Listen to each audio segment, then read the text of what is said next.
Chapter 591. What scares me the most is the sudden silence. Qin asked, and the lyrics of the song appeared in his mind. The two men sat there like clay statues, their expressions frozen. Their eyes were fixed on Qin. Some of them were in a daze, while others were in shock. Su Yao's hands were trembling slightly, while his uncle's mouth was slightly agape. The same lyrics could be used to describe their feelings at the moment. What scares me the most is the sudden tumbling of memories. Why do you suddenly want to go back to Shujia town? Su Guang suppressed his emotions and laughed to cover up his loss of composure. It's not Qingming Festival or the New Year. It's too early to visit the grave, isn't it, Su Yao? Su Yao nodded slightly. His emotions were far more turbulent than Su Guang's, but he was more composed. Even if he wanted to say, Go, let's go together. Every year, when he visited the grave, he stood alone in front of it. No one knew how cold his heart was. I haven't visited Auntie Su in years. I don't have time for the New Year or Qingming Festival. I'll be busier in the future, so I want to visit her today. Qin's tone was gentle and calm. Mr. Su, you're also from Shujia town. Do you know Auntie Su? After hesitating for a while, Su Yao finally nodded with difficulty and said, All right. What's so good about that? Su Guang touched Su Yao's ankle with the back of his foot and coughed. How about this? Go back to Shanghai first and ask your mom to come with you another day. Qin shook his head. Su Guang gritted his teeth. Then you go. I won't go. I'll go back to Shanghai first. He couldn't go back to Shujia town. No matter what Qin was up to, he couldn't go back. And he couldn't let Su Yao go with him. When they separated, he would text Su Yao and ask him to find an excuse. I can't be the general manager, Qin said lightly. Su Guang was speechless. You win. At the airport, Qin and the other three sat in the seats of Starbucks with a cup of coffee in front of each of them. This thing could only be considered a high-class drink. There was less coffee and more milk, and there was also a mess of flavors and other flavorings. There was a coffee machine at home. Qin Bao asked a friend to bring some high-quality coffee beans from abroad for Qin to drink when he stayed up late. His sister would usually drink it too. When she first bought it, she would brew coffee every day. Once the novelty wore off, she would not do it herself anymore. If she wanted to drink it, she would ask Qin to brew a cup for her. At this time, Wang Zijin would say, A's, help me take out the tea tray. I'll make Jun Mei for you. Qin didn't like this kind of tea. He felt that it had been hyped up by the Wui Mountain black tea, just like those shameless articles on the internet that followed the trend and even more shamelessly plagiarized articles. After drinking a few mouthfuls of coffee, Su Guang said that he needed to go to the toilet and Su Yao went with him. At the airport, he could always see a few graceful women. In the summer, they wore denim shorts, and their white and tender legs were pleasing to the eye. Especially a long-haired girl with an oval face who had walked past before.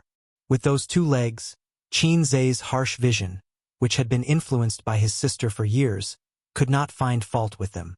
Suyu pinched his earlobe and said, Do you want me to dig out your eyes and send them to that girl? If Suyu got up and walked around, she could also harvest a cluster of amazing eyes, which would only be more amazing than the girl just now. Sitting here at this time, there were several young people and uncles on the side who peeped at her intentionally or unintentionally. Do you know why this society is dirty and ugly everywhere? Qin said helplessly. I don't know. It's because there are too many narrow-minded women like you, blocking men's eyes to find beauty. Suyu hit him and asked, Who is Aunt Su?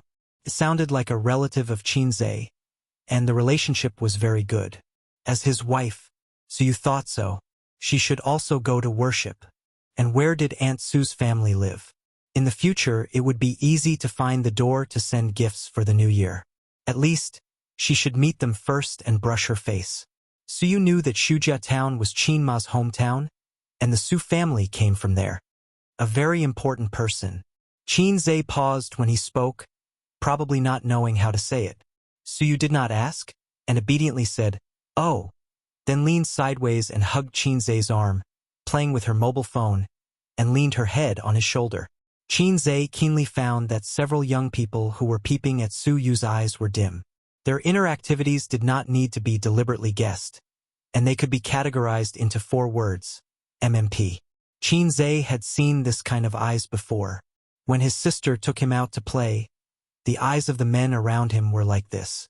At that time, the passers-by's inner activities were, "Oh, beautiful women love salted fish."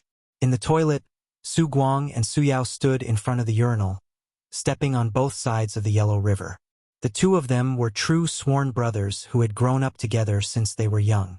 When the 2 spillers beside him shook their bodies comfortably and left, Su Guang whispered, "I'm very weak now. You said that Ace suddenly wanted to worship Sister Ru. What happened? Did he know something?" Su Yao said, "Little Sister Lan confessed?" "Confess my ass." Su Guang looked at the direction of the door and lowered his voice again. "She will never confess." Su Yao nodded and calmly said, "That's all right. Let's not talk about what happened more than 20 years ago. Under the premise of no files and records, the government can't find out, let alone him. That's the truth. But why did he propose to go to the tomb now and drag you in?" Su Guang was worried. 2 reasons. Su Yao left the urinal, went to the sink, washed his hands slowly, and then took out a tissue to wipe. First, it was a coincidence. He himself had the idea of going to the tomb and I happened to be there. I'm also from Shujia town, and he intended to take this opportunity to improve our relationship. Second, he found something and wanted to verify his conjecture. Su Yao threw the tissue into the trash can. Su Guang trembled. What did he find? Su Yao patted him on the shoulder. It's just my guess. Don't think too much. If you really have any guesses, the panic you show will only make people sure of their thoughts. He took the opportunity to wipe the remaining water stains. Su Guang murmured, "If that's the case, I will be killed by my sister." Su Yao nodded seriously. "I will plant you in the land of Shujia town. It seems that a new Su Guang will not grow up in this year. Get out." The 2 returned to the Starbucks seat. It was 10 o'clock in the morning, and the flight was at 11:30. It was a very awkward time. They definitely couldn't eat lunch here, but there would be free lunch on the plane, but it was a bit unpalatable. "Uncle, what's the matter?" Qin Zhe asked. After Su Guang came back, the worry between his eyebrows was even stronger. He didn't drink coffee and just sat there in a daze. No one knew what he was thinking. Hearing this, Su Guang pretended to be relaxed. "I didn't sleep well last night. I'm a bit tired today." Oh, Su Yu, who was leaning on Qin Zhe's shoulder, suddenly retched. "What's wrong?" Qin Zhe hugged her. Su Yu held her chest with her small hand and lowered her voice happily. "I must be pregnant." Qin Zhe took her pulse and nodded. "Well, your child is in your stomach again." Su Yu didn't believe it. "Nonsense, I haven't had gastric problems for a long time. Are you feeling a little nauseous now? So I'm pregnant." "It's really not. It's probably because of the coffee.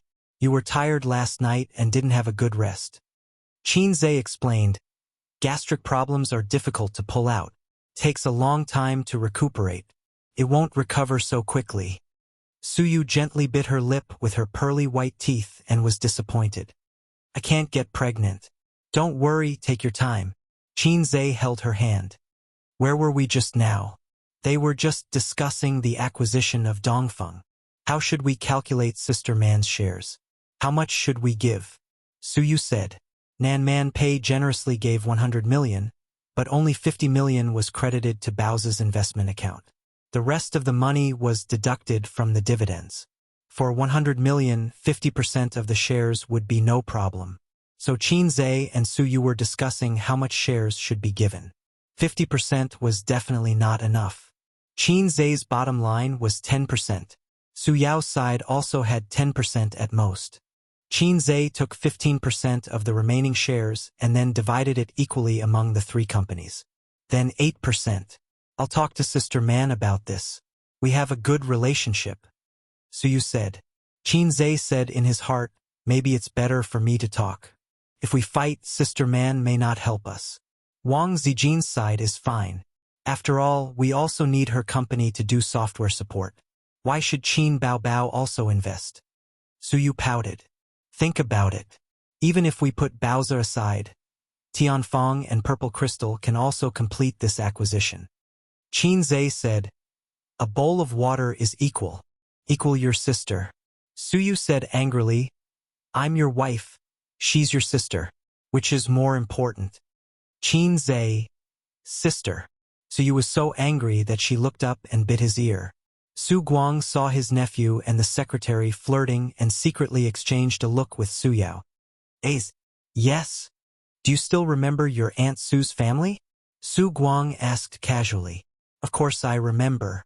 Then do you know that Sister Ru has a younger brother? I know a little, but I've never seen him. Su Guang stared hard at Qin Zhe, as if trying to see something from his face. But there was nothing. However, he was relieved. Yes, how could he know what happened in the past? In that backward and poor era, in that ordinary town, many things could be buried easily. Chapter 592.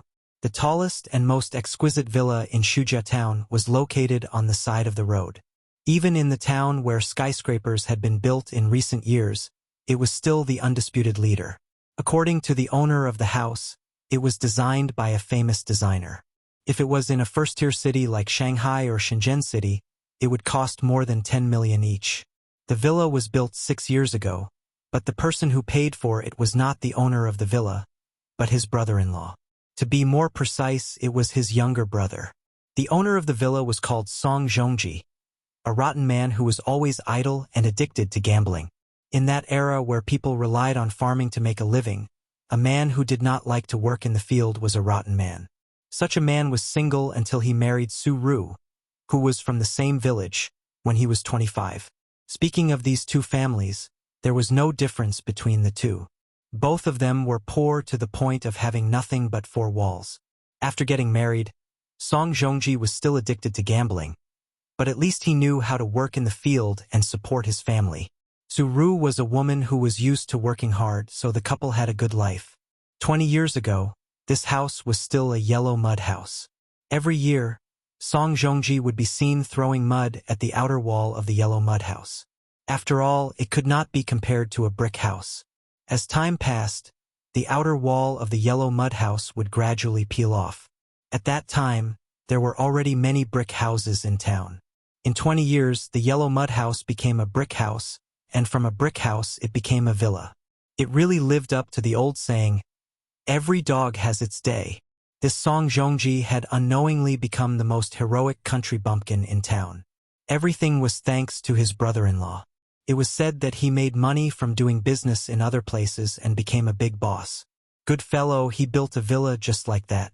Song Zhongji's family's BMW, which was worth 300,000, was also given by his brother-in-law. Song Zhongji had 2 sons. The eldest son was left behind by Su Ru, and the younger son was born with his second wife. The eldest son was studying abroad, and his living expenses and tuition were all paid by his uncle. Su Yao, the people in town, was said to be the golden phoenix that flew out of Shujia town. Unfortunately, Su Ru was unlucky. She died early after a few years of happiness. Such a big villa was taken advantage of by another woman. Su Yao rarely returned to Su town. After Su Ru passed away, he would never come back. He would only drive to visit his sister's grave during Qingming Festival and Chinese New Year. However, he was very generous. A few years ago, when the town was getting richer, more and more people were buying cars. However, the roads were not good, so he went to Song Zhongji and asked Su Yao about it. The next year, the road was repaired. Because of this, Song Zhongji's status in the town rose layer by layer and was unshakable. How could an idle gambler have such a good life? How could he be so lucky? In the end, it was probably because he couldn't find a wife. Because he couldn't find a wife, he married Su Ru. Relay, are you home? An old man stood in front of the villa's wrought iron gate and shouted with all his might. Soon, a pot-bellied middle-aged man came out of the villa. Song Zhongji turned 50 this year. His face was rosy, and he dyed his hair every year. His hair was thick and black. Years of living like a prince made him look more like a successful businessman than a bumpkin. Your brother-in-law is back, Sir said. Why is he here? It's not like it's a holiday. Song Zhongji was confused. He looked around at the door. Where is he? He's at the entrance of the town. When he came back from the fields, I saw his car parked there, Sir said. He's rich again, right? I'll give him some money later. Song Zhongji patted his chest. Come find me tomorrow. Things that were easily obtained were hard to cherish. Therefore, Song Zhongji was famous for his generosity. Because of his generosity, there were fewer rumors and sarcastic remarks in the town. No matter what was said in private, in front of him, everyone had to give him a thumbs up and praise him for his generosity. After the old man left, Song Zhongji stood downstairs and shouted, Zhilong, Zhilong. The window opened and a young man with glasses stuck his head out. He said irritably, What are you shouting for? You're like a country bumpkin. Song Zhongji didn't care. Instead, he smiled. Come down, your uncle is here. He's with your mother. Let's go. The young man quickly went downstairs. He was wearing short-sleeved pants and a pair of sandals. It was summer vacation. He came back from abroad. He was glamorous outside but slovenly at home. He complained as he walked. Uncle, why did you come at this time? I'm playing with a 98K. I feel like I can eat chicken today. But he respected and was afraid of his serious uncle. He could only endure not eating chicken. After the father and son left, a woman came out of the house. She was eating melon seeds. She spat out the shell far away and said sarcastically, Dead for more than 10 years, still haunting. Qin Zhe and the other three walked on the yellow road in the mountains. On both sides were rolling tea forests. The cemetery of Shujia town was in the tea forest. It was the hottest time of the day. No one picked tea. The green tea leaves reflected the sun. The mountains were silent and far away from the hustle and bustle. Coupled with a cemetery, it was a bit like a horror movie. Suyu was wearing a big brimmed hat. He was sweating from the heat and his hair was stuck to his cheeks. Why don't you sweat? Suyu wiped his sweat with a tissue. If I don't exercise, I generally don't sweat. Qin Zhe said, The weaker the body, the easier it is to sweat. For example, a man with kidney deficiency will sweat a few pounds after eating soup noodles. Boss Su, you haven't been back for a long time. Under the sun, Qin Zhe squinted and looked at the cemetery. It's been a long time. Even if I come back, I'll stop here. Su Yao also squinted. Qin Zhe laughed. Not returning to your hometown is like walking at night. Su Yao said in a deep voice, I don't have the face to come back. Interesting. Qin Zhe retracted his gaze and stared at him. Boss Su, who built an industrial empire in Wencheng and whose industry almost covered half of the south. If you don't have the face, who has the face? Su Yao did not answer. In front of the grave, Qin Zhe silently cleaned up the weeds around Su Ru's grave and burned some tin foil and yellow paper brought from Hangzhou. Su Yu and Su Guang watched from the side. Su Yao wanted to do something several times, but he restrained himself. I bought a little too much. Help burn it together. Qin Zhe took the initiative to hand the underworld goods to him. Su Yao nodded. After burning the things, they lit the incense. The four held the incense and worshipped. The position was very interesting. Qin Zhe stood at the front, Su Guang and Su Yao stood on his left and right, and Su Yu stood a little further away. Song Zhongji and Song Zhilong came under the hot sun with bright red plastic bags in their hands. Inside were the underworld goods bought in the town. Rome. Why didn't you call me today? Song Zhongji's voice was full of energy, with a warm smile on his face, as if he did not come to visit the grave, but to welcome the distinguished guests. While speaking, he looked at Qin Zhe and the others in confusion. He seemed to wonder why they were here to visit the grave of his deceased wife. Except for Su Yao, he did not know the people present. It was inevitable that he looked at Su Yu a few more times. Such a beautiful woman could not be found in Shujia town. Only the big stars on TV could compare to her. Song Zhilong's eyes were glued to Su Yu's face, like a magnet attached to iron, unable to move away.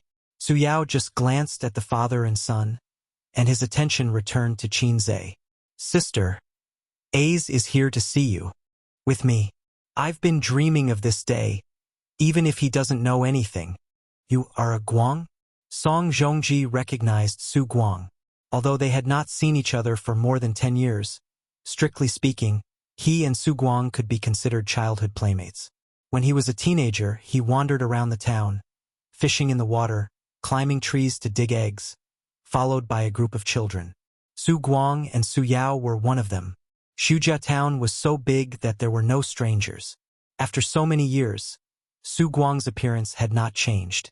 It was hard not to recognize him. Song Zhongji hurriedly took out a big chicken and handed him a cigarette. Like himself, Su Lan's family was not what it used to be. He heard that Su Lan's son and daughter were now big stars. Stars, in the eyes of a small town like Shujia town, symbolized high-end class. Song Zhongji's age and living in a small town had no interest in the entertainment industry. If it were not for the people around him, he would not know that Su Lan's son and daughter had become big stars. Back then, Su Lan would bring her son to stay at his house for a while every summer vacation. Song Zhongji did not care. How much could a simple meal in the countryside be worth? Accommodation was not a problem. There was no shortage of rooms in the countryside. Su Lan would give him 1,000 yuan for food and accommodation every month. In the 2000s, this money was a lot. It was enough for him to smoke, drink, and play dice. But her son was a little naughty. He did not like it very much. He often used his age to bully Zhilong. For this reason, he often complained to Su Ru. Unexpectedly, the woman, who had always been gentle, was like an angry cat when it came to this kind of topic. Her reaction was particularly fierce. After quarreling a few times, Song Zhongji did not mention this again. Song Zhongji opened the plastic bag and took out the yellow paper and other things. Suddenly, someone blocked him. He looked up and saw a very handsome young man who felt a little familiar. He smiled and said, "Uncle, you are?" Song Zhongji looked at Su Yao, but Su Yao ignored him. His son behind him whispered, "Dad, he's Qin Zhe. Qin Zhe. Oh my God." Song Zhongji was shocked. The young man in front of him was the average-looking naughty boy from back then? A certain assistant, F*CK. I've only heard that a girl changes 18 times between childhood and womanhood.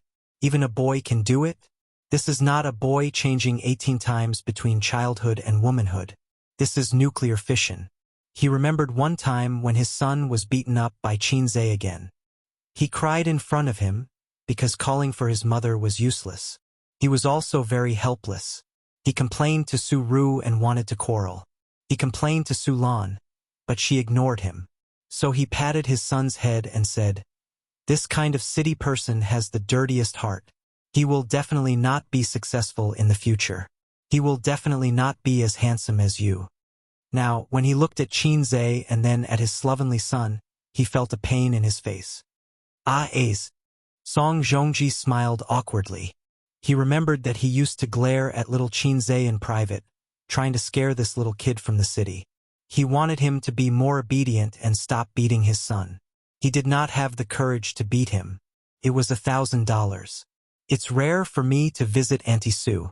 There are some things I want to say to her alone. You two go back first, or you can come back after we leave," Qin Zhe said. His voice was very gentle, but his tone was not gentle at all. It was not a negotiation, but an order. Song Zhongji did not mind. His experience when he was young had made this man abandon his so-called dignity. He was very smooth. These days, young people with a little bit of culture like to think highly of themselves and highlight their individuality. They despise things like celebrities the most. This sentence, in the ears of Song Zhilong, who studied abroad, was particularly harsh. It was especially high and mighty, crushing his dignity.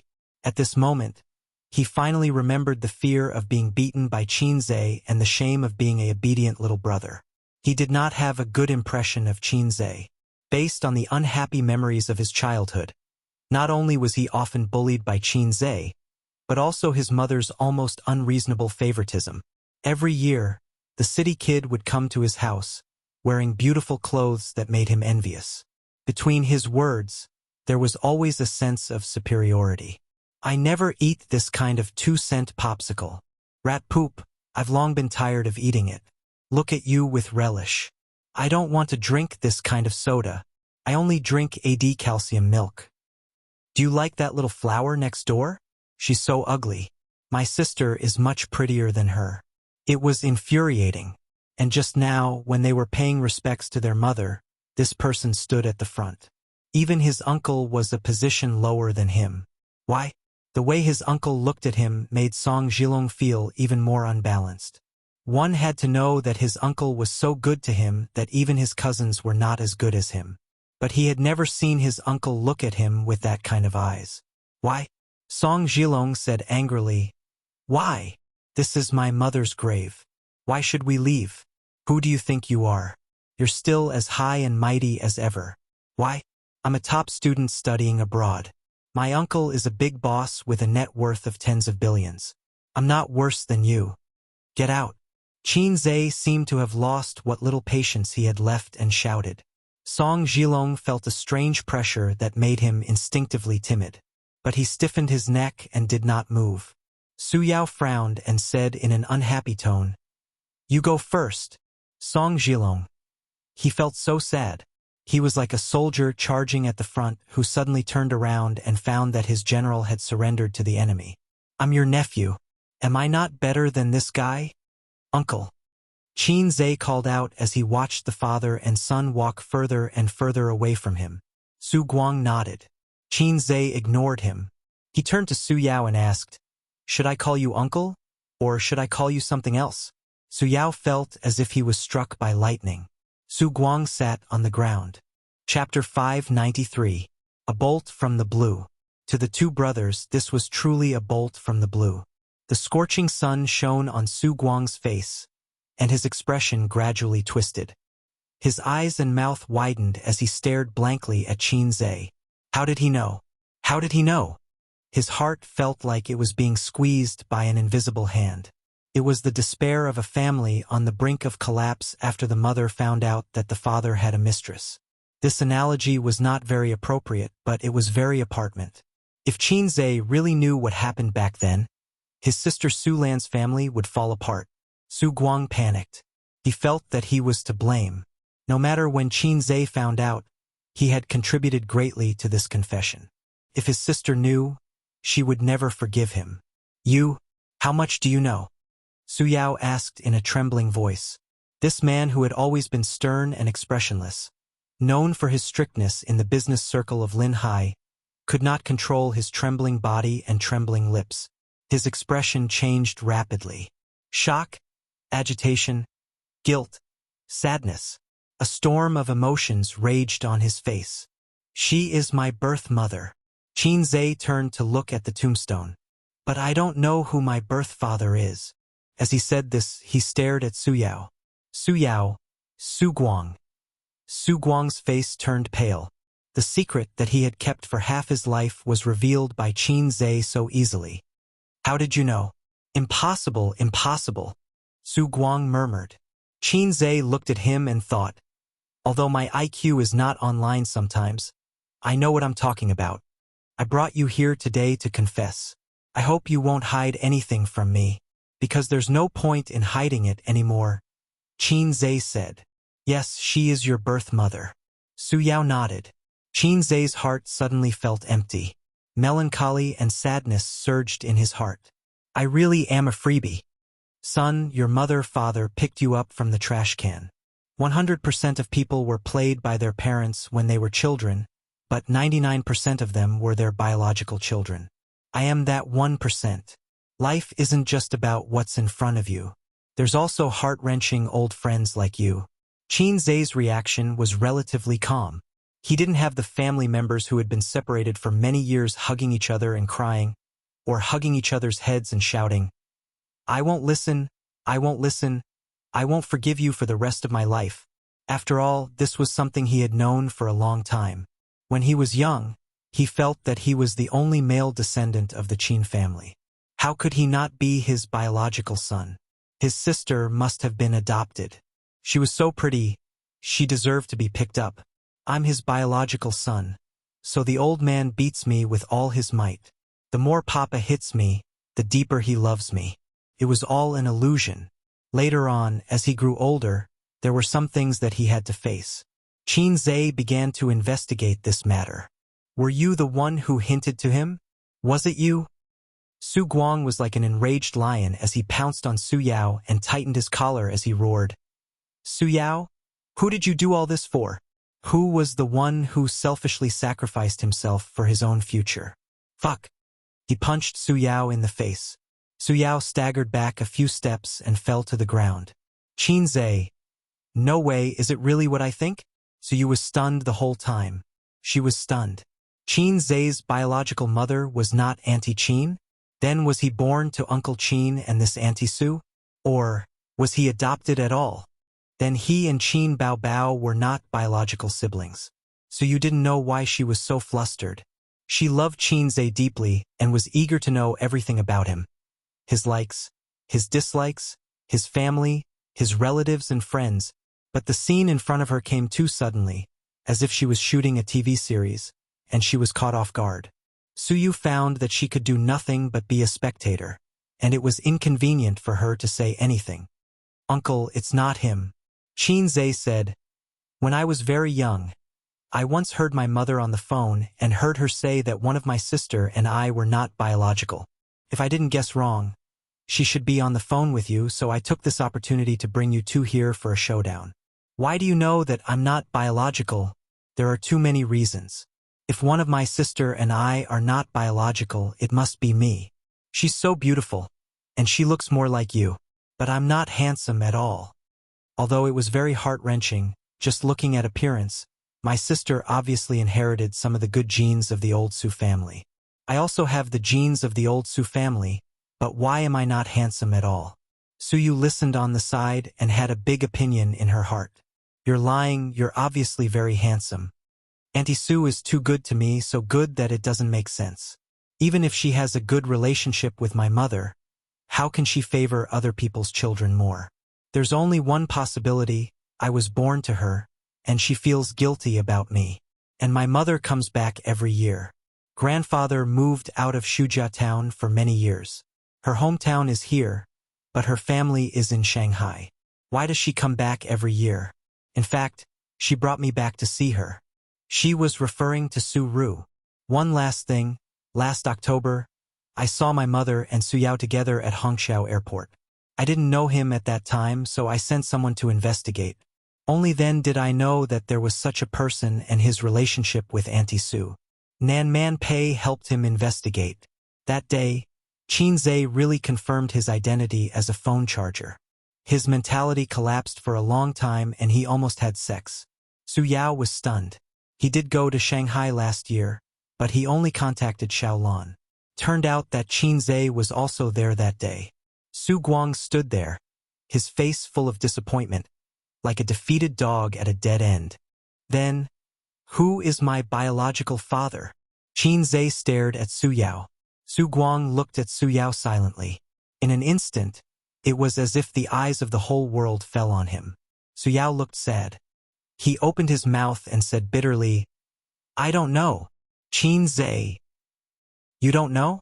How could you not know? You must be lying.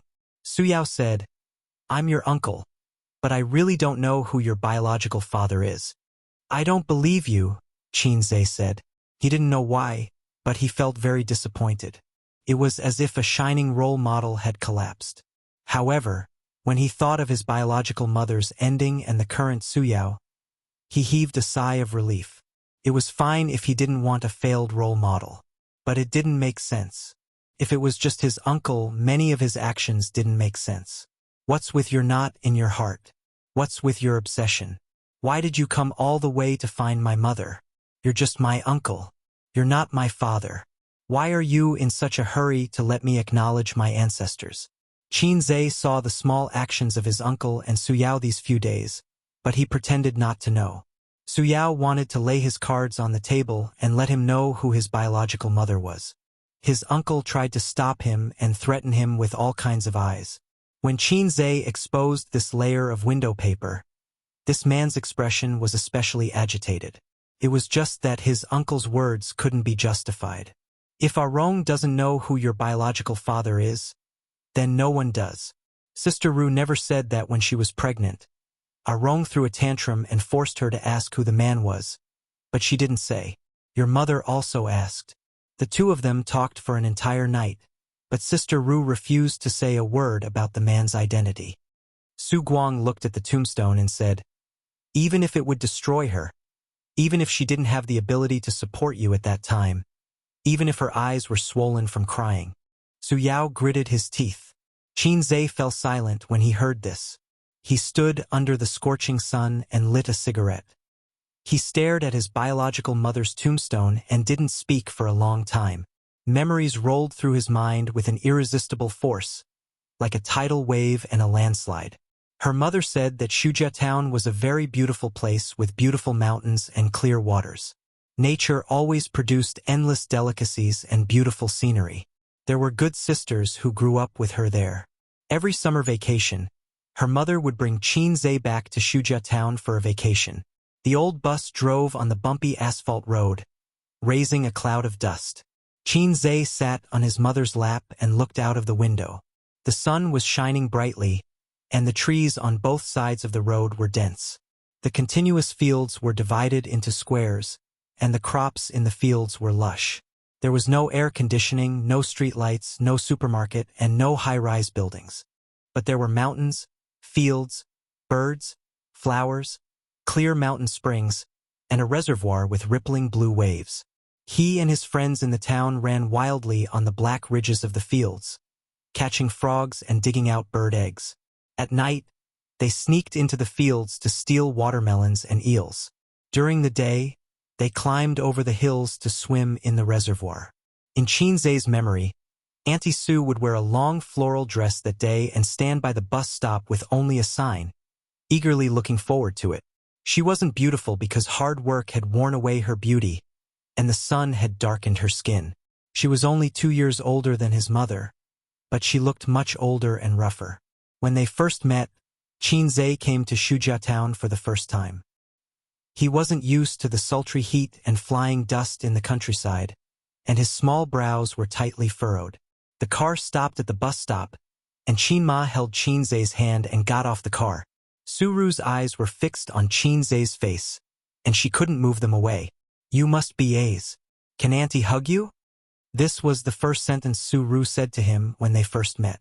Qin Zhe looked up at the unfamiliar auntie who was smiling like a flower. She was wearing a floral dress, and there was a tenderness between her eyebrows. The sun was too bright, and Auntie Sue's head was covered in sweat. She stood under the hot sun for half an hour, and her wet hair stuck to her forehead and temples. She was so dirty, so little Qin Zhe shook his head reservedly. A's, call Auntie. Auntie. Hey, A's, be a good boy. Auntie, we'll buy you some popsicles? Su Ru's face bloomed with a dazzling smile, but deep in her eyes, there was deep sorrow. But Qin Zhe didn't understand at that time. The summer vacation ended quickly, and the night before he went back, Auntie Sue came to his room secretly to see him. She sat by the bed, touched his head, and cried. The low sobs woke Qin Zhe up, and he was startled. You're awake. Su Ru quickly wiped the tears from her face. Little Qin Zhe instinctively called for his mother, but his mother wasn't sleeping beside him. He curled up in the blanket and peeked his head out, looking at her timidly. Auntie just thought that you're going back, and I can't bear to, Su Ru explained. Qin Zhe didn't say anything. A's? Can you come back next year? Qin Zhe still didn't answer her. Then you sleep. Auntie is leaving.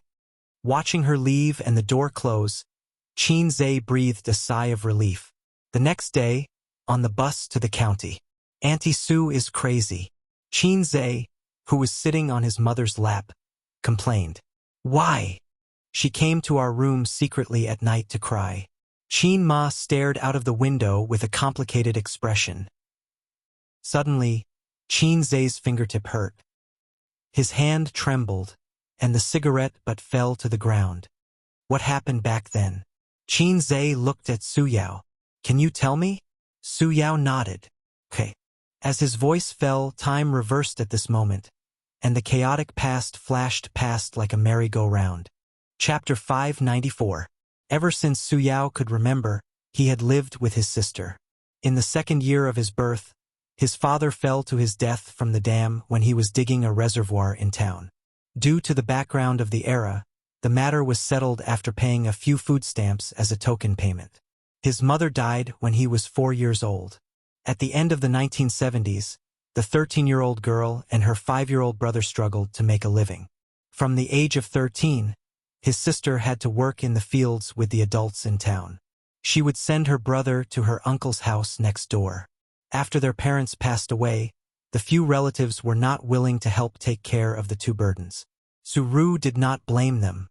After all, it was not easy for any family. It was a terrible thing to have more mouths to feed. Only her uncle's family would occasionally help them. Actually, even though he was called a granduncle, it was only because they were related by blood many generations ago. Going back a few generations, most of the people with the surname Su in the Su clan could be considered relatives. Her uncle had a son and a daughter. The daughter was called Su Lan and the son was called Su Guang. Su Lan and Su Ru were about the same age, only 2 years apart. The two were very good playmates. However, fate made the two girls walk on different paths. The 11-year-old Su Lan was still in primary school, while the 13-year-old Su Ru was already chopping firewood in the mountains and farming in the fields. In a poor and backward town, there were many girls like her who worked in the fields. However, there were no girls like her who lived a hard life. The next year, Su Ru's body was very weak and she fell seriously ill. She almost did not make it. Some relatives who were indifferent to the siblings couldn't stand it anymore and persuaded Su Ru to give her brother away. Boys were popular in any era. There would always be someone who wanted them. If they were alone, no matter how hard it was, they could live a peaceful life. However, Su Ru did not agree and scolded the relatives away. She said that she would not send her brother away even if she died. Otherwise, how could she face her parents in the underworld? It was said that the eldest sister was like a mother. It was not wrong at all. In this poor era, the siblings depended on each other. Knowledge could change fate and create wealth. Studying was the only way out. Su Ru dropped out of primary school after finishing primary school. It was normal in that era. His younger brother, Su Yao, was a good student and was very smart. In the 3-tile-roofed primary school in the town, no one could beat him. Therefore, she hoped that her younger brother would have a bright future and be able to change his fate. The greatest desire of a poor person was to change his fate. When Su Yao was 13 years old, he didn't have enough money to go to junior high school. It was Su Ru who borrowed money from the townspeople. That day it was drizzling. Su Ru was kneeling in front of her cousin's house. The door was tightly shut. No matter how hard she begged, she couldn't get the tuition fees. She kowtowed one after another. At that time, Su Yao stood beside her and saw that his sister's trousers were stained with rain and mud. He straightened his neck and said, "Sister, I don't want to study anymore. At most, I'll just farm." Too tired, really too tired. He didn't want to be his sister's burden and didn't want to continue studying. At that time, the college entrance examination system had just been restored, and the theory that studying was useless was popular everywhere. The dreadful theory of the uselessness of studying had been circulating for half a century. Su Yao didn't want to waste time in class. He wanted to be like Su Guang, slacking off. However, Su Guang skipped class to go out and play, while he wanted to help his sister farm. However, Su Ru slapped her brother and said sternly, "What future do you have if you don't study? How can you change your fate if you don't study? If you don't study, you'll be a peasant for the rest of your life." People with a bit of knowledge and culture had seen many peasants rise up and spread the word that studying was useless. It was ironic that an uneducated person would always remember that studying could change one's fate. How much do you still owe our Rong school fees?" A gentle voice came from the rain. Su Lan was holding an umbrella and standing not far away. "I only have $1.50 here. The 50 cents is from my savings and the $1 is from Guang." Su Lan said, "Any more and I really don't have it." Su Yao went to the best junior high school in the county. The tuition and miscellaneous fees added up to $8. Su Yao could imagine Su Guang's aggrieved and resentful face when his sister took away his savings. Su Yao did not take the money. Instead, he stared at Su Lan and said, "Little Lan, when are you leaving?" Su Lan walked closer. She held the umbrella with her right hand and knocked Su Yao's head with her left hand. She said angrily, "Call me Sister Lan, you little brat. I'm leaving tomorrow. My dad has been transferred to Shanghai. There's a house there. We'll go together," she said.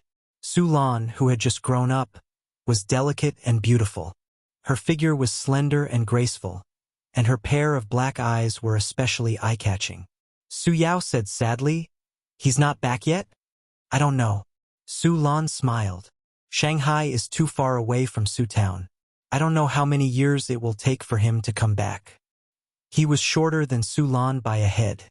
When he looked away from her delicate face, he only felt empty in his heart. The young Su Yao had always liked Su Lan, who was much older than him. He liked to pretend to be deep in front of her and recite a few poems. His face was full of melancholy and vicissitudes of life like a poet.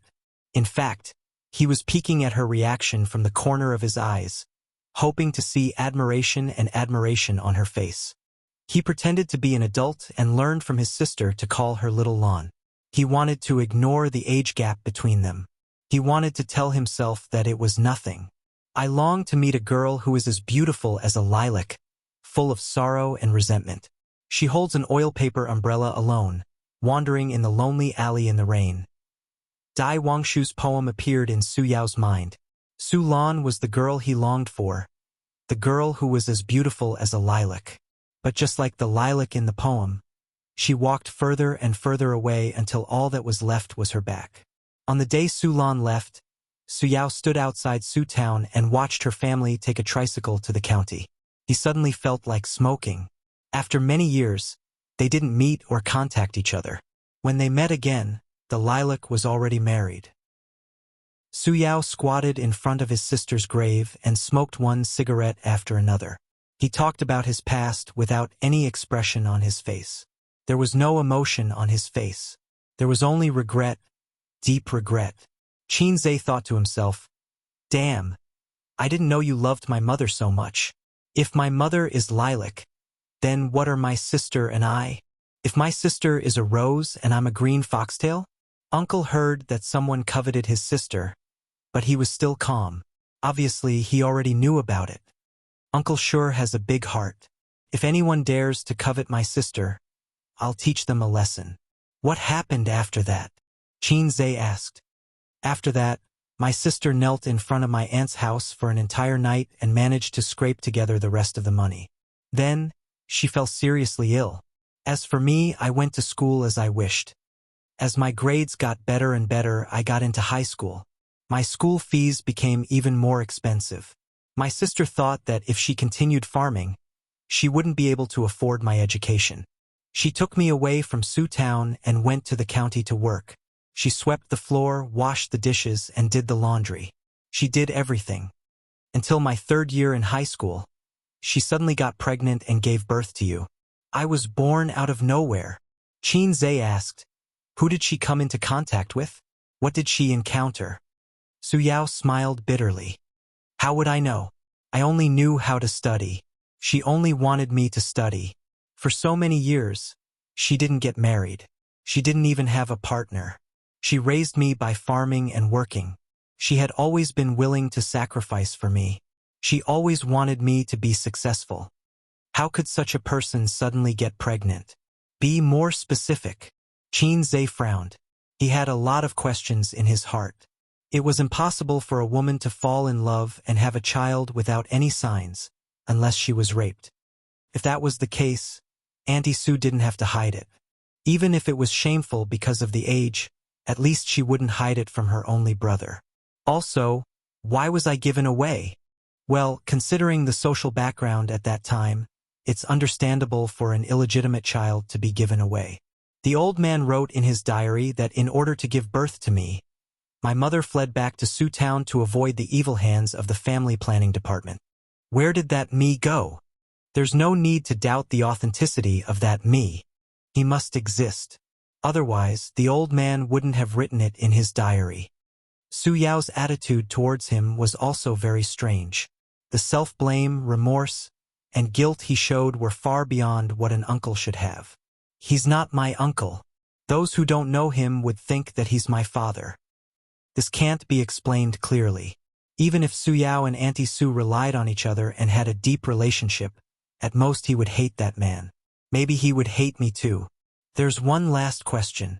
Why did my mother stop him from seeing me? Was it because she didn't want to be disturbed in her quiet life? I'm not a child. I'm a thinking and rational adult. I won't break down easily because of this. I might even happily hold my sister's hand and walk into the Civil Affairs Bureau. There were too many things that Su Yao didn't say. Su Yao lit a cigarette and looked at his sister's tombstone. Actually, I have an idea in my heart. I have been thinking about it for so many years. I have always felt that I should have seen that man before. It was in the 90s. That year. Chapter 595. At the end of 1993, in an underdeveloped county town, Su Yao carried a cloth bag sewn by his sister and walked in a dirty alley. On both sides of the road were mottled old houses. The water pipes were rusty and there was a trash can in front of every house, emitting a faint stench. He and his sister lived in a small alley. The location was bad and the rent was not expensive. In this era, there were very few people who came to the city to work and rent a house. Su Yao came to the door of his house, took out the key and opened the door. It was a small house with only 30 square meters. The curtains were drawn to separate the two rooms, one for the sister and one for the brother. There was only one bed in his sister's room and her clothes were kept in a box. Su Yao's room had an extra desk and a lamp. When she bought the desk and lamp for him, his sister was distressed for a long time, but she still bought it. The meal was cooked in the corridor. There was a small stove, a pot, and coal to cook. It was simple and crude. The better families had already bought a gas stove, but Su Yao and his sister could not afford it. Usually, at this time, his sister would be cooking in the corridor and Su Yao, who came home from school, would make some handicrafts. It was a private job that his sister took after work. She could earn a few yuan every day. "Sister!" Su Yao entered the house and shouted. His sister was not in the room. She might have found some work outside. She often did this. Every day, she would walk around the county town and take on all kinds of jobs. As long as she could earn money, she could also do what men could do. Su Yao put down his bag and saw a bag of unfinished handicrafts beside his sister's bed. She should have come back. Did she go out to buy groceries? He was in a good mood today because he got the first place in the school test results. The teachers liked this plainly dressed student very much. He was hardworking and serious. They said that he was a good seedling who could enter university. At that time, the teachers were so simple and honest. They could not wait to pour out their hearts and lungs to their students. When they met a motivated student, they liked him more than their own son. At that time, the female students were also very pure. They liked straight-A students and boys who were motivated. Even if Su Yao looked very ordinary, there were many girls who sent him love letters in private. It was different from the later love letters. The current love letter was very reserved. First, he wrote a modern poem about a famous person. At the end, he added, "What do you think of this poem?" Then she would pass it to the boy she liked. If the boy was also interested in the girl, he would write back and secretly put it in her drawer the next day. After a while, the story came out. At the age of 18, love was inexperienced and immature, but it was also beautiful. After this age, even if she fell in love again, she would not be able to find that kind of feeling. However, Su Yao did not care about the girl's hints and love letters. He was like a stone statue standing in the rain of flowers, watching the petals fall one by one. He was too lazy to reach out to catch one of the beautiful petals. He didn't have the capital to fall in love, nor was he interested in it. A village boy only knew how to bury his head in books and live up to his sister's expectations. Moreover, Ding Xianghua had drifted to Shanghai with the wind. She had originally wanted to enter Fudan University, but she had gotten married in her first year of high school. She married a bandit from Shanghai. Su Yao had not recovered for a long time. At one point, he wanted to hit someone when he heard Shanghai. He was too silent, low-key, and reserved.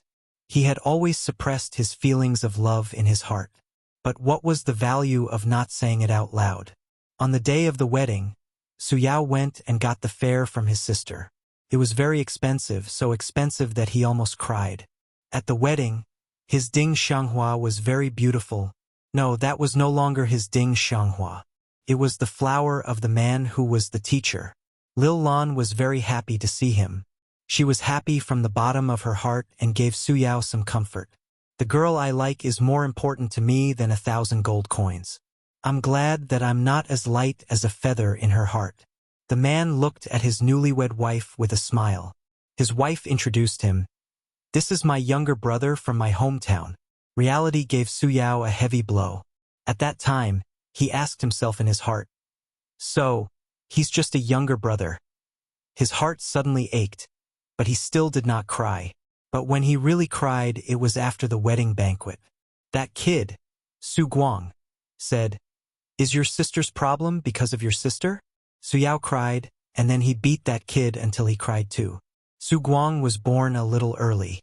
If it were now, he would definitely comfort Suyao with another sentence, such as, "Ah Rong, don't cry, stand up and play." Suyao sat on the bed, making handicrafts, and let his imagination run wild. His sister's hand was full of frostbite in winter and was dripping with blood. Unknowingly, it was almost dark, but his sister still hadn't returned. Suyao decided to go downstairs to look for her. He closed the door and left the residential building. At the corner, he saw his sister talking to a man in the twilight. The two of them were holding hands, and he could vaguely see the man's face. It was a calm and serious young man. When he talked to his sister, his eyes were full of smiles. When Suyao saw him, the young man also saw Suyao. Perhaps he felt that the young man's gaze was too sharp, and he was stunned. His elder sister noticed his momentary daze and turned to look at him, following his gaze. His sister's expression changed slightly. She whispered a few words to the young man and turned to face Suyao. "Who is he?" Suyao asked. Friend. He helped me." Suru explained briefly and changed the topic. "Sister came back late because of something. Arong, are you hungry?" Suyao looked at the young man's back as he walked further and further away, disappearing into the night. Since then, Suyao never saw the young man again. His sister didn't seem any different. She worked as usual every day and endured hardships. In 1994, 2 things happened in this year, and each of them brought disaster to the small family. The first thing was that due to the bursting of the real estate bubble, it caused an extremely terrifying economic crisis. Those who hadn't experienced that era couldn't imagine how terrifying that economic crisis was. It was a direct economic collapse, far worse than any other economic crisis that came after. In fact, there was a collapse as early as 1990. In 1994, the 2 crises overlapped and strengthened each other. Bang! The collapse of the bubble forced many people to their deaths. Although this crisis was stabilized in a relatively short period of time, it caused a huge impact during this period. The small county didn't suffer much from the aftermath, but the lives of the citizens did become tight. As a result, Suru couldn't earn money and her life became difficult. The second thing was that Suru was pregnant. That day, Suyao was still in school, immersed in a sea of questions, preparing for the college entrance examination. His sister asked someone to call the head teacher's office and said that she was sick and hospitalized. Suyao rushed to the hospital and learned from the doctor that his sister was pregnant. It was a bolt from the blue. "Don't work too hard. Your body is important. Go home and rest well." The doctor complained to Suyao. "You're her husband, right? Why don't you care about her at all?" The doctor didn't lie. His sister, who recovered from the shock, interrupted in embarrassment. "He's my brother." Suyao developed early. While his peers were excited about the thicker hair in their pants, he already looked like an adult. At least, he didn't look like a high school student. The doctor was also embarrassed and asked, "Then he's your husband?" There was silence. The brother and sister were silent. Back home, as if nothing had happened, His sister sat on the bed doing handicrafts while Su Yao sat at the table writing papers. Clack! The ballpoint pen slammed on the table. The sound wasn't loud, but Su Ru was shocked. Her hand trembled. Su Yao stood up with a gloomy face. He looked straight into his sister's eyes and asked, "Who is that man?" Su Ru didn't speak. Su Yao didn't speak either. His eyes gradually turned red. "Arong, don't worry. Is it that man? Is it that man?" Su Yao said loudly. His sister responded with silence. All of a sudden, it was as if a barrel of explosives had been ignited. "You've been lying in the hospital for so long. He didn't come. Did you not contact him, or did he refuse to come?" Su Yao grabbed his sister's hand and walked out of the door. "Go and call him. Call him now." "I'm not going," his sister said. Su Yao was stunned and instantly exploded. He shouted, "You're shameless. We're poor, but we can't lose our dignity. No matter how poor we are, we have to know how to love ourselves. If a woman doesn't even love herself, then she has nothing. What are you going to do now? Can you raise a child? When you were undoing your belt, did you think about what you're going to do in the future? Do you know that you're going to get married? Your life is ruined." In the dim room, the youth was hysterical. His face was red and his eyes were crazy. That day he said many things that went too far. Every word was like a knife that stabbed into his sister's heart. Su Yao was mad. He hated that man, and hated his sister for not loving herself. His sister sat by the bed with her head lowered and tears streaming down her face. She was a woman after all, a weak woman. Life made her strong. In some aspects, she was even more hardworking than men. But in front of her brother, she cried helplessly with her head lowered. Many years later, whenever he thought of this scene, Su Yao would tremble. His body and mind would ache from the inside out. "I remember every word clearly. Every word is imprinted in my heart. I hate myself back then. I was too selfish. I never thought about her feelings. I never thought about how wrong she was, how helpless she was, how she longed for someone to help her. She was like a person who had sunk into a swamp, longing for someone to lend a helping hand. But I, her little brother, ruthlessly trampled her down." Su Yao cried bitterly. He lost his father when he was 2 and his mother when he was 4. His sister raised him painstakingly. She was a teenage girl, but the calluses on her hands made her look like a man who had worked hard for years. His sister worked hard to support him. His breakfast every day was porridge with 3 steamed buns. Why 3 steamed buns? That was for lunch. She had eaten steamed buns with salted vegetables for many years. When he was young, she refused to give him away. When he grew up, she was single and unmarried. She gave all her time and hope to her brother. But her brother did not understand her. Qin Zhe looked at this man in silence. At this moment, he stripped away all his outer layers. Success, seriousness, glory. He squatted in front of his sister's grave like a broken child, crying like a fool. Regret was regret because it was destined to be irreparable. You cried your heart out. You hated yourself back then and wished that time could turn back to make up for your mistakes. But life would never give you a second chance. So you tried your best to acknowledge me as your nephew. You wanted to make up for your mistakes. You wanted to appease the pain that was hidden in your heart day after day. And then, Qin Zhe asked in a hoarse voice. Chapter 596. An indescribable atmosphere hung over everyone's head. Silence, depression, and sadness made people's hearts heavy. Su Guang understood Su Yao the most. He was also one of the participants in the incident. Su Ru's experience made him sigh. Su Yu looked at Qin Zhe with pity. She always felt that her life was miserable enough. Her grandmother didn't love her, her uncle didn't love her, her mother didn't love her, and her father didn't love her. They each gave birth to a child to take her place. Su Yu felt that she was wandering in the shadows where the lights of the 2 families couldn't shine. She didn't fit in with the harmonious atmosphere of their family. It was said that parents were the closest people in the world. She also wanted to, but her parents didn't love her. Perhaps they even saw her as the failure of a failed marriage in her life. But compared to Qin Zhe, she seemed to be very lucky. Although he had a happy family with a strict father, a gentle mother, and a flirtatious sister. However, he did not know his biological mother. It was only after her death that he found out the truth, and no one knew who his biological father was. Their experiences were so similar. Ace and I were a match made in heaven. Su Yu thought happily. The man didn't appear. He didn't appear from beginning to end. The sister's belly was getting bigger.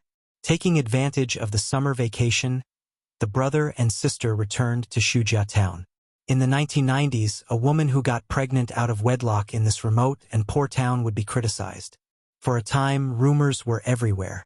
Some said that Su Ru was someone's mistress outside, so she had money to support her brother's education. Some said that Su Ru had a boyfriend outside, but was abandoned by him. Anyway, there were all kinds of rumors. Bad woman, casual, indecent, all kinds of labels were placed on her. It was summer vacation, and the sun was burning the earth. In a small shop in the town, a group of aunties were chatting and waving fans in their hands. Who's the bastard in Su Lan's belly? She's about to give birth.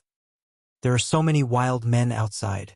If she doesn't say it herself, how do you know who it is? This child who lost his parents since he was young is so easy to fool. He's coaxed to bed with just a few words. Who wants her now? Did Arong get into university? Hey, when Su Lan gives birth, how will she have the money to send him to university? The shopkeeper's face suddenly changed, and she winked at the aunties. At the door, outside the shadow of the eaves, Su Yao stood there expressionlessly, his hands clenched into fists. Arong, you're here to get your acceptance letter, right? You just arrived this morning. The lady boss squeezed out an awkward but polite smile. Su Yao took the acceptance letter and left. It was sealed in a yellow envelope. Ever since he returned from the summer vacation, he had heard too many rumors. Some were said behind his back and some were said to his face. He, who had never fought before, frequently fought with others during the summer vacation. Su Yao hated his sister. He hated her for not loving herself. He hated her for ruining his future. That kind of exasperation for not living up to expectations tormented him every day. He hated the man who didn't recognize him even more. Even though he didn't know who he was, his sister still refused to tell him. No wonder there were so many rumors in town. The old bus slowly drove over. It drove steadily on the newly paved road 2 years ago and finally stopped at the bus stop. A young man and a young woman with a big belly got off the bus. They were Su Guang and Su Lan, who had left their hometown many years ago. Hi Arong. Su Guang waved with a smile.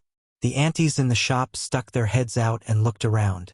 Su Yao looked at Su Lan deeply. After so many years, he finally saw her again. The current Su Lan had lost the innocence of a young girl. She had become round and full. She had the grace of a young woman. Why are you in town? Didn't you and Sister Ru move to the county? Oh, my sister is pregnant. She came back to hide. Those sons of the family planning department are useless. They sent my sister to the hospital and want to have an abortion. Look at how big her belly is. Can she have an abortion? A bunch of inhumane animals. My brother-in-law didn't come, so I sent my sister back. Anyway, my dad said that it doesn't matter if I go to work or not. I just know how to slack off. It's better to come back with my sister. Su Guang was as lively as ever. He chattered non-stop along the way. Stop talking. Su Lan reprimanded her brother. Then, she looked at Su Yao and asked gently, "What's wrong, Arong?" She was always so gentle and considerate. She could easily see the gloominess in his eyes. In an instant, his eyes turned red. Su Yao said, "My sister is pregnant." That night, Su Lan and Su Ru talked until late into the night. 2 pregnant women, 2 best friends. They had been separated for many years. One was married and had a happy child. The other was pregnant out of wedlock and was criticized. Just like their childhood experiences, the difference was like heaven and earth. Su Ru looked at Su Lan. She was like a little girl selling matches looking at the warm stove and delicious Christmas dinner through the window. 2 worlds. Who's the father of the child? Under the dim light, lying on the same bed, Su Lan asked softly.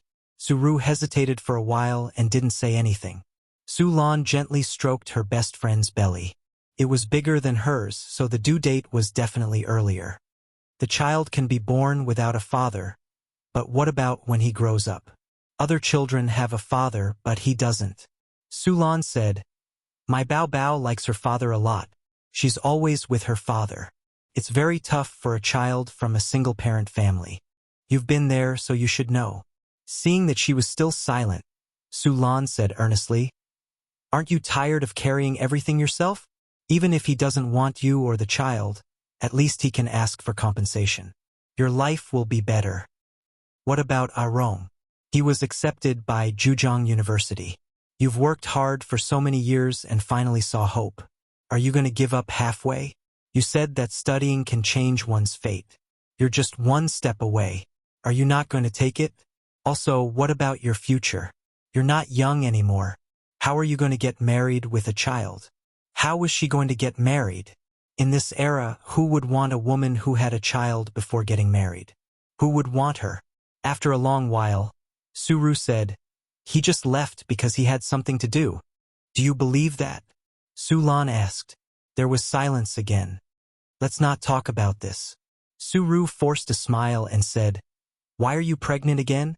They're so strict now.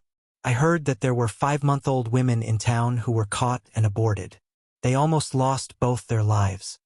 Su Lan said helplessly, "My one wants a son. His father wants it too. They feel that without a son, the Qin family's line will end. Don't think that he dotes on his daughter very much now. After knowing that I'm pregnant, he's so happy. He's usually an old-fashioned person, jumping around like a child." Su Lan's tone was reproachful and helpless, but her face was full of happiness. It pierced Su Ru's heart deeply. "Actually, I can think of a way to pay for Arong's school fees. If it doesn't work, I'll ask my father for it. After all, Arong calls him granduncle." Su Lan sighed. "But you—" Actually, at that time, Su Lan and her family were at their worst.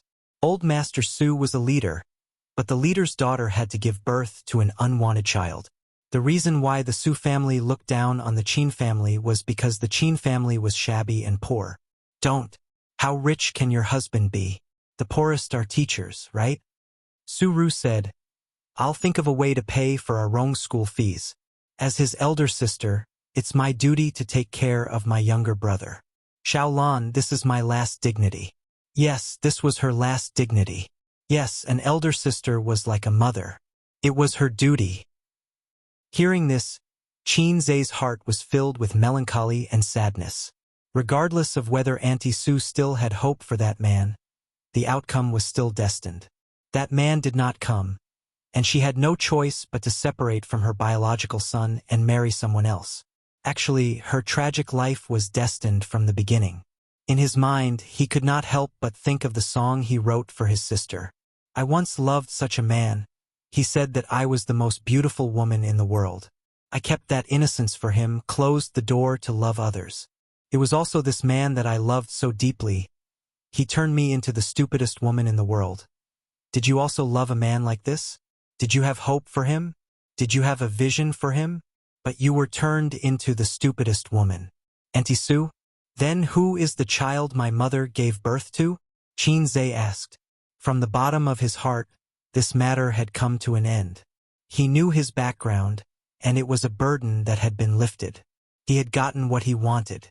He could not bear to look back on the past, so he let it go with the wind. But Qin Zhe could not hold back his curiosity and asked another question. Su Guang shook his body exaggeratedly, as if he had fallen over.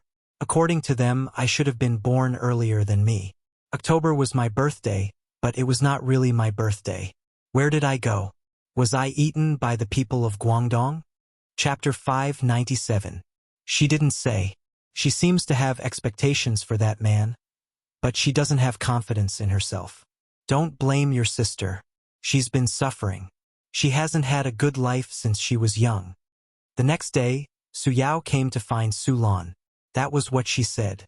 However, he couldn't completely understand his sister at that time.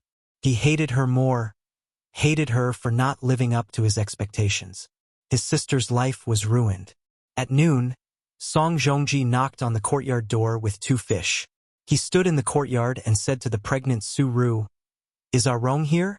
He asked me to catch the fish. He said it's for your health." "Thank you." He went out with Ah Guang. Su Ru said, "What are you thanking me for?" 5 cents. Song Zhongji grinned. Su Ru was stunned and nodded. "I'll get you the money." "No, it's not convenient for you. I'll ask our Rong when he comes back." As he spoke, Song Zhongji scooped a basin of water and placed the half-dead fish inside. This man was idle and didn't like to work in the field. He was good at catching fish and birds. He was the only one who didn't criticize Su Ru. He was probably a bad person and didn't have the right to criticize her. Maybe he wasn't interested in gossiping, or maybe he was a coward and was afraid that Su Yao would beat him. The day of labor came soon. Su Ru was Mr. Su. She didn't go to the county hospital. She didn't have the means to go to the hospital back then. In the countryside, she usually went to the village doctor. It was slightly better than the barefoot doctor. She had studied medicine for a few years, but her standard was definitely bad. Otherwise, she wouldn't be in the countryside but in the hospital. Shujia town was too poor to have a health center. There was a health center in the neighboring town. At noon, her water broke and she started to have labor pains.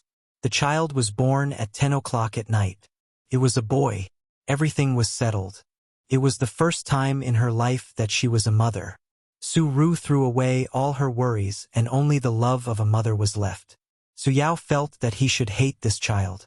But when he saw the baby sleeping in the swaddling clothes and couldn't open his eyes to see the world, he clenched his little fist and slept quietly. His heart suddenly softened. Due to malnutrition, the baby was only 2.4 kilograms at birth, which was medium small. "The baby is so cute. Have you given him a name?" Su Lan, who was pregnant, watched from the side with a smile on her face. Su Ru shook her head and helplessly said, "Our Rong refused to help. He still has a thorn in his heart." Su Lan said angrily, "Ignore him. I've prepared a few names. Do you want to choose one?" "What name?" "Qin Hao, Qin Xiaofan. Just pick one and change it to Su," Su Lan said excitedly. "Su Xiaofan doesn't sound good. How about Su Hao?" Su Ru nodded and smiled. "All right.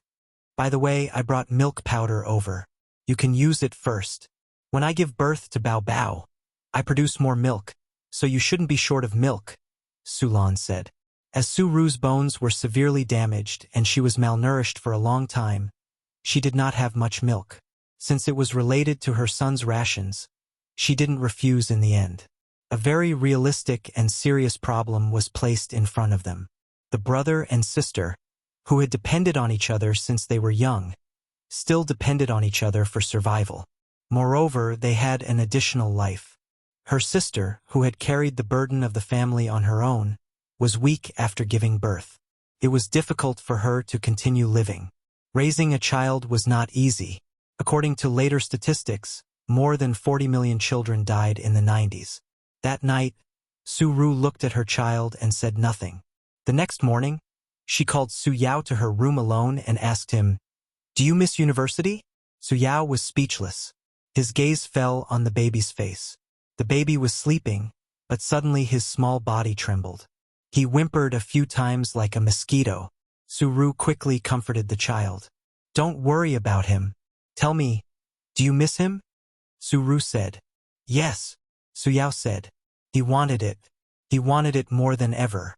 Studying can change one's fate, can also restore one's dignity. He longed for success. He longed to escape poverty. He longed to regain his sister's lost dignity." Su Ru nodded. A few days passed like this. One night, Su Ru was suddenly woken up by urgent knocking on the door. The baby was crying loudly. "Wrong, Sister Ru," Su Guang said with a sobbing voice. "My sister fell down." He knocked on the door with all his might. Su Ru sat up in shock. Her sleepiness disappeared. Before she could call for help, Su Yao from the next room had already rushed into the courtyard. When she opened the door, Su Guang was standing there with a panicked expression. "What happened?" "My sister slipped when she went to the toilet at night. She was covered in blood. Su-ru heard it and her face turned pale. She couldn't care less about comforting the child and shouted, "Rong, Rong." No one answered her. Su Yao had already rushed out of the house with Su Guang. The next day at 5 o'clock in the morning, Su-ru, who hadn't slept the whole night, finally waited for her brother to come back. We took her to the health center. Xiaolan was already unconscious and couldn't give birth naturally. They said there was no way. The fetus might be injured and asked us to send her to the hospital.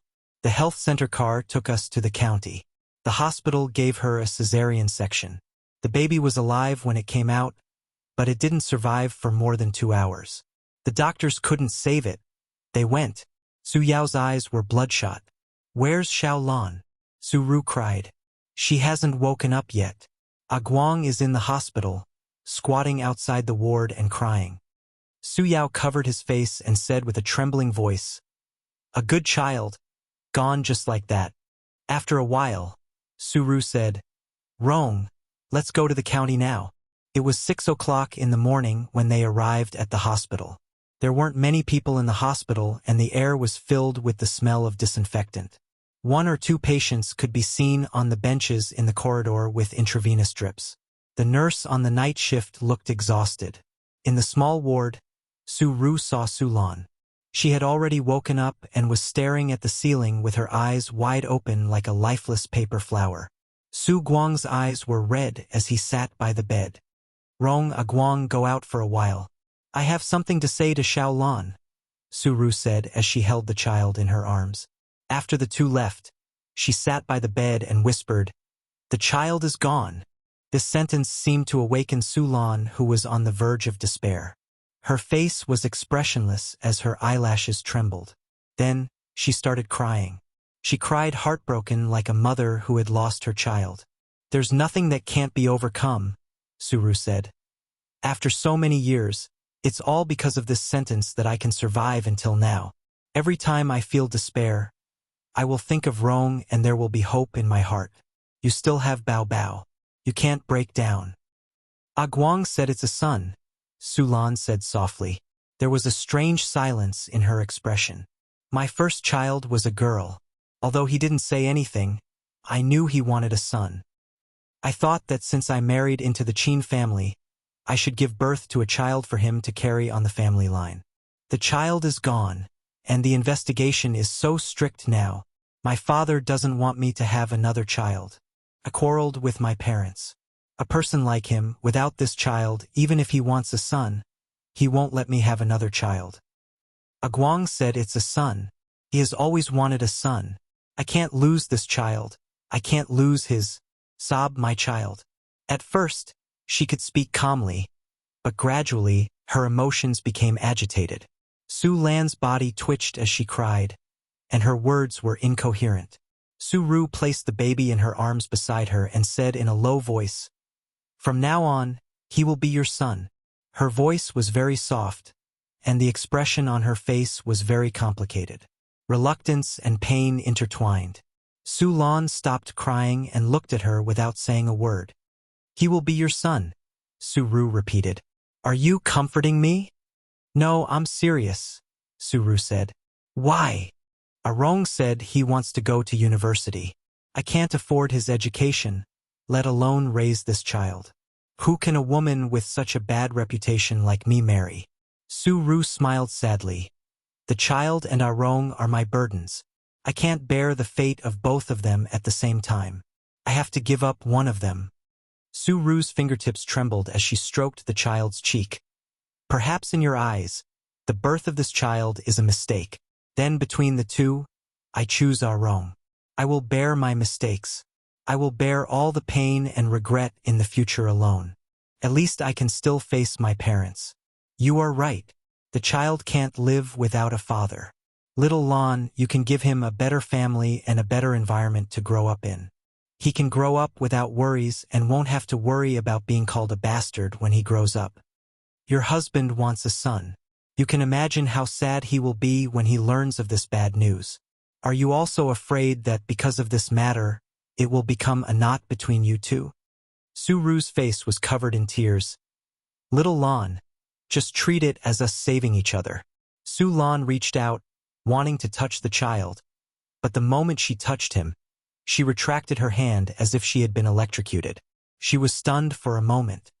Sister Ru, from today onwards, this child is mine and has nothing to do with your family. I will raise him, give him the best environment, and raise him as my own son. You and Arong can't go back on your word in the future. Okay, Su Ru said. As soon as she said this word, her entire body collapsed. What do you need me to do for you? When he grows up, bring him to Su Town to visit me every summer. Okay. Outside the door, two youths stood there. Why are you two standing at the door? The doctor in a white coat walked to the door of the ward. The two youths were in tears, and the doctor wasn't surprised at all. He pushed the door open and glanced at the ward, holding a stack of reports in his hand. You came last night, right? The doctor last night got off work, and I'm in charge of your ward. My condolences, I'll register you again. What's your name? Su Lan opened her mouth. Su Ru said, Su Ru, right? The doctor wrote a few notes. In a while, I'll get the nurse to take you for a checkup. After a miscarriage, you have to pay more attention to your body, or else you'll have a lingering illness. Soon, rumors began to spread throughout the Su town. Su Ru's child died prematurely, and the bastard she was carrying outside had a short life.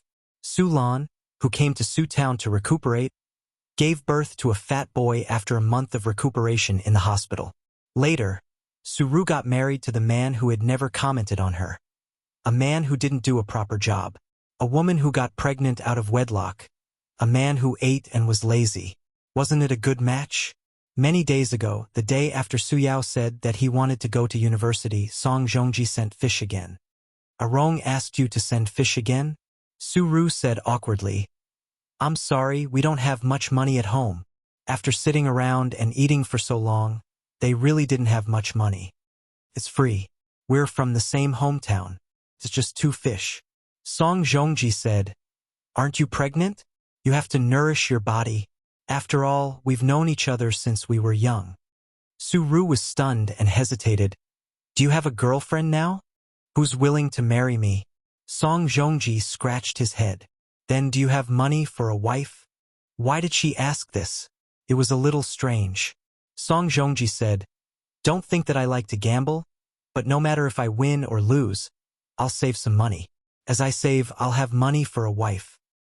Then are you willing to marry me? I won't raise someone else's son. Don't worry, I'll give the child away. Really? But you have to help me support our own studies. For Su Ru, instead of giving it to someone else, giving it to her best friend who grew up with her was the best ending. Song Zhongji was a man of his word. A weak man had his advantages. On the day Su Lan left, Su Yao stood outside the town and watched the bus leave. He, who had never smoked, squatted by the side of the road and smoked an entire pack of cigarettes. Later on, Su Yao went to college as he wished and became successful as he wished. But he couldn't pay back the debt he owed his sister in this lifetime. He regretted that morning countless times, regretting that he said, yes. In the years after that, he rarely stepped into Su Town. He married a rich lady in Wen City and settled down in Wen City. Everyone in Su Town said that this chicken flew to the branch and became a golden phoenix, forgetting his roots. In fact, he was afraid to face his sister. Every time he saw his sister's aging face, he would think of that unbearable past. On the day she passed away, she said a lot to me. She said that she didn't disappoint her parents and that I finally stood out. But I knew that what she wanted to say the most was A's. We worked hard to change our fate, but I couldn't change the past in my life. Su Yao sat in front of the grave. His expensive suit was covered in dust. After my sister died, my biggest wish in life wasn't to stand out, but to bring you here one day, point at this tombstone, and tell you that she was your biological mother. This was her biggest wish before she died. She didn't say it, but I knew. It was because of me that you and your son were separated for more than 20 years. It was all my fault. It was my responsibility. This was the biggest pain in his life. Therefore, he went crazy and wanted Qin Zhe to acknowledge his ancestors, in order to make up for his past mistakes. He wanted to make his conscience feel better. But we promised Xiaolan that we wouldn't talk about this in our lives. As long as she doesn't agree, I won't tell her. Qin Zhe said bitterly. That means my dad doesn't know about this. That's not important. Su Yao said. Ace, you can't tell your dad the truth. It might be your mom's fault for hiding it from him, but this kind of thing can only be kept a secret. The longer it goes, the more you can't tell him. Su Guang's voice was almost pleading. This was very important, very important. Qin Zhe said in his heart. He had read the old man's diary and knew what was going on. But he hoped that the old man knew about this but kept it to himself and pretended that he had a son. Think about it. Any man would know that the son he raised for more than 20 years was not his. His mentality would explode. The situation would get out of control. What would happen to Mom? What would happen to me and my sister? I'm sorry. I don't know who your biological father is, Su Yao said dejectedly. It's okay. Just pretend that he's dead. Qin Zhe's tone was calm. I only have one father. His name is Qin Jianzhong. And Zhilong. What does it have to do with me? Qin Zhe interrupted him. I don't have any brothers, only my sister. I can accept what happened back then and face my biological mother calmly. I can also face you, my uncle, calmly, but that's all. I have my life, I have my family. There's no need to cut off contact, but I hope you won't take the initiative to disturb my life in the future, especially in front of my mom. Su Yao nodded. After crying and untying the knot in his heart for many years, he felt much more relaxed. Can you call her mom? Su Yao looked forward to it. Qin Zhe was stunned. He stared at the tombstone. He opened his mouth and spat out a very simple word, but he couldn't spit it out. The high-speed train to Shanghai. Su snuggled in Qin Zhe's arms. Women were always emotional. After shedding a few pounds of tears for the biological mother of her beloved, Su became listless and didn't feel better for a while. Qin Zhe was much calmer. Do you think it's too cold? Qin Zhe's fingertips flowed through her hair. Su wanted to shake her head, but finally nodded. Sadness doesn't have to be shown. The past is all in the past, and the people who leave will never come back. You can't change anything. Qin Zhe sighed.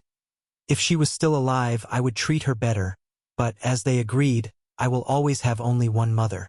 Raising kindness is better than giving birth to kindness. Don't you want to know who your biological father is? Do you think I should go find him? Su thought about it, shook her head and said, You shouldn't look for him, but you can't help but think about it. Think? Why do you want to think about it? He may still be in that small county, living a mediocre life for half of his life, or he may sigh that he had an illegitimate child. But what does it have to do with me? The world is so big. I can't go find him. I said, let's just treat him as dead. Why do you want to find him? Do you want to cry and recognize him as your flesh and blood? I'm afraid that he will stick to me like a dogskin plaster. Anyway, he's a big boss with a net worth of billions. What if he makes my family restless? 2018, midsummer in September. Qin Zhe, who finally learned about his life, could finally face his life more calmly. Chapter 598. On the journey from Shujia town to Shanghai, the Harmony train passed through the tunnel, crossed the fields, undulating mountains in the sun, and rippling ponds. Su sometimes bowed her head to play with her mobile phone, and sometimes peeked at the silent Qin Zhe. In silence, he was expressionless, just staring at the scenery outside the window, wearing a mask and no sunglasses. This was a first-class seat, and there would be no people coming and going. At this moment, Qin Zhe had an indescribable charm, especially the melancholy hidden in his eyes. In fact, he was still very sad. After all, that was his biological mother, a person who had worked hard to change her fate all her life. She had no hope, so she pinned all her hopes and beauty on her brother, and bore all the pain and regret alone. If you want to fly, I'll carry the pain.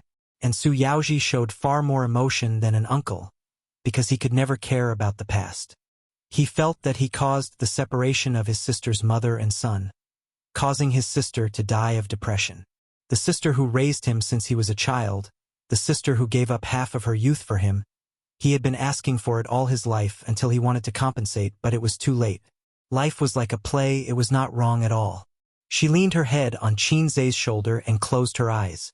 Tenderness and sadness surged in her heart, filling her chest. She hoped that this was a journey without an end. She hoped that, in the future, she could always lean on this shoulder. "Husband, do you love me?" Suyu murmured. "Oh, don't say such sad things." Qin Zhe unscrewed the mineral water. "Come on, good brother. Deep feelings, drink it." Suyu. She hit him angrily. Old husband and wife still so pretentious. Qin Zhe said in a bad mood.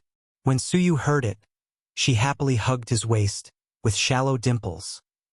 When Qin Zhe noticed her, Suyu had already fallen asleep. Her face was serene, with a round nose, a ruddy mouth, and long eyelashes that were like the wings of a flying bird. He didn't know if it was an illusion, but she seemed to have become much prettier. Qin Zhe always feels that no matter how beautiful things are, after looking at them for a long time, there will be aesthetic fatigue. He tries to recall the scene when he first met Suyu. The deepest impression in his mind was not her beautiful face, but her tall figure. She was wearing a sexy OL suit, very cold and very goddess-like. Before he met her, she was like a cold daisy in the cold wind. She was beautiful, cold, and unapproachable. After getting to know her, she shed her disguise.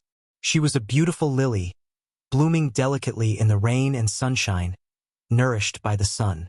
Qin Zhe carefully took out his mobile phone and tried not to wake her up. He opened the chat software and sent a message in the Salted Fish Harem group. "So you and I are going back to Shanghai today. The things in Shangqing have been settled. Are the funds ready?" At cross-dressing boss Qingqing Zijin Xiangxi Hongdo Wang Zijin. "I'm ready to invest." Qin Baobao copied and pasted. "I'm ready to invest." Nan Man Pei was a little late. He probably felt that it was not good to ignore Qin Zhe, so he copied and pasted, "I'm ready to invest." Qin Zhe was overjoyed. "Oh, there are suddenly 3 new shares. I'm caught off guard." Qin Baobao. Wang Zijin. "What are you talking about? I don't understand." Nan Man Pei. "Generally, it's best not to delve into things that you don't understand, especially when it comes from Qin Zhe's mouth." Wang Zijin. "It seems to make sense." Qin Baobao. "This black-hearted maggot is always saying some nonsense in front of me. I don't understand most of it." Wang Zijin. Nan Man Pei. "Don't say it out loud. How am I supposed to respond to that?" Nan Man Pei imagined the nonsense Qin Zhe said to his sister and shuddered. Also, it was extremely scary. Qin Zhe was thick-skinned. "What are you talking about? I don't understand at all. You're thinking too much." Qin Baobao. "Then explain what you meant by that last sentence." Qin Zhe. "New shares. Haven't you played with stocks before?" "I'm not afraid even if the crab comes. I'm not afraid." Qin Baobao was speechless and sent a series of flips table emojis. Qin Zhe. "Sister Ziwei, wait for me to come back. You said you would cook noodles for me. I like noodles and soup, not hot noodles." Wang Zijin. She had the urge to go crazy. As an editor who had been on the internet for a while, she could actually understand instantly. That day, she had a private chat with her boyfriend and was a little naughty. In the group, her style of chatting had always been dignified and serious. Qin Zhe actually hinted in the group. Nan Man Pei definitely didn't understand. "Speak human language. Do you need my help with the follow-up matters in Shin City?" Qin Zhe. "No, so you and I will take care of it. Sister Man Pei, let's play the game of eagle and chicken another day." Nan Man Pei. Question mark. Wang Zijin. "A's, what's wrong with you today?" She felt that he was a little unrestrained and wasn't in the right state. Was he provoked? Qin Baobao didn't say anything. She was confused and thought that her brother was just talking nonsense. Qin Zhe didn't answer her and put his phone in his pocket. He was very happy to be mischievous and had found the right state of life. Don't think about it. Let bygones be bygones. The affairs of the older generation have nothing to do with us. Don't be conflicted. Don't be depressed. Don't be sad. At this moment, his phone rang. The caller ID showed that it was Huang Yuting. Qin Zhe was helpless. He gently woke Suyu up and indicated that he needed to answer the call. He held his phone and put on his sunglasses. He got up and left his seat to open the toilet at the end of the car. Click. The lock popped back and Qin Zhe picked up the call. Old Huang, what's the matter? Huang Yuting laughed. Mr. Qin, there's something I want to tell you directly. After all, we're old friends. I've discussed it with my agent. I think we can release one song from the album in the second half of the year. I want to sing it now.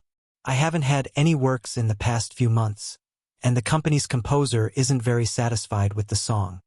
Huang Yuting chattered for a while. Among the artists that Qin Zhe had poached, Chen Shishir and Yi Lu had gone out to film. As for the singers, Huang Yuting and Su Jiao were busy with work and didn't have any new works for the time being. There were some rumors circulating on the internet that the two of them might have gone silent and jumped ship to Tianfang. In the end, they didn't have any works for half a year. If it weren't for the fact that they were directly advertised in variety shows, the audience would have forgotten about them. Huang Yuting had taught a newcomer in his previous company. That newcomer's catchphrase song became popular on the internet recently, and his fame increased greatly. On the other hand, his master hadn't made any progress and was a bit agitated. No problem. What kind of song do you want? Qin Zhe asked. I'm still worried about your work. Huang Yuting said modestly, just a hit song will do. Get lost. I'm just kidding. Huang Yuting said, I just want to sing a song with feelings. A song with feelings. Qin Zhe thought for a moment. Then I have a lot of songs here. I just thought of one. It's said to be quite popular. Huh? It's said to be quite popular. What do you mean? Oh, I think it should be popular. Qin Zhe changed his words. It's said to be quite popular because the system told him so. It's the most popular online song of the year. Qin Zhe had a lot of songs here. This kind of song was most suitable for the artists under him to sing. For his sister, he wanted to write some good songs with a little bit of meaning that could be passed down for many years. Do you have a demo? Huang Yuting suddenly became excited. Qin Zhe's last song, Love Even If You Die, made him famous. Although it was a catchphrase song, it was more beneficial to increase his fame. In the past, his fans were all young people. Now, even those burly men could shout out his fame. Huang Yuting. Oh, I know him. Love Even If You Die was sung by him. He would sing it every time he went to KTV. There's no demo. I'll just sing it casually. Listen to it. If it's good, we'll settle on it. Qin Zhe said. Okay. Huang Yuting listened attentively. Qin Zhe sang, I've lost contact with prostitutes in Guangdong. Sometimes I miss the health care we did together. I hope this organ can connect us. I miss you. My Cantonese is not very good. What do you think? After singing, Qin Zhe asked, what a sentimental song. It would definitely touch the heartstrings of countless people. Okay, this one. It's good, very good. Huang Yuting laughed excitedly. Well, okay. I'll hang up first. I'll go back to the company and write the song and send it to you. Qin Zhe hung up the phone. He took a piss while he was at it. The clear water came out of the jade pillar. The rain sprinkled on the world. He was still a little sad. He couldn't completely let it go. Qin Zhe sighed faintly. He needed to find something else to divert his attention. Otherwise, his OCD would drive him crazy. He would think every day.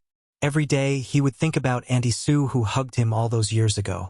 He would think about how she felt when she faced him. Another thing made his balls hurt. He had so many brothers and sisters. He and Suyu would have a lot to talk about. Oh right, I still have a crazy film to shoot.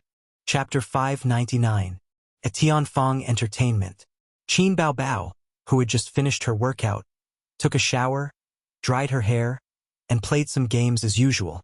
Then, she sat on the sofa in the office barefooted and practiced her vocal cords for a few minutes. She called her assistant from the office next door to make some tea, while she picked up a book called How I Met You in My Most Beautiful Years, and started reading it. Women and men were different after all. Judging from the title of the book, Romance novels were long and complicated, while hot-blooded novels were concise and clear. Qin Baobao's way of doing things could not be considered straightforward. She lacked Wang Zijin's opinions and was not as decisive as Nan Manpei's. Nor was she as wise and resilient as Suyu. Be it because of her family background or her outlook, she could not compare to them since she was a child. However, she was the only woman Qin Zhe could not forget about for more than 10 years. Everyone wanted to fight the sobbing monster, but Qin Zhe was the only one who loved it. Xiang Yi's assistant sat opposite Qin Baobao and drank tea. She still had something to do, but nothing was more important than drinking tea with her boss. She could even get some snacks from her boss. The necklace is beautiful. Did your boyfriend give it to you? Qin Baobao asked with a smile. Although her family wasn't as prestigious as her best friends, baby Qin had received a good education since she was a child. In her assistant's heart, she wasn't a boss who was difficult to get along with. Occasionally, she would even say a few witty words to tease her. Xiang Yi's assistant even made a barometer based on Qin Baobao's expression in the morning. For example, if Qin Baobao came to work sullenly, Qin Zhe would definitely not be in Tianfang today. It meant that it was a sunny day. If she came to the office in high spirits, Qin Zhe would definitely be by her side, or he would come over later. It meant that it was a rainy day. Yes, she said. It's so good to have a boyfriend. Qin Baobao sighed. It's not convenient for you to have a boyfriend. Xiang Yi's assistant nodded and flattered her. But you have a younger brother. Many people are willing to exchange their boyfriends for your younger brother. Qin Baobao said in his heart, I don't want a pair of broken shoes that have been used by others. What about you? Are you willing to exchange your boyfriend for it? The assistant was stunned and shook his head. Boss Qin, you're joking. Is my younger brother not good enough? Good, very good, the assistant said against his will. Qin Zhe was handsome, rich, and talented, but he always put on a straight face and used emotional abuse on her. In the novel, this kind of man was a domineering CEO who deliberately treated the innocent and naive. In reality, she really wanted to hit him. The assistant often criticized Qin Zhe silently to her friends, saying that she was under pressure in the company that did not match her beauty.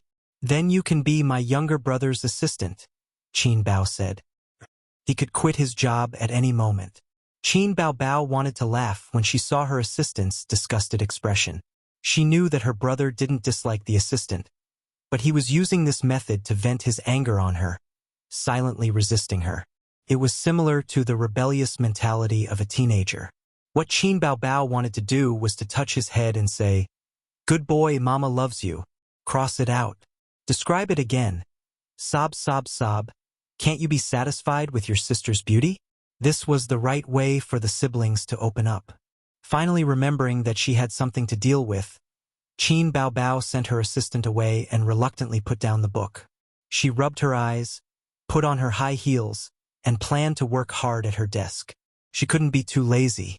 After all, she was the CEO of a big company. In recent years, her brother had been climbing up the ranks like a rocket, and she couldn't keep up. They had said that they would be salted fish together, but suddenly he became a big shot. He started a company and made movies. Qin Baobao's dream was to walk on the screen and become the national goddess. The reason was that every time she saw her beautiful face in the mirror, she felt a sense of loneliness. Good things couldn't be hidden, so she had to share them with the whole country. Qin Baobao was very reluctant to become the big sister of an entertainment company when she was caught off guard. It was too tiring to be a boss. But what could she do? The most important person in her life suddenly jumped on the high-speed train and sped away. The only thing she could do was to ride a donkey and chase after him. Even if she couldn't catch up, at least she could shorten the distance between them. Otherwise, she would only be abandoned. I have a donkey, but I never ride it. The phone on the other side of the sofa rang, and the screen showed that the caller was Qin Zhe. Qin Baobao threw herself on the sofa and happily picked up the call, but her tone was fierce. You're finally back. You made Zijin and I eat noodles for 3 days. My mouth is so bland. It's my fault, my fault. Qin Zhe said, I'm downstairs in the company. Do you want to go out and play? Where to play? Qin Baobao's eyes lit up, and her long legs slapped the sofa happily. You'll know when you come down, Qin Zhe said. Qin Baobao immediately jumped up from the sofa and left the company happily. She didn't forget to put on a mask. At the parking lot downstairs, she saw her brother's car, which was worth 200,000 yuan. Because of the concealment, the car window didn't roll down. Qin Baobao stood beside the car and knocked on the window. The car window slowly rolled down. As a sister, she shamelessly winked at her brother. Qin Zhe got it and said, "Get in. You're the right person after confirming with my eyes." It wasn't rush hour now, and the road was still smooth. Qin Zhe followed the navigation and drove on the highway. His sister sat in the passenger seat, and the seat belt made a very naughty curve on her chest. A big-breasted brother was more pleasing to the eye than a small-breasted brother. "Did you have fun in Shen City?" his sister asked casually. "What's there to be happy about? I'm so tired. I only cared about chatting with the other side and didn't have time to play in Shen City," Qin Zhe said. For his sister's wit, he knew it in his heart. "You came back 2 days later than expected. Where did you go?" his sister asked again. They took a plane to Hangzhou Shaoshan Airport, and then from Shaoshan Airport to Shujia Town. They rested for a day. The next morning, the car called by Su Yao arrived, and they went to Shujia Town to visit the grave together. "I went to see Aunt Su," Qin Zhe said. "I originally said I would wait for her birthday, but then I was lazy and didn't go." His tone and expression were very calm and steady. "Su Yu also went? Well, I have nothing to do anyway." "Oh." His sister looked at the highway outside and asked curiously, "Where are we going to play? I'll take you to a place you've never been to before." Qin Zhe was enraptured. Qin Baobao expressed that she was looking forward to it. "By the way, do you want to participate in my next self-directed movie? Is there a kissing scene? No. Is there a bed scene? No. No, get out." Qin Zhe was not reconciled. This is a movie for the purpose of word of mouth. If it can be popular, it will be very good for the reputation of the actors. Anyway, you are quite free recently. He was afraid that his first self-directed movie would be a flop, so he wanted to pull his sister together so that he could attract a lot of attention. "I'm not free. I'm busy at my desk all day, or I run out to shoot commercials and commercial performances. I'm tired." Qin Baobao casually talked nonsense. "Nonsense? Sister Ziwei told me that you have nothing to do at the company and at home." Qin Zhe exposed his sister's lie. Qin Baobao gritted her teeth after being stabbed in the back by her best friend once again. Qin Zhe expected better from her. "You should be more careful. Now many people are eyeing you covetously, saying that they want to empty you." The car got off the highway, passed 2 traffic lights, and stopped in front of a building gate. "Here we are," he said. Chapter 600. Shanghai No. 3 Mental Hospital. Qin Baobao looked up at the huge words on the hospital building. "What's wrong with your brain? Why are you here? Mental hospital? Why are you here? You've never been here before?" Qin Zhe parked the car and took out his car keys to lock the door. Using the car as cover, he secretly slapped his sister's perky butt. Qin Baobao froze and looked at him in shock. This pervert is so daring. She looked around guiltily to see if there were any paparazzi hiding nearby. The traffic was busy, and the pedestrians were rushing. No one noticed them. "Do you want to die?" Qin Baobao glared at him. She was not angry or embarrassed when her brother took the initiative to tease her. Instead, she was secretly happy. Qin Zhe smiled and looked up.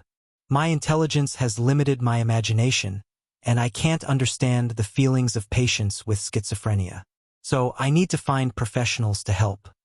Other than trashy movies and fast food movies, all movies with a little depth need the help of professionals." For example, the director of a Grandmaster movie had been preparing for 10 years. During this period, he had visited many martial arts masters. Another example would be those detective movies with high ratings. These movies had a professional team behind them. Qin Baobao hugged her brother's arm and entered the hospital together. Compared to other hospitals, the mental hospital was more deserted. But it was only relative. There were still many people in the lobby, queuing to register and collect medication. The number 3 mental hospital was a hospital that specialized in treating mental illnesses. It was different from other hospitals. If the psychiatrists in other hospitals encountered patients with serious illnesses, they would send them to a specialized mental hospital for a checkup. Of course, there were also patients with schizophrenia. This was the main purpose of Qin Zhe's visit. Qin Zhe led his sister to the 6th floor without any consultation. Then, he told the receptionist that he was looking for Director Li. "You've already contacted them?" Qin Baobao blinked her eyes and asked curiously. "Of course. Why else would we rush in here? They don't have time to entertain us." Qin Zhe said, "I've asked someone to contact the hospital. When the hospital heard that I'm going to shoot a movie, they were very happy. After all, it's a form of publicity.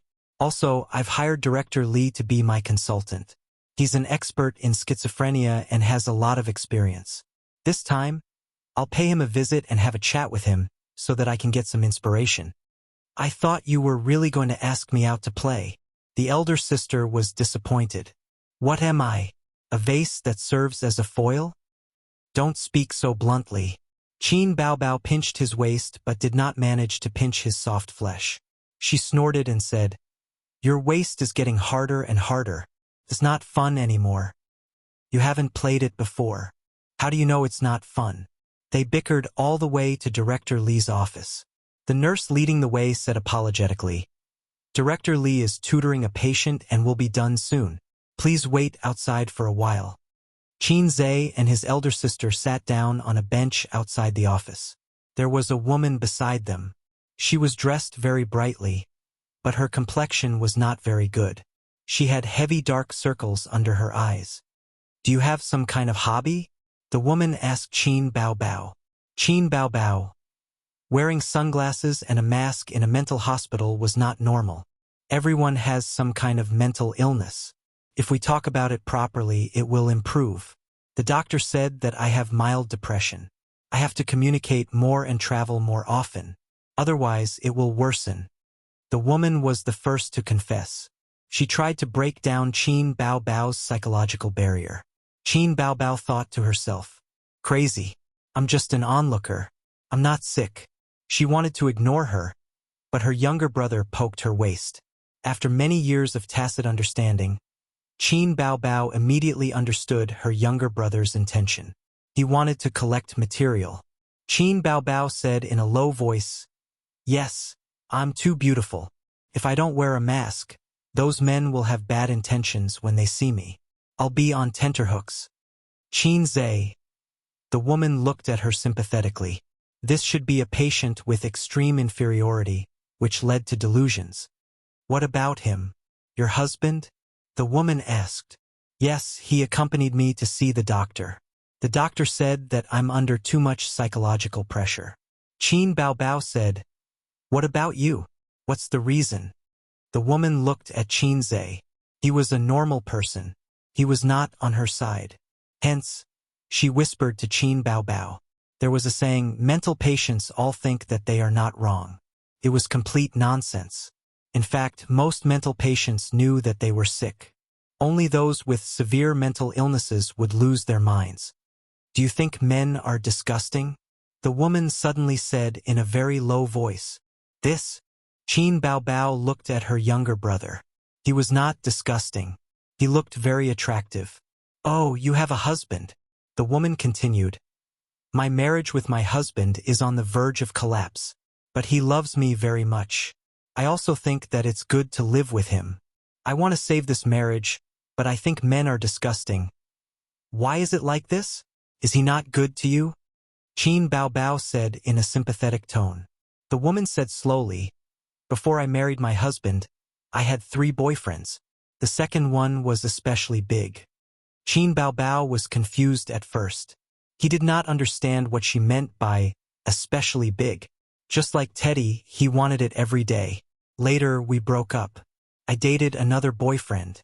He was very handsome. He was a very warm man, but his size was not very optimistic. Once, when we quarreled, I told him my ex-boyfriend's size in a moment of excitement. I even made a comparison.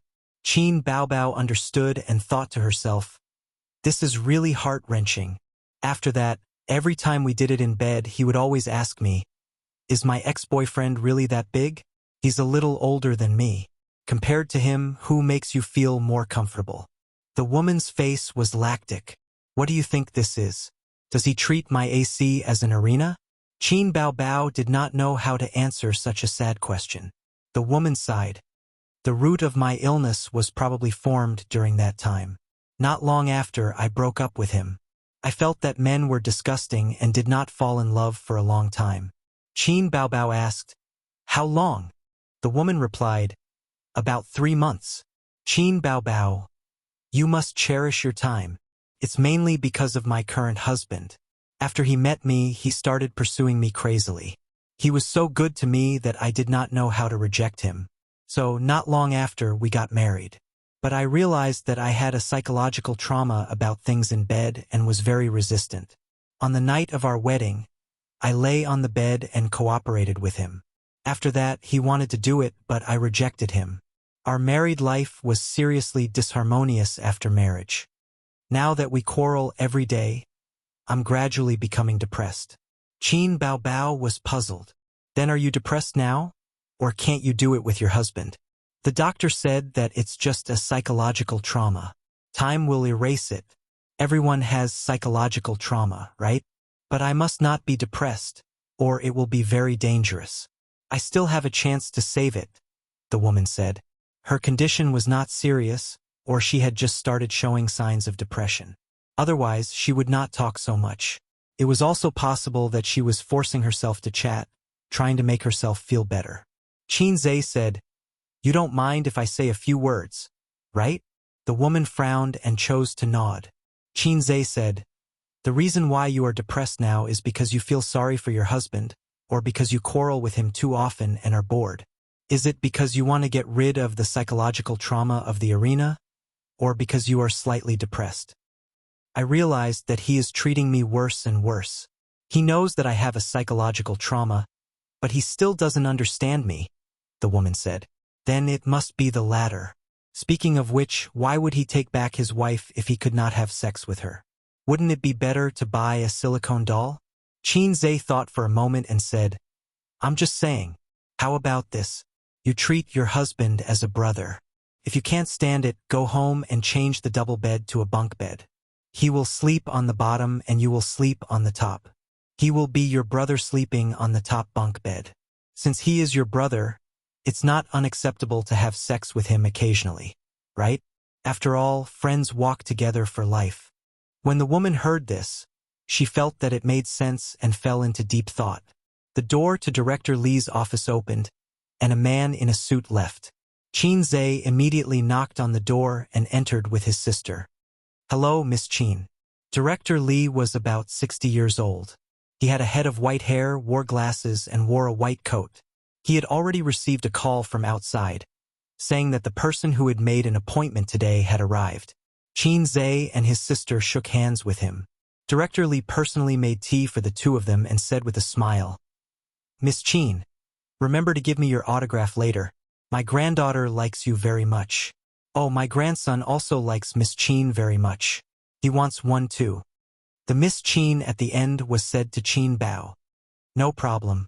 Qin Zhe took a sip of tea and said seriously, Director Li, I would like to know more about mental illness. My script business has hit a bottleneck. Because my knowledge of this field is limited, it is a bit difficult for me to write. How much do you know about mental illness? Director Li asked. Schizophrenia. Oh, schizophrenia. Qin Zhe said. Schizophrenia is a mental illness. It is a continuous, usually chronic, major mental illness. It is the most serious type of mental illness. Director Li smiled and said, when it comes to writing a script, only this type of person can write a good script. When it comes to mental patients, many people will subconsciously think of words like delirious, scary, and not illegal to kill. Actually, everyone more or less has a small mental illness, such as mania, anxiety, and mental weakness. Internet addiction is also a type of mental illness. Right? There are also those who say, the first floor makes sense, and those who like to raise dogs in the comments section. Qin Zhe asked curiously, What type of mental illness do the last two people belong to? Congenital brain disability, Director Li said.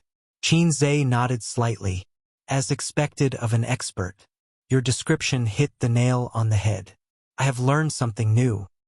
People like them usually behave like normal people, but once they are online, they can't help but control their hands. Even if people often scold them, they know that this behavior will cause dissatisfaction. However, they never get tired of it because their brain's sensory ability has changed. In the field of mental illness, it is called congenital brain disability but their inability to control their actions is like obsessive-compulsive disorder. Everyone has obsessive-compulsive disorder. Director Li pointed at the stack of books on the table.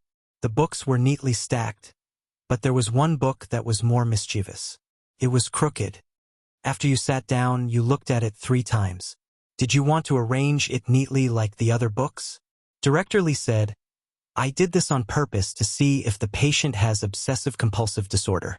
Qin Bao Bao also has obsessive-compulsive disorder, but it is very mild. However, your condition is more serious than hers. She only looked at it once, but you looked at it 3 times. For adults, obsessive-compulsive disorder doesn't affect normal life, but for children, severe obsessive-compulsive disorder can cause ADHD. Qin Bao Bao suddenly understood. Oh, he had ADHD when he was young. Qin Zhe kicked his sister and asked, I want to know if it is possible to set the main character with dual personality. You want to ask about the relationship between schizophrenia and dual personality, right? Director Li asked. Qin Zhe nodded. Yes, the details must be handled well or else it would be a joke. Chapter 601. Of course it's different. First of all, you have to understand what dual personality disorder is and what schizophrenia is. Dual personality disorder is a type of multiple personality disorder. This disease has a very prestigious scientific name, dissociative identity disorder. Most of the triggers are from childhood abuse, especially sexual abuse, which causes another personality to appear in the body. It's equivalent to having multiple souls living in the body. Patients with multiple personality disorder don't know anything about the other personalities in their body. Director Li said with assurance, and patients with schizophrenia are a clinical syndrome composed of a group of symptoms. It's a multifactorial disease. Oh, I might be too complicated. To put it simply, schizophrenia is far more complicated than multiple personality disorder. Its symptoms are not simple confusion of mind. Clinical symptoms include perception disorders, thinking disorders, emotional disorders, consciousness and behavior disorders, cognitive dysfunction. Qin Zhe and his sister looked at each other in silence, both dumbfounded. To be honest, Qin Zhe had always thought that dual personality disorder was schizophrenia. Director Li looked at their expressions and smiled. Then I'll put it more simply. Multiple personality disorder refers to the different characters in the body. Their personalities, names, and genders may be different. The patient will switch between different personalities. This kind of patient is very rare. In ancient times, people called it ghost possession. Have you seen Brainstorm? The protagonist is a police officer, but he's also a criminal. He arrests criminals, upholds justice, and plans murders to commit the perfect crime. But the two personalities of the police and the criminal are not connected. They don't know each other's existence. Schizophrenia means that the patient has separated himself from the real world. He is still a persona, but this persona lives in a different world. He rambles nonsense, he is crazy, and he is completely cut off from the world of rationality. Qin Bao Bao suddenly understood. In other words, multiple personality disorder, in a sense, is actually no different from normal people. And schizophrenia is a lunatic. Director Li pondered for a moment. It's one-sided, but it's not wrong. Qin Zhe said, Can I see a specific example with my own eyes? Director Li smiled and nodded. Miss Qin came this time to understand the details. No matter how much I say, it'll be confusing to you. Come with me. This kind of professional mental hospital was large and had 2 types, open and closed. The former was for mild mental illnesses such as depression, mania, and so on. The latter was the type that couldn't be released. On the way, Qin Zhe held his sister's shoulder with one hand. He actually wanted to hug her waist, but they were in the hospital, so it was inconvenient. If he brazenly hugged his sister's waist, Director Li might be kind enough to give him psychological counseling and tell him that it was wrong to have a sister complex, whether it was mentally or physically. To keep up with the times, he directly handed over an orthopedic specialist's business card and patted his shoulder. "This is all I can help you with." The reason why he had to hold his sister's shoulder was because he was sending a message with his head lowered. His partner was Chen Shishir. The petite beauty discussed the script with him in high spirits and complained about the director's harshness. The single female artistes in the company all liked to chat with him. Yi Lu, Su Jiao, Li Wei, they all messaged him for no reason. Qin Zhe wasn't impatient at all. He wasn't aloof either and tried his best to chat with the other party happily. Qin Bao looked at the naughty pictures Chen Shishir sent and frowned unhappily. "We're doing business. What are you chatting about? There are always flirtatious sluts trying to seduce the pig that I raised painstakingly." His sister's jealous expression could tug at one's heartstrings. Qin Zhe comforted her. "Don't be a coward, right? I can't afford."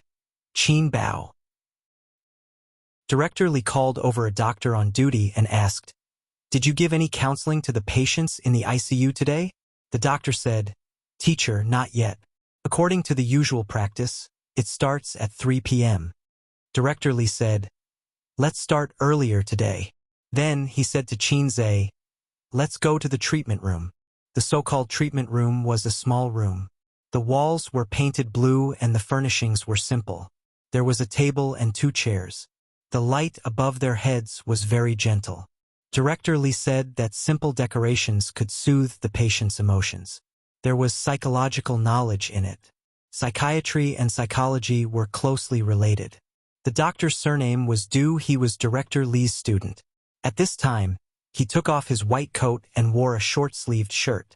The white coat would irritate the patients and make them resist or even overreact. He sat at the table and waited for patient number 3 to be sent over.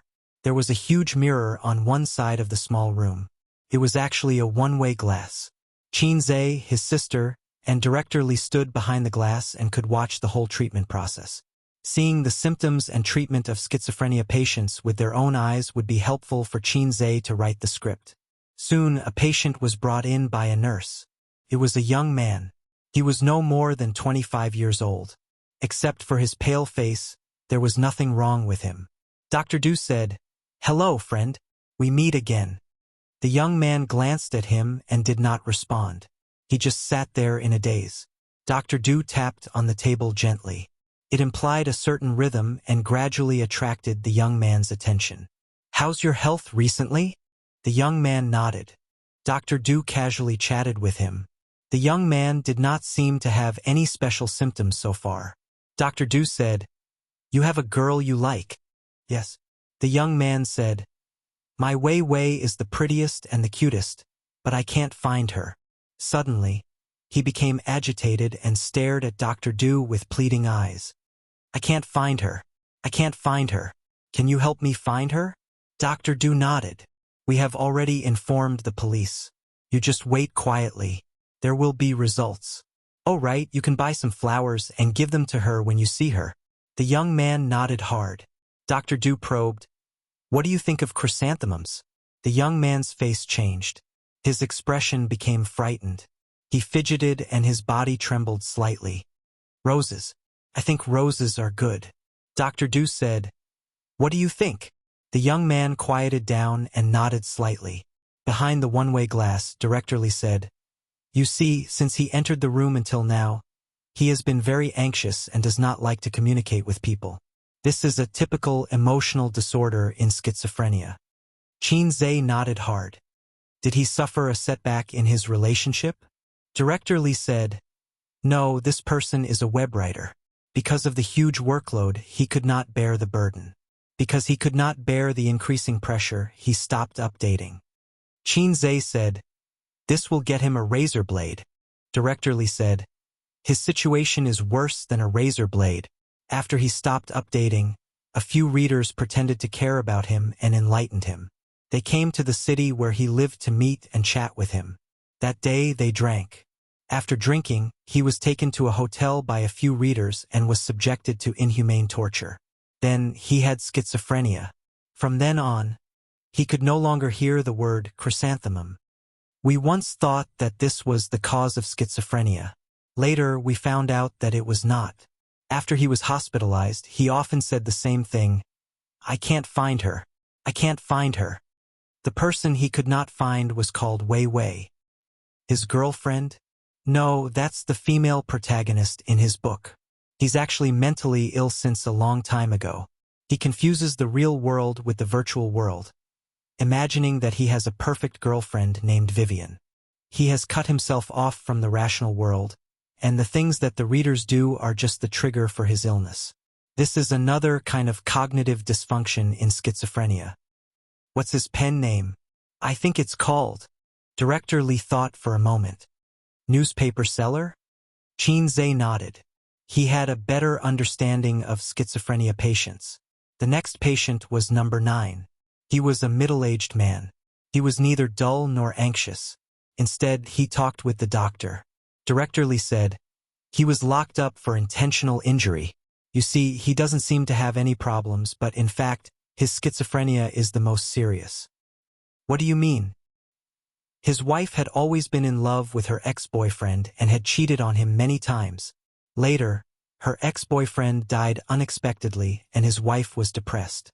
This man loved his wife so much that he imagined himself as her ex-boyfriend. After a long time, he started to believe that he was really her ex-boyfriend. The two identities caused his consciousness to be confused and he spoke incoherently. One moment he said he was her ex-boyfriend and the next he was sober. What he got was not his wife's love but her fear. During an argument, he accidentally pushed his wife down the stairs and she was seriously injured. So far, our treatment has not improved. Mental illness is very troublesome. It requires long-term psychological counseling and medication. Even so, many people can't break free for the rest of their lives. The symptoms are very similar to the previous online author. Love is a ray of light, so green that it makes you despair. This was probably the most realistic portrayal of a middle-aged man. Qin Zhe sighed. He moved on to the next patient. This time, the patient who came in was neither dull nor anxious. Instead, he was a little lively. He looked around with a smile on his face. When he sat down, Dr. Du said, "Hello." Looking at the high school-age patient, he immediately raised his eyebrows. "How so?" Dr. Liu obviously knew that he would say that. He said indifferently, "I'm very happy to meet you again, old friend." The high school-age patient asked, "How happy?" Dr. Liu was unmoved. "Can we talk?" The high school-age patient said, "Sure, WeChat is like QQ." Dr. Liu said, "Don't you want to recover? Don't you want to leave here? Don't you want to go to school and surf the internet like your peers? Don't you want to be reunited with your parents?" The high school-age patient said, "I want a baby, the warm kind." Behind the one-way glass, Qin Zhe was speechless for a long time. "He's asking for a beating." Qin Bao muttered. Yes, half of the reason why he came here was because he was beaten up by his classmates. Chief Li sighed. This child has serious delusions. He wants to earn points every day and become the king of the world with poisonous chicken soup. Otherwise, the system will erase him. His so-called points are to scold his classmates, parents, and teachers every day. He is complacent and thinks that he is different from others. He is proud of it. In fact, his approach is just to isolate himself. In real life, such people are asking for a beating. They are not worth looking forward to or learning from. He is beaten up every day in school. His parents sent him here, hoping that he can return to normal. He said that he can communicate with the system. This is a classic perception disorder. Qin Zhe's balls tightened, and his chrysanthemum turned cold. Am I also AF * king schizophrenic? For this reason, he opened the point store. Although others could not see it, he could see and feel its real existence. He was relieved. Let's change. Qin Zhe did not want to continue with this case. He said, "Is there anything more serious?" "Yes." Chief Li contacted Dr. Du in the small room through the microphone. "Bring patient 11. Patient 11 arrived in a short while. He was very thin, skinny, and his eyes were sunken. He was led by the caregiver, and he looked very nervous and anxious. Dr. Du said, "What's your name?" Patient 11 said, "Lao Yang." "What's your job?" "I am the emperor. Why don't you kneel?" Patient 11 spat at Dr. Du and said angrily, "Kneel now, or I will drag you out of the Meridian Gate and behead you." Dr. Du waved his hand helplessly. The caregiver immediately went forward and carried him away. "Let go of me! Let go of me!" Patient 11's shouts could be heard faintly. "There are always unruly people who want to harm me. There are always unruly people who want to harm me. This is hopeless." Chief Li sighed. "As a doctor, perhaps it is not suitable, but it is indeed hopeless. He already has very, very serious schizophrenia. He said that he is the emperor, but the lie detector could not detect it because he believes from the bottom of his heart that he is the emperor. Moreover, he is the emperor in distress whose country is in a precarious situation. He always feels that someone wants to harm him and usurp the throne. This is the thinking disorder in schizophrenia. In layman's terms, it is persecutory delusion. Chapter 602. Schizophrenia patients are really diverse. Qin Zhe sighed. Multiple personality disorder was a person with one or more personalities. It was easy to define. Schizophrenia had a variety of clinical manifestations. Some patients showed completely different symptoms, but they were all schizophrenia. This was very helpful for Qin Zhe to write the script. It expanded his thinking and allowed him to understand schizophrenia patients better. He even felt a little inspired. Seeing so many schizophrenia patients, could he use them as a model? At least he could learn from them. Forget about the web author. If he was used as a model, he might accidentally make it into a dreamy movie and it would not pass the censorship. Love is a ray of light could be used as a model. After all, the theme was love. Love was the favorite theme of filmmakers, and this kind of heart-wrenching love would add more points. As for the high school student, forget it. It was too unreal. There were always unruly people who wanted to harm the king. Forget it, it was hopeless. There was no way to make it exciting or innovative. If you had come earlier, I have a more troublesome but more interesting case to show you, Director Li said. Director Li, what is it? Qin Zhe handed him a big chicken stick. Director Li took it and glanced at Qin Baobao. He probably felt that it was inconvenient with a lady beside him. But Qin Zhe had already brought the Zippo lighter over. The two sat in the small room. Through the one-way glass on the left, Dr. Du was counseling a patient with depression. Smoke rose slowly and was sucked into the exhaust fan. When there was no one else, Qin Baobao would not let her brother smoke. When there was an outsider, she would be very virtuous and generous. She quietly listened to the conversation between her brother and Director Li. He was sent here about 2 years ago. He was a middle-aged man wearing glasses. He looked gentle and spoke very gently, but this person was abnormal because he kept saying that he was a university student and believed it without a doubt. Is this also a thinking disorder? Director Li took a deep breath and exhaled. He shook his head. This situation is more complicated. Schizophrenia patients may have thinking disorders or emotional disorders. They may also have both. I'm telling you this because I hope you can understand its inclusiveness. When creating a protagonist, don't cling to a single obstacle. Qin Zhe nodded. How complicated is he? Director Li said, the situation is somewhat similar to that high school student. He imagined himself to be a university student and accidentally discovered the true appearance of the world. He is cultivating immortality in the city. Chun Beixian? I'm sorry to interrupt you. Please continue. Director Li nodded. He's not crazy. His usual behavior is no different from an ordinary person, but he goes to the university every day after work. Stop classes there, go to school, and pretend to be a university student. At first, his family thought that he wanted to learn something, so they didn't pay much attention to him. Until one day, he began to bring along a green onion. Every day, he was inseparable and claimed to be her demon pet.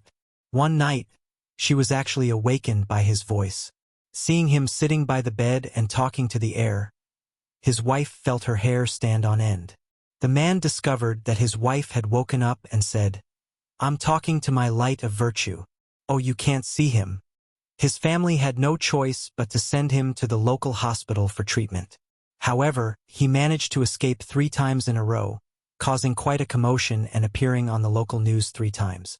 He claimed that he was showing his divinity in front of the masses and that he was giving a profound sage speech. Not long after, he was sent to our hospital. I analyzed it with a few students and found that his illness was very troublesome.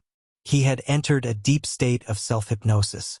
No, half of his body was in the real world, and the other half was in the cultivation world. In his brain, the two were perfectly combined into one. He said that he went on adventures every day, but in fact, he was working. Because of his family, he didn't spend much time in the university.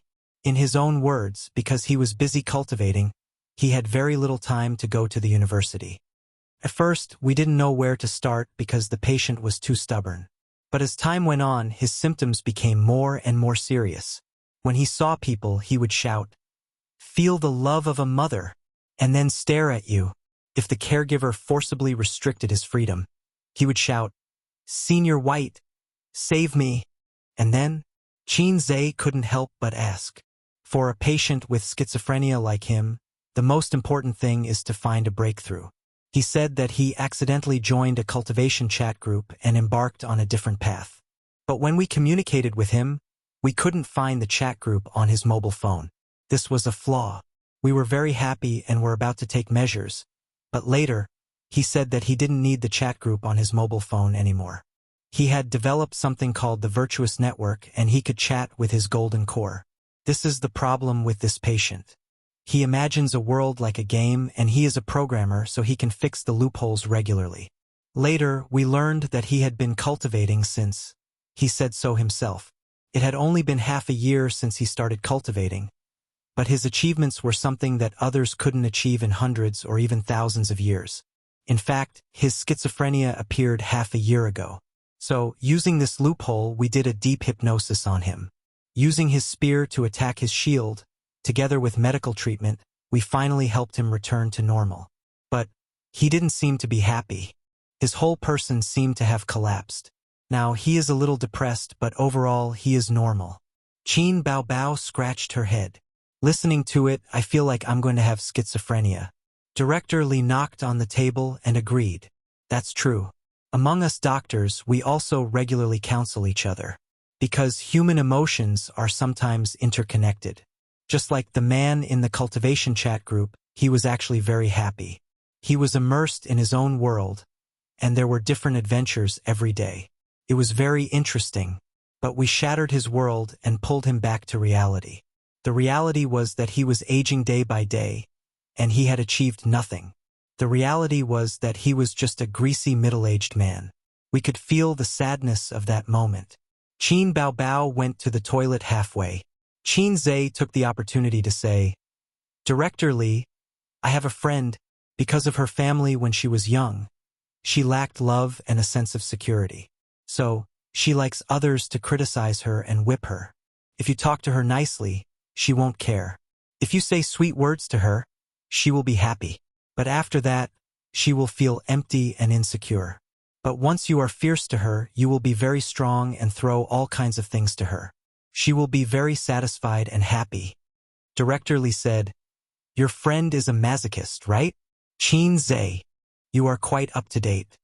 Director Li, in that aspect? Qin, also, they were both adults. No, one was an adult and the other was an old man. Everyone understood. Director Li, it's hopeless. Qin, it's just a joke. Director Li smiled and said, in a narrow sense, SM refers to sexual, abuse. In a broad sense, SM is actually a psychological need. As you said, because of the lack of love and the indifference of her parents, she is extremely insecure. In her eyes, the lashing and criticism of others is a kind of importance. Don't you young people have a very good saying? Compared to him hating you, you are more afraid of him ignoring you. Is there still hope? Will it worsen? Actually, worsen was not bad. Then the whip and candles would be useful. Why should we save her? You have obsessive-compulsive disorder. Have you thought of treating it? No one is really mentally healthy. More or less, they have some kind of mental illness. As long as it doesn't affect their normal lives, it's fine. In her situation, as long as you give her more care, she will naturally get better. I understand. Then is there any way to make it worsen? Director Lee looked at him from the corner of her eyes. The air was silent for a few seconds. Qin Zhe laughed dryly and said, I'm kidding. Ha, ha, ha, ha, ha. Awkward.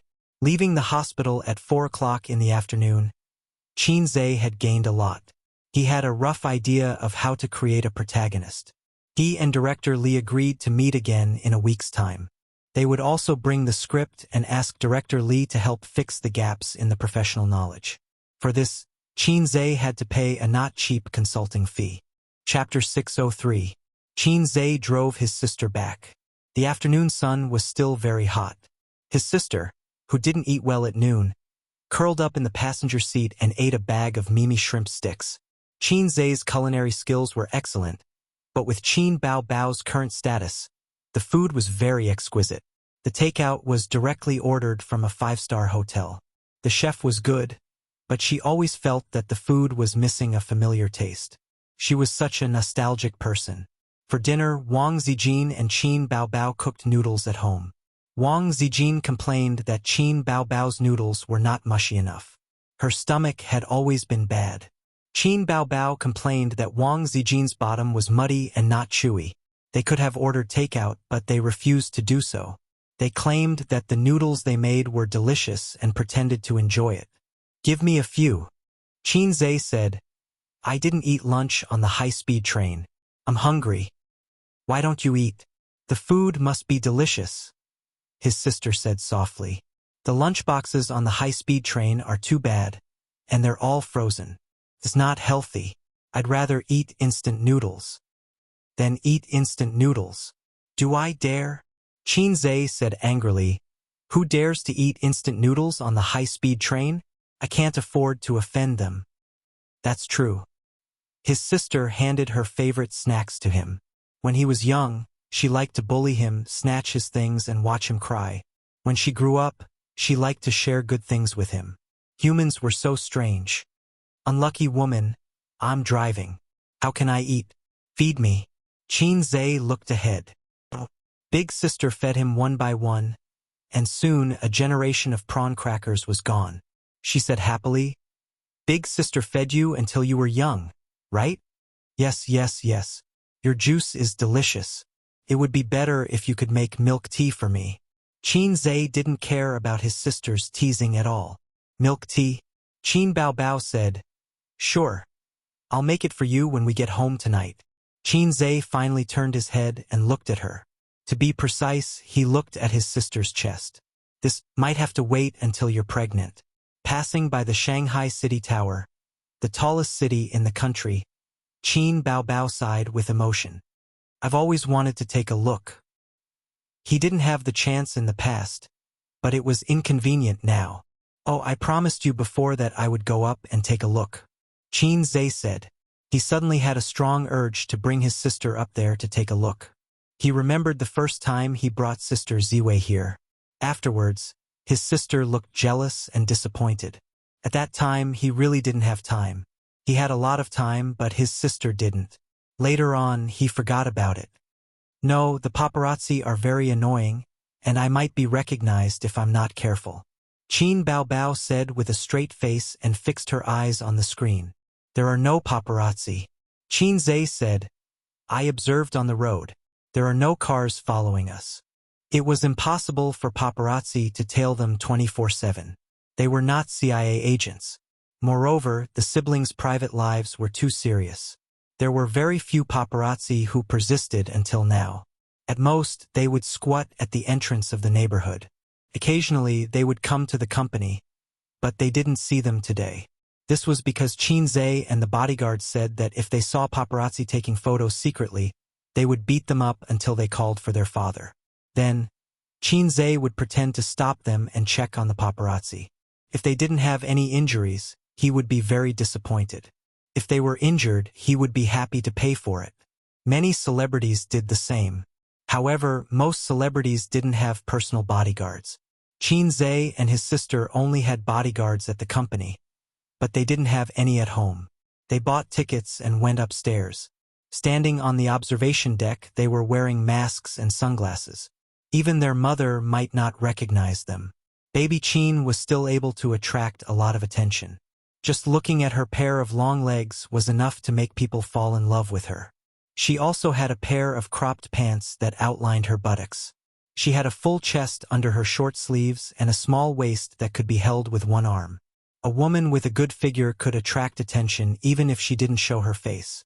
Many people like to climb up and look into the distance. However, in first-tier cities like Beijing and Shanghai, it was actually not recommended for people to climb up and look into the distance. Because in addition to looking at the scenery, there was also humility. Look, the owner of each house was richer than you. There were 1.4 billion people in China, and you were probably behind 1.3 billion. It hurt. The two siblings looked at the scenery and didn't dare to get too close. They were afraid of heights. A few days ago, Qin Zhe accompanied Suyu to play the jumping machine. He really felt that he was only one step away from death. The last time he was so excited was 24 years ago. He was almost caught by a group of brothers and sisters behind him. Qin Zhe looked at the scenery of the Bund, the curved Huangpu River, and the densely packed buildings. He sighed. Last year, when he came with Sister Ziwei, he was still a little salted fish. This year, when he came with his sister, he was already the king of salted fish. Now, he was rich and counting money until his brain cramped. Next to him was his tall and charming sister. For a moment, he was full of pride. Qin Zhe pointed at the scenery below and said, "What do you see?" "What a beautiful scenery." "Wrong answer." Qin Zhe slapped his sister's butt. "Answer again." "Picturesque mountains and rivers." Qin Baobao rubbed her butt. "Wrong answer." Qin Zhe slapped her again and said, "Wrong. It's my picturesque mountains and rivers." Qin Baobao. Okay. Act tough, king. Let's go downstairs for coffee." His sister rolled her charming little eyes. Unfortunately, Qin Zhe couldn't see through the sunglasses. "Weren't my words cool?" In the elevator downstairs, Qin Zhe asked his sister. "Yes, very cool." His sister said perfunctorily, "If you are the emperor, then what am I?" She thought. They had a cup of coffee in the cafe downstairs and brought some desserts to fill their stomachs. When Qin Zhe and his sister returned home, it was almost dark. Sister Ziwei's call. "Help me answer it." On the way, he received a call from Wang Zijin. Qin Zhe handed his phone to his sister. "Hello. Aze, are you home? I want to eat today." Before Wang Zijin could finish, she was interrupted by her best friend. "He's not home. He's in Shin City." "What the hell? Where did this flirtatious bitch come from? Why do you have my Aze's phone?" Wang Zijin said sarcastically. "You're asking for a beating." Qin Baobao raised her eyebrows. "I'm scared to death." Qin Zhe shouted, "Sister Ziwei, we're on our way home." Wang Zijin heard and replied, "Then I'll get off work early too. Anyway, there's nothing going on in the company." "Well, if you arrive first, let's meet at the entrance of the community. We'll go grocery shopping." "Let's just meet at the store," Qin Zhe said. Therefore, when they were about to reach the community, Qin Zhe turned around and went to the supermarket. They waited there for Wang Zijin. Wang Zijin was different from her sister's casual dressing. She was wearing an office lady's suit. She had a beautiful oval face, long black hair, and a smile on her face. If she was wearing home clothes, she would be a smiling girl next door. "I want to eat a big meal today." Wang Zijin stared at Qin Zhe and kicked her heels. She complained, "Bao bao. The shoes you bought for me are clinging to my feet. So uncomfortable." "Nonsense," Qin Baobao said. "This is a high-end luxury. It's only worn at important banquets, balls, and cocktail parties. Of course it's uncomfortable for you to wear it for the whole day." This was probably the difference between rich people and ordinary people. When ordinary people buy shoes, they first look at the style and then try it on to see if it's comfortable. Rich people don't do this. They only pay attention to high-end products that are worthy of their status. Whether it's comfortable or not is secondary. If the shoes are dirty, should they be washed? Just throw them away. Oh, rich people's shoes won't get dirty because they won't go to messy places. You should have said that these are prom shoes. Wang Zijin took the opportunity to hug Qin Zai's arm. My feet hurt all day. Give me your arm. Qin Baobao said in a disdainful tone. Useless thing. Qin Zai reacted abruptly. Damn, Sister Ziwei's tricks are as deep as the sea. What clinging to her feet, what discomfort. It's all fake. Not only can she hold his hand intimately, but also not let her best friend suspect. In contrast, his sister is a bit immature in this respect. She only bullied Suyu. Although Suyu likes to make trouble, her harem skills are actually not high. At most, she's a beginner master. His sister is an intermediate master, and Sister Ziwei is at least a senior master. Outside, with familiar people around, his sister would more or less restrain herself from hugging Qin Zai's arm. Otherwise, with two great beauties on his left and right, even Hai Zai King's thick skin would not be able to withstand the burning gazes of passers-by. Wang Zijin, who has always been a vegetarian, is picking meat dishes today as if she hasn't eaten meat for half a year. What's wrong, eating so much meat? Qin Zai wondered. I want to eat it. Qin Baobao went to pick seafood, and Wang Zijin's tone changed from serious to coquettish. You ate too much noodles.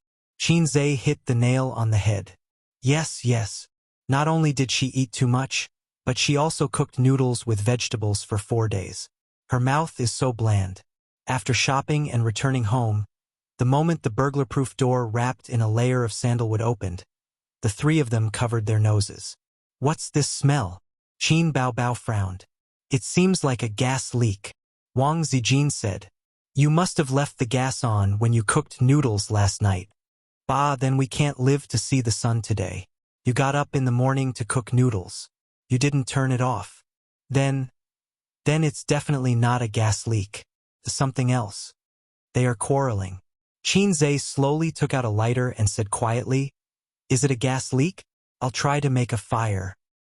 Slap. Slap. Two small hands slapped the back of his hand at the same time, and the sisters shouted, Do you want to die? Blow it up. Qin Zai said angrily, Then why are you still standing at the door? Turn off the gas. Fortunately, I'm back today. A few days later, do I have to attend your funeral? Chapter 604. It was indeed a gas leak. His sister had forgotten to turn it off when she was cooking noodles in the morning. She turned off the gas and came out of the kitchen. She was so guilty that she was afraid of being scolded by her brother. Qin Zai opened the living room window and took a few breaths. Damn, it was leaking all day. What an unlucky woman. He took out a cigarette and put it in his mouth. Oh, I can't smoke now. So he put it in his ear and went back to the living room. He saw his sister standing beside the sofa like a child who had done something wrong. She was not wearing a skirt, or she might have twisted her skirt or something. Is the kitchen window open? Qin Zai asked with narrowed eyes. His sister nodded immediately. Qin Zai sighed. Fortunately, you didn't forget to turn it off at night. If you don't know how to cook, don't cook. Can't you order takeout? Why do you have to be so stubborn? Qin Baobao complained. It's all Wang Zijin's fault. She likes to compete with me. Sister is a little fairy. Of course, I can't admit defeat. Qin Zai raised his hand. His sister was smart enough to admit defeat. I'm wrong. I'm useless. I have to admit it. Qin Zai put his hand on her head and rubbed it. It's okay. If you don't know how to cook, you still have me. Anyway, there are so many women in Shanghai who don't know how to cook. They don't need you. Qin Baobao smiled and leaned over. She stood on her tiptoes and kissed his face gently. A's is still the best. Sister's kiss is a reward. Wang Zijin happened to see this scene at the end of the corridor from the living room to the bedroom.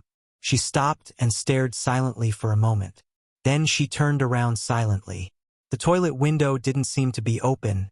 The toilet should have a window. I'll go check. There was a touch of sadness in her eyes that she didn't notice. At night, Qinzhe cooked a big meal for his sisters. They didn't care much about their table manners and ate with flying chopsticks. Qin Baobao hadn't eaten chicken stewed with mushrooms for 4 days. She couldn't wait to hold it in her arms and not share it with the wolf in the house. In fact, she was the only one who liked chicken stewed with mushrooms. Wang Zijin had long been sick of it, even though Qinzhe's cooking was delicious. "Eat slowly," Qinzhe said sarcastically. "That's right, sister. Are you really not going to act with me?" Qinzhe said. "No." Qin Baobao said, "I'm preparing to hold a concert in a while." "Why didn't I know?" Qinzhe was stunned. "What do you know? I don't know what you're doing all day." Qin Baobao was full of resentment. Now that she was more and more familiar with the company's business, she didn't need her brother's help to hold a concert or something like that. "Where's Sister Ziwei?" Qinzhe asked again. "It's okay. The company plans to imitate PUBG and make a mobile game," Wang Zijin said gloomily. "Aren't many similar copycat mobile games banned?" "We're different," Wang Zijin said calmly. She did have the confidence to do so. Qin Baobao seized the opportunity to rebuke her best friend. "What's the difference? Did you grow up eating shit?" Wang Zijin snorted and sang. "Saying that we're different is actually the same, because we're all wearing plain military uniforms." She had been rebuked by Qin Baobao like this before. Now she had already thought of a way to break it. "Let's see how you're going to respond." Qin Baobao thought for a moment and wanted to say a few words, but the image of the national emblem suddenly appeared in her mind. Her state of mind was suppressed and she was suddenly speechless. After dinner, her sister and Wang Zijin sat quietly for 10 minutes and then did a set of aerobics as an after-dinner exercise like on TV. After returning home, her sister changed into a short skirt. Her 2 white and firm legs blinded Qinzhe's dog eyes. The skirt itself was very short. Even if it was an after-dinner exercise, it would still float up. Qinzhe stared hard, trying to peek at the infinite scenery under the skirt. Unfortunately, she was wearing a pair of safety pants inside. Did she have to wear safety pants at home? Where's the trust between people? Who invented such an anti-human thing like safety pants? Wang Zijin was wearing fitted pajamas. Before she met Qin Baobao, she had unparalleled confidence in her figure and beauty. After meeting Qin Baobao, she was still confident in her beauty, but not so confident in her figure. Qinzhe had comforted her many times in private. "Your figure is also very good. You exercise every day and your proportions are very nice." But in front of long legs and 36D, even a confident woman would find it hard to not mind at all. It was like a man who did it 7 times a night. He was 12 centimeters, but in front of 18 or even 20 centimeters big shots, he would inevitably feel guilty. Even if the big shots only did it once a night. Well, that was the truth anyway. After the aerobics exercise, her sister went to take a bath. She had a toilet in the master bedroom, but she liked to take a bath in the bathtub and didn't F***king lock the door. Wang Zijin was sweating all over. She ran to the kitchen and took out the tea leaves and tea tray from the tea cabinet and made tea in the living room. "Little A's, do you want some tea? I have tea guanyin." Wang Zijin took out a can of tea leaves as if she was presenting a treasure. "Zhao Taizhu sent it to me. He got it from his father. It's something that you can't buy even if you have money. Little sister, do you want some sex? I'm genetically modified." Qinzhe winked. "It's been stored for 24 years. The taste is pure. You can't buy it even if you have money." Wang Zijin. A's was being naughty again. She tilted her head and tried very hard to think of how she should respond. According to her style, she would glare at him and hit him. That was all. If it was Qin Baobao, an image appeared in her mind. Sob, sob, sob. "I want to eat it so much." Then she would do a hand chop. Wang Zijin shuddered. She couldn't learn it. She couldn't learn it. Wang Zijin had always been suppressed by Qin Baobao, whether it was in terms of fighting or fighting for favor. Although she was scheming and had many tricks up her sleeve, for a woman with an impeccable appearance, she didn't need to be so scheming and scheming. As long as she learned how to act coquettishly and seductively, most men wouldn't be able to resist her. If Wang Zijin was an extraordinary master, then Qin Baobao would be the invincible Dongfang who didn't have any tricks up his sleeve. Ba Dugu Chobai. Piercing the arrow, thousands of cries came to meet me. Scary. It took half an hour for her sister to take a bath and soak in it. When the sound of the hairdryer could be heard faintly, Wang Zijin and Qin Zhe finished a pot of tea and went to the bathroom twice. Wang Zijin went into the bathroom to take a bath. Qin Zhe also went into the bathroom. He went into the bathroom in her master bedroom. The door of the bathroom was unlocked. My sister didn't lock the door, and I didn't lock the door either. She had just taken off her clothes and was wearing cute bear pajamas. She never had any sexy pajamas. Maybe it was because she never had a boyfriend. It was a little difficult to accept such shameful pajamas. So women still need to develop. Look, Suyu is now starting to buy pajamas that meet the taste of adults. A's? Are you in my bathroom? Sister knocked on the door. Yeah. Qin Zhe answered and untied the diaochan around his waist. After 10 minutes, Qin Zhe went out wrapped in a bath towel. In the room, his sister was leaning against the bed. Her hair was loose. A white and sharp face was playing with her mobile phone. I'll come over tonight, sister said in a sneaky tone. But I have to write a script. Is writing a script more important than sister? Yes? A pillow flew over, and his sister said angrily, Go away. 11:30 at night, Qin Zhe sat in front of the desk, the sound of typing on the keyboard. After having rich cases of schizophrenia, he was full of inspiration, but his writing speed was not fast because he still needed to think. Occasionally, he would look up some information on schizophrenia on the internet. He put himself in the perspective of those schizophrenia patients. How did the web writers go crazy? Why did the high school students love poisonous chicken soup? How desperate was the man in the green hat? How magnificent and unpredictable the world of cultivation awakened by the middle-aged uncle. He had seen the symptoms of those people and heard about their deeds. When he activated advanced acting proficiency, he easily put himself in the role. I have a green onion. I like to pinch the green onion sprouts. I am a man who wants to become the king of the world with poisonous chicken soup. I have all kinds of dirty words. There was a green light in front of him. That was the vast grassland. Also, the chrysanthemum is full of wounds. Your smile is yellow. His consciousness began to be confused. All kinds of thoughts floated, and countless images flashed by. The whole world became illusory, and his consciousness began to be separated from the rational world. He was like a person who fell into the deep sea, watching the sunlight reflected by the waves gradually disappear, sinking into the deep sea and darkness. A's! A's! The call came from the darkness, like a mother's gentle whisper. His confused consciousness slowly calmed down, and he opened his eyes. Chapter 605. The bright light from the ceiling made him squint and close his eyes. A few seconds later, he opened them again. He found himself lying on a hospital bed, covered with a blue and white striped quilt. He was also wearing a hospital gown. Was this a hospital? A's, you're finally awake. How do you feel? Qin Ma sat beside the bed and asked nervously. His sister and mother sat side by side, crying tears of joy. A's, you're finally awake. Sister was so worried. Qin Zhe's brain went blank for a few seconds. Who am I? Why am I here? Damn, why am I hospitalized? He tried to get up, but found that his limbs were too weak to support him. Don't move, don't move.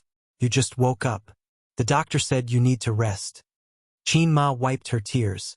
I'll call the doctor. Her sister cried as she ran out of the ward. While the mother and daughter were talking, Qin Zhe looked around. Yes, it was a ward. It was not big, only a dozen square meters. There was a sofa and a TV. It should be a private ward. But why am I in a ward? They say that fortune favors fools. Rephrasing it, they say that ordinary people have a stable life. I don't have any disasters or illnesses in my life. He looked at his hand again and was shocked. How was this a hand? It was a chicken claw. He was bony and his skin was wrapped around the bones. His bones were clear. At this time, his sister returned with the doctor in a white coat. The doctor checked Qinzai's eyelids and listened to his heartbeat. After a simple checkup, he said, "It's okay. He's awake. I'll help you line up. Later, the nurse will take you for a full checkup." The mother and daughter cried tears of joy. Qin Ma took out her phone happily. "Hello, old Qin. Your son is awake. He's finally awake." "Mom, what happened to me?" Qinzai said in a terrified tone. "Do you still remember? That day when you left the internet cafe, you were stabbed by someone. It was only an external injury, but that group of bastards not only stabbed you, they even kicked and punched you. When you were sent to the hospital, you almost couldn't be saved. You almost fell into a permanent vegetative state." As Mother Qin spoke, her tears flowed out again. Qinzai's hair stood on end. He felt a chill rising from his tailbone and crackling to the top of his head. His scalp went numb. Last year, he had indeed been stabbed by someone and had been hospitalized for 7 days. That was the first time he had been hospitalized in his life. "Mom, how long have I been lying there? What time is it now?" Qin Ma said, "You've been lying in bed for a whole year, Ace. Mom was so afraid that you wouldn't wake up." As she spoke, tears streamed down her mother's face. Her sister also cooperated with her sobbing. His sister was still as beautiful as ever. She had chestnut-colored curly hair, a fair and charming face, and a pair of seductive eyes that were filled with tears. However, Qinzai wasn't in the mood to appreciate his sister's beauty. His scalp was about to explode. "I became a vegetable and was hospitalized for a year? Then what about my experience in the past year? Was it a dream?" He clearly remembered that he was writing a script, because he tried to put himself in the shoes of a schizophrenia patient. His brain was overwhelmed and his consciousness was in a mess. Although he woke up, he found himself lying in a hospital bed. His thoughts were clear and there was nothing wrong with them. But it was because of this that he was terrified. The clearer his thoughts were, the clearer his mind was. Putting himself in the shoes. Was everything now real? A great sense of fear enveloped him. Soon the old man arrived as well. His leather shoes made loud and clear notes on the smooth tiles. They hadn't seen each other for a few days. Oh no, a year. The old man had aged a lot. His hair was white and the crow's feet at the corner of his eyes were deeper. He stood by the bed. His eyes were wet. He gently touched Qinzai's greasy hair and choked. "It's good that you're awake. It's good that you're awake. It's my fault. If I didn't let you learn from Professor Li, you wouldn't have encountered such things. It's all my fault." The old man's face was full of regret. Qinzai felt an inexplicable sadness. This man must have really wanted a son back then. So he was strict with himself and hoped that his son would succeed. So his mother made up a big lie and raised him as a son. No, if all this is a dream, then what is my background? Qinzai looked at his sister. Mother Qin held her daughter's hand and said earnestly, "All right, now that your brother is awake, I'll arrange a blind date for you. You're already 26 years old today. If you don't get married soon, you'll be an old lady." Qinzai was speechless. "Mom, your son has just woken up and you want to marry my sister off? Are you still my mother?" His sister's bright eyes fell on him. She hesitated and sighed. "I know, Mom. Then you have to go on blind dates. Don't be perfunctory." "Well, if I see a suitable one, I will go with him. If he is good, I will marry him." Qinzai's heart sank. "I can't marry him." "Why?" his parents asked in unison. His sister's eyes also lit up. "I can't marry him too early. I have to wait until I get better," Qinzai said weakly. The light in his sister's eyes dimmed. "By the way, old Qin, let's go down and pay the bill. The nurse just reminded me this morning. It's time to pay the bill." Qin Ma told Qinzai to rest well and left with the old man. The ward quieted down. Only Qinzai and his sister were left. Qinzai whispered, "Sister, are you really going on a blind date?" The beautiful sister nodded. "Yes, I am already so old. Even if I don't get married, I should get a boyfriend." "What about me?" Qinzai's voice was hollow. "You?" His sister looked at him strangely and smiled gently. "You are my brother-in-law." Qinzai stared at her and thought, "You are too good at pretending." It's as if we have never coveted each other. What happened to going to Europe to see the orthopedics doctor? You parachuted halfway and left me alone on the plane? Where is Sister Ziwei? Where is she? Qin Baobao felt even more strange and said in a surprised tone, Who is Sister Ziwei? Don't you only have me as your sister? She is your best friend. Qin Zhe was stunned and his heart beat wildly. He thought of a possibility. My best friends don't call it tissue. Qin Baobao said angrily. His heart seemed to be dug out. It was so painful that he could hardly breathe. Then, do you know Suyu? Who is Suyu? His sister wondered. She frowned and touched her brother's forehead. Is it because you have been unconscious for too long that your consciousness is confused?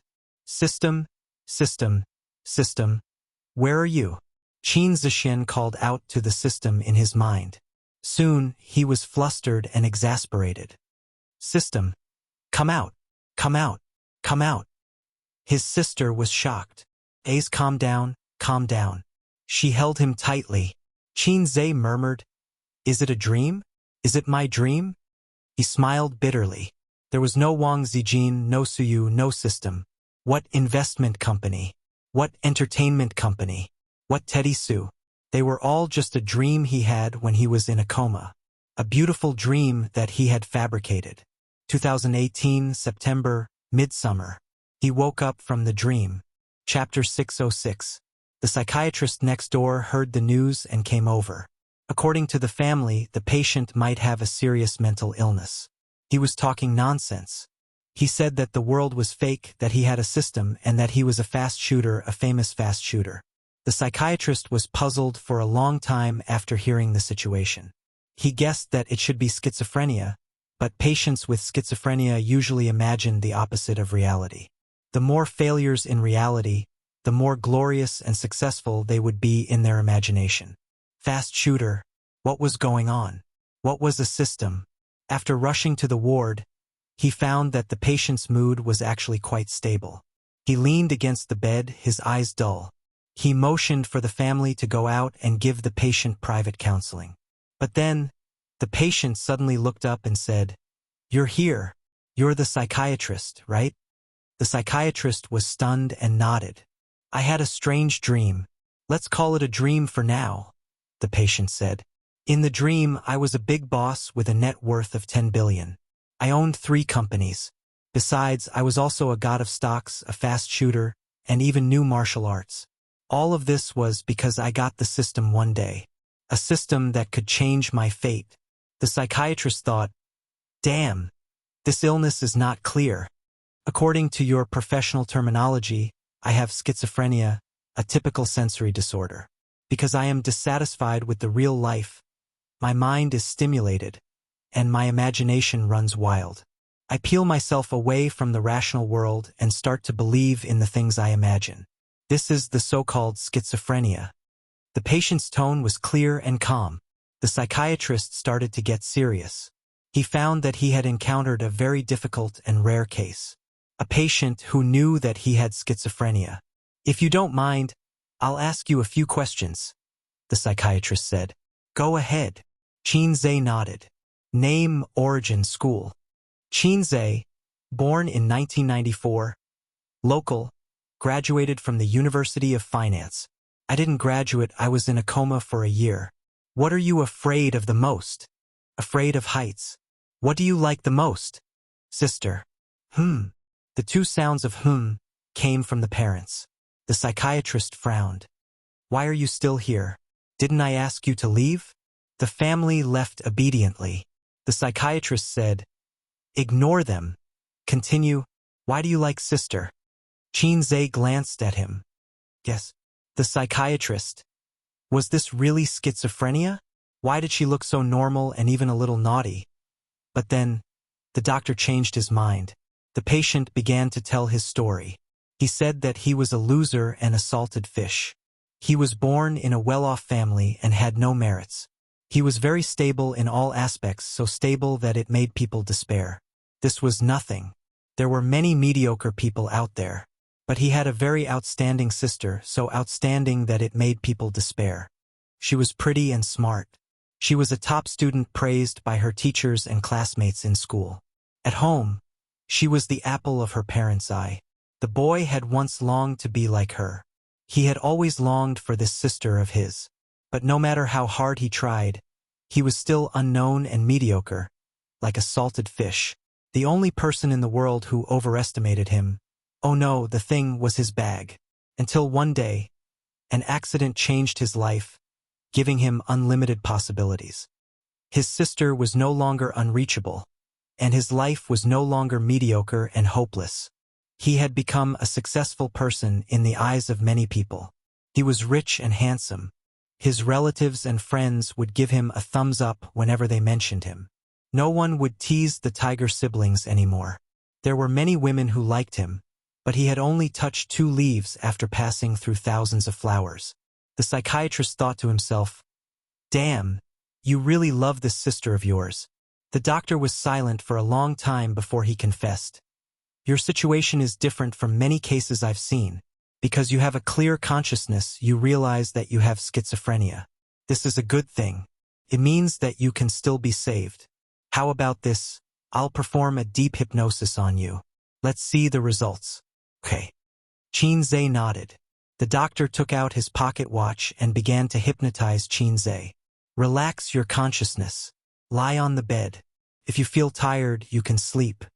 Qinze closed his eyes and did not make a sound. His face was very peaceful, as if he was sleeping. The doctor actually lied. He was not trying to hypnotize him, but to brainwash Qinze.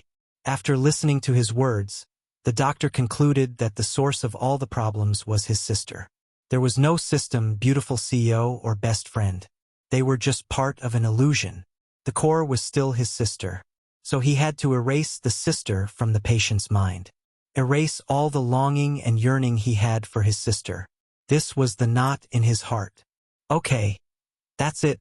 Relax." After the deep hypnosis, the doctor spoke slowly. "Actually, you're a single child."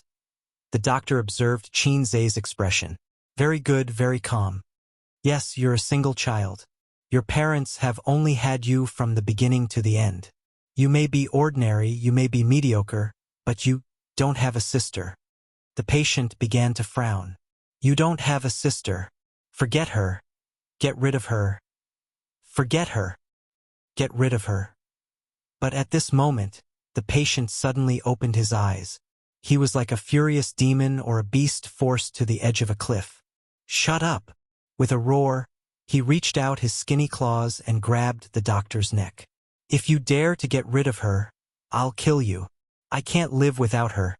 I can't live without her. It's all fake. It's all fake. Then what about my year?" "Nothing." Qinze was discharged from the hospital and his spirit recovered a lot.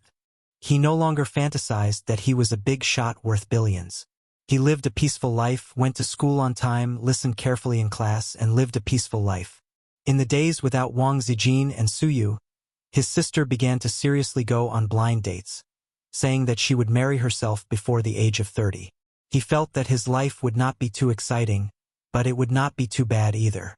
After all, his father was a professor and his family had a big house of more than 100 square meters.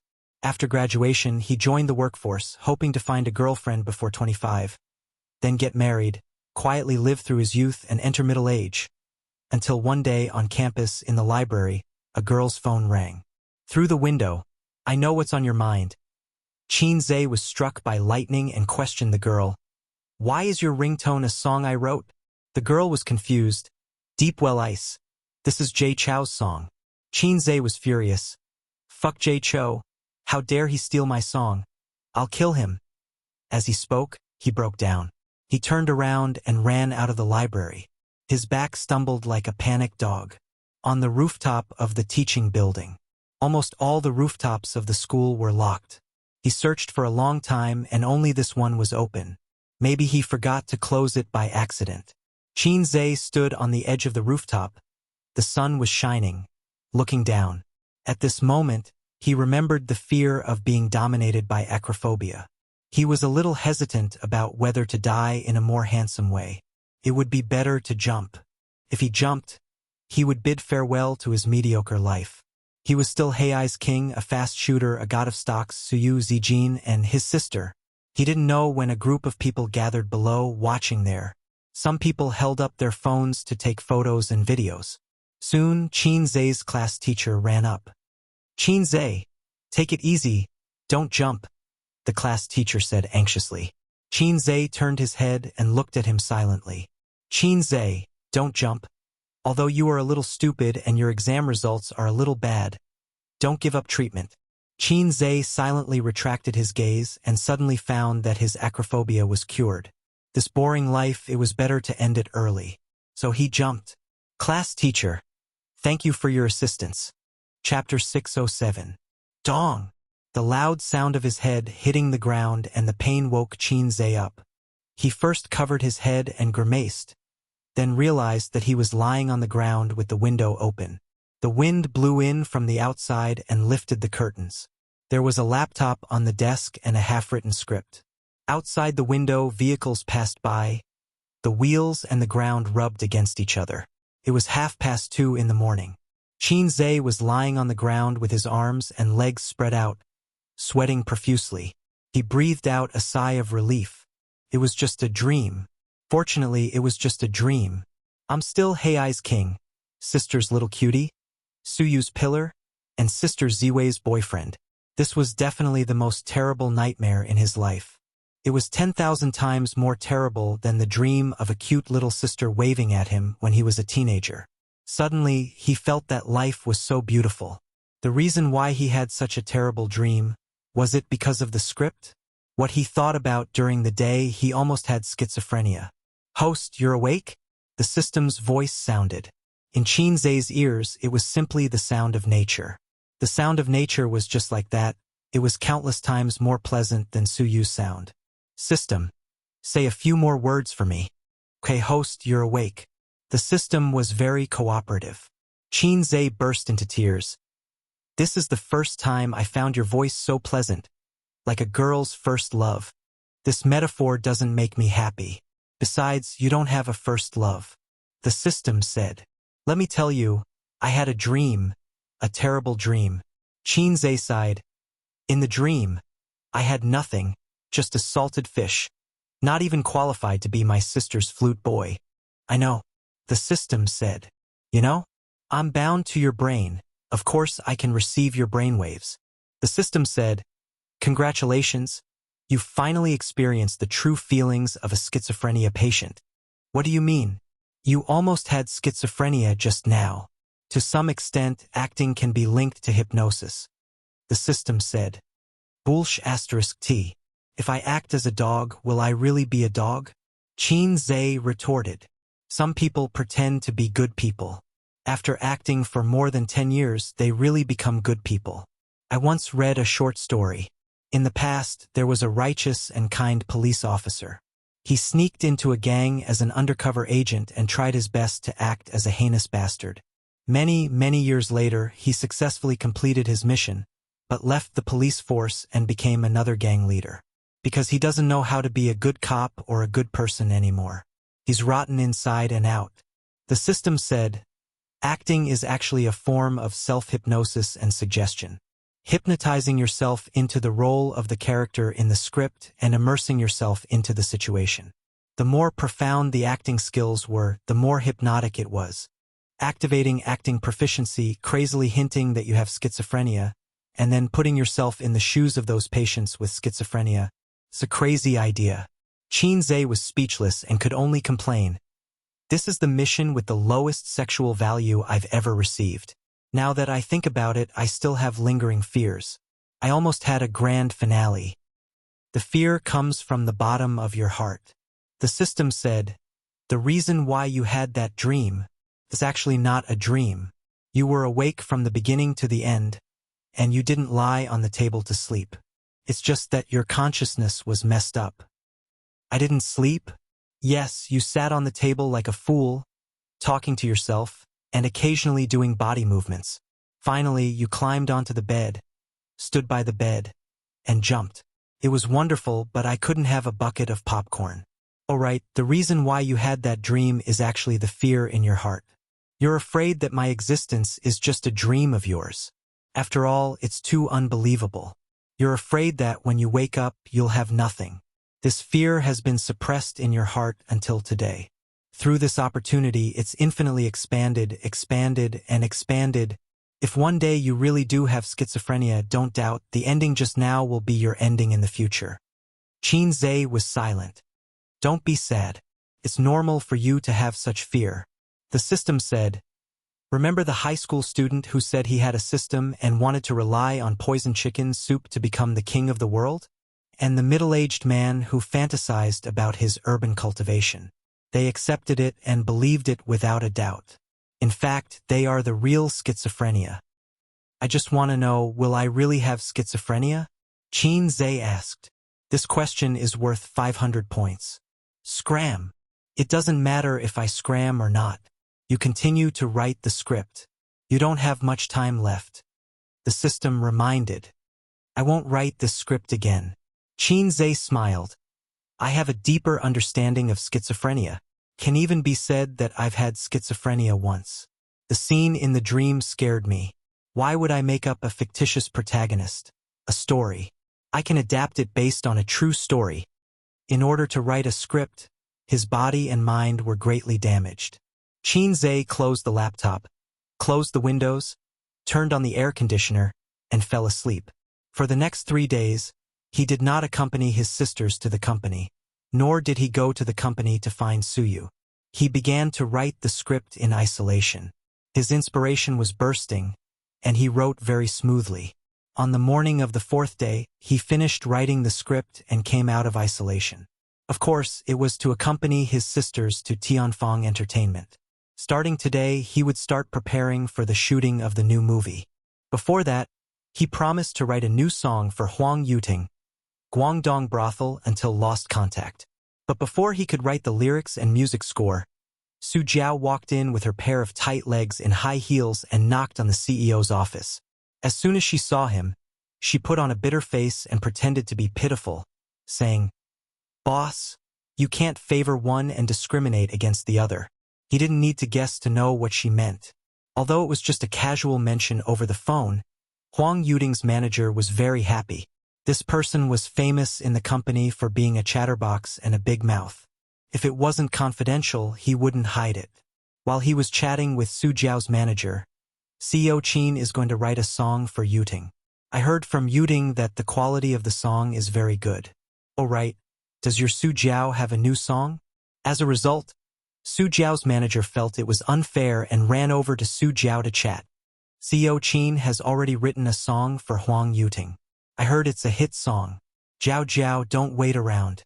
Hurry up and ask CEO Qin for it. A crying child gets milk. I want a hit song too. CEO Qin, write one for me too. Su Jiao sat across from him on the sofa and shamelessly insisted. A woman's greatest weapon was to act coquettishly and shamelessly. Smart women should learn this trick. It didn't necessarily have to be used on their husbands or boyfriends. Occasionally, they could act coquettishly and shamelessly towards their close superiors and elders in the family. As long as it wasn't too much, it was very easy to get promises. Qin Zhe had always been known for his friendliness. Other than his assistants, all the employees in the company said that he was very easy to get along with and was easier to get along with than Qin Baobao. Therefore, the A-list and B-list artists in the company rarely respected him as their boss. To put it simply, it was 30% respect and 70% intimacy. For old acquaintances like Huang Yuting and Chen Shishir, it was 20% respect and 80% intimacy. This kind of interpersonal relationship in the company had both advantages and disadvantages. The advantage was that it wasn't easy for artists to change jobs, and the relationship between friends was always more reliable than the relationship between superiors and subordinates. The disadvantage was that you had to be impartial. You had to be more tactful and intelligent when dealing with matters and allocating resources. The business-like approach wasn't very effective. Where's the hit song from? Do you think it's a street vendor's product? Qin Zhe said grumpily and casually through a lollipop of his sister's. Then I want a song anyway. Su Jiao peeled off the lollipop and took a bite. He took it from his year-end album. I didn't give it to him for free. I know. Qin Zhe couldn't think of a suitable song at the moment. He hadn't listened to a song in a long time, and he rarely listened to the female version. How about this? I'll give you two a song for free. But it's not one song for each of you, it's one song for both of you. Su Jiao's eyes lit up. Then I want to hear the quality of the song first. Look at what you're saying. Which of my songs isn't quality? Chapter 608. Yes, yes. Su Jiao kept pecking his head. Boss Qin's songs are all top-notch and can all be popular. It's my fault, I admit my mistake. Qin Zhe closed his eyes in pleasure, enjoying the pleasure of being flattered. This gave him a sense of fulfillment and satisfaction. I'm still that fast shooter. Happiness. Humans were like this. In the past, when they carried the title of fast shooter, they couldn't wait to throw it away and kick it away. But when they lost it once, even a sniper would gladly endure it and be filled with happiness. Schizophrenia was really scary. The system was right. He was infinitely close to schizophrenia last night and had a clear mind, but it automatically blocked out a lot of key information, such as his knowledge, his vision, and so on. These things had already become his own. But he didn't remember at all last night and was terrified. That wasn't a dream. It was the feeling of a schizophrenia patient after their consciousness was disrupted. If it was in a Shenxia world, I would probably die from an inner demon tribulation. Su Jiao blinked and didn't know how she got CEO Qin's G-spot. Look at his satisfied face, he even squinted his eyes. Is Huang Yuting in the company? After reminiscing, Qin Zhe suppressed the satisfaction and happiness in his heart and recovered his composure. Yeah, he pushed away all the unimportant jobs in order to wait for you to come to the company. He's anxiously waiting. Now that you're here, he's probably looking forward to it in the office, Su Jiao said. Qin Zhe asked his sister's assistant to call Huang Yuting over. Huang Yuting was dressed in high-end casual clothes. Even if he didn't go on stage or perform, his hairstyle was still very handsome. The man was 30 years old and didn't have any wrinkles, but he had a more mature temperament. His figure was also very well maintained. He was the top handsome guy in his age group. Yo, why are you here? Huang Yuting sat beside Su Jiao and crossed his legs comfortably. He tossed a cigarette to Qin Zhe. When Qin Zhe put the cigarette in his mouth, he took out his lighter and leaned over to light the cigarette for the boss. Don't smoke in my office. Not far away. Qin Bao, who was flipping through documents at her desk, frowned. Huang Yuting's hand paused in the middle of lighting the cigarette. He couldn't help but look at Qin Zhe. When men talk about things, smoking is to improve their relationship. What are women blabbering about? Unexpectedly, Qin Zhe quickly put the cigarette on the coffee table and was very obedient. He even coughed to cover it up. I don't smoke. My throat is uncomfortable. Huang Yuting. All right. Yuting, Zhao asked me for a song, but I've been busy with the script recently, so I don't have the energy to compose a song. So I'll compromise and let you guys sing a duet. Qin Zhe asked, what do you think? Actually, that was not the case. One song only cost 30 points, and two songs cost 60 points. If they sang together, Qin Zhe could save 30 points. Wait! Su Jiao had a flash of inspiration. Boss Qin, you said you want to shoot a new movie? Yes. Then can I sing the theme song? Huang Yuting beat him to it. Hey, I asked first. Su Jiao glared at him. Are you sure you asked first? Huang Yuting glanced at her from the corner of his eyes. Su Jiao puffed up her cheeks and glared hard. Huang Yuting didn't budge and glanced at her from the corner of his eyes. She rolled her eyes and said sweetly, Boss Qin, ladies first, right? Let me sing the theme song. Then do you still want a duet? Su Jiao pursed her bright red lips and said weakly, yes. Huang Yuting gave her a thumbs up. I'll spit on you with a mouthful of salt soda. Qin Zhe rolled his eyes. I plan to use the song I sang before for the script's theme song. You must give me the rights to the cover song, Huang Yuting said. We'll talk about it later. I'll write the duet song first. You guys try to record a demo, Qin Zhe said. They prepared the staff and 2B pencils. Huang Yuting and Su Jiao watched in high spirits. The former had once watched Qin Zhe compose a song on the spot. His pen flew without any pause as he finished writing the lyrics.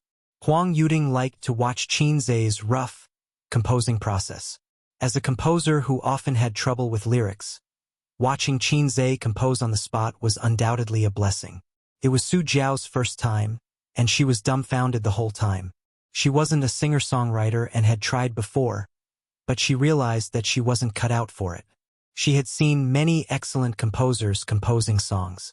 They were like shitting, squeezing out a little bit and squeezing out a little bit. Very few people could pull out a whole string. Once they were disturbed, they would tighten their buttholes and break the sh*t. Then they would fly into a rage.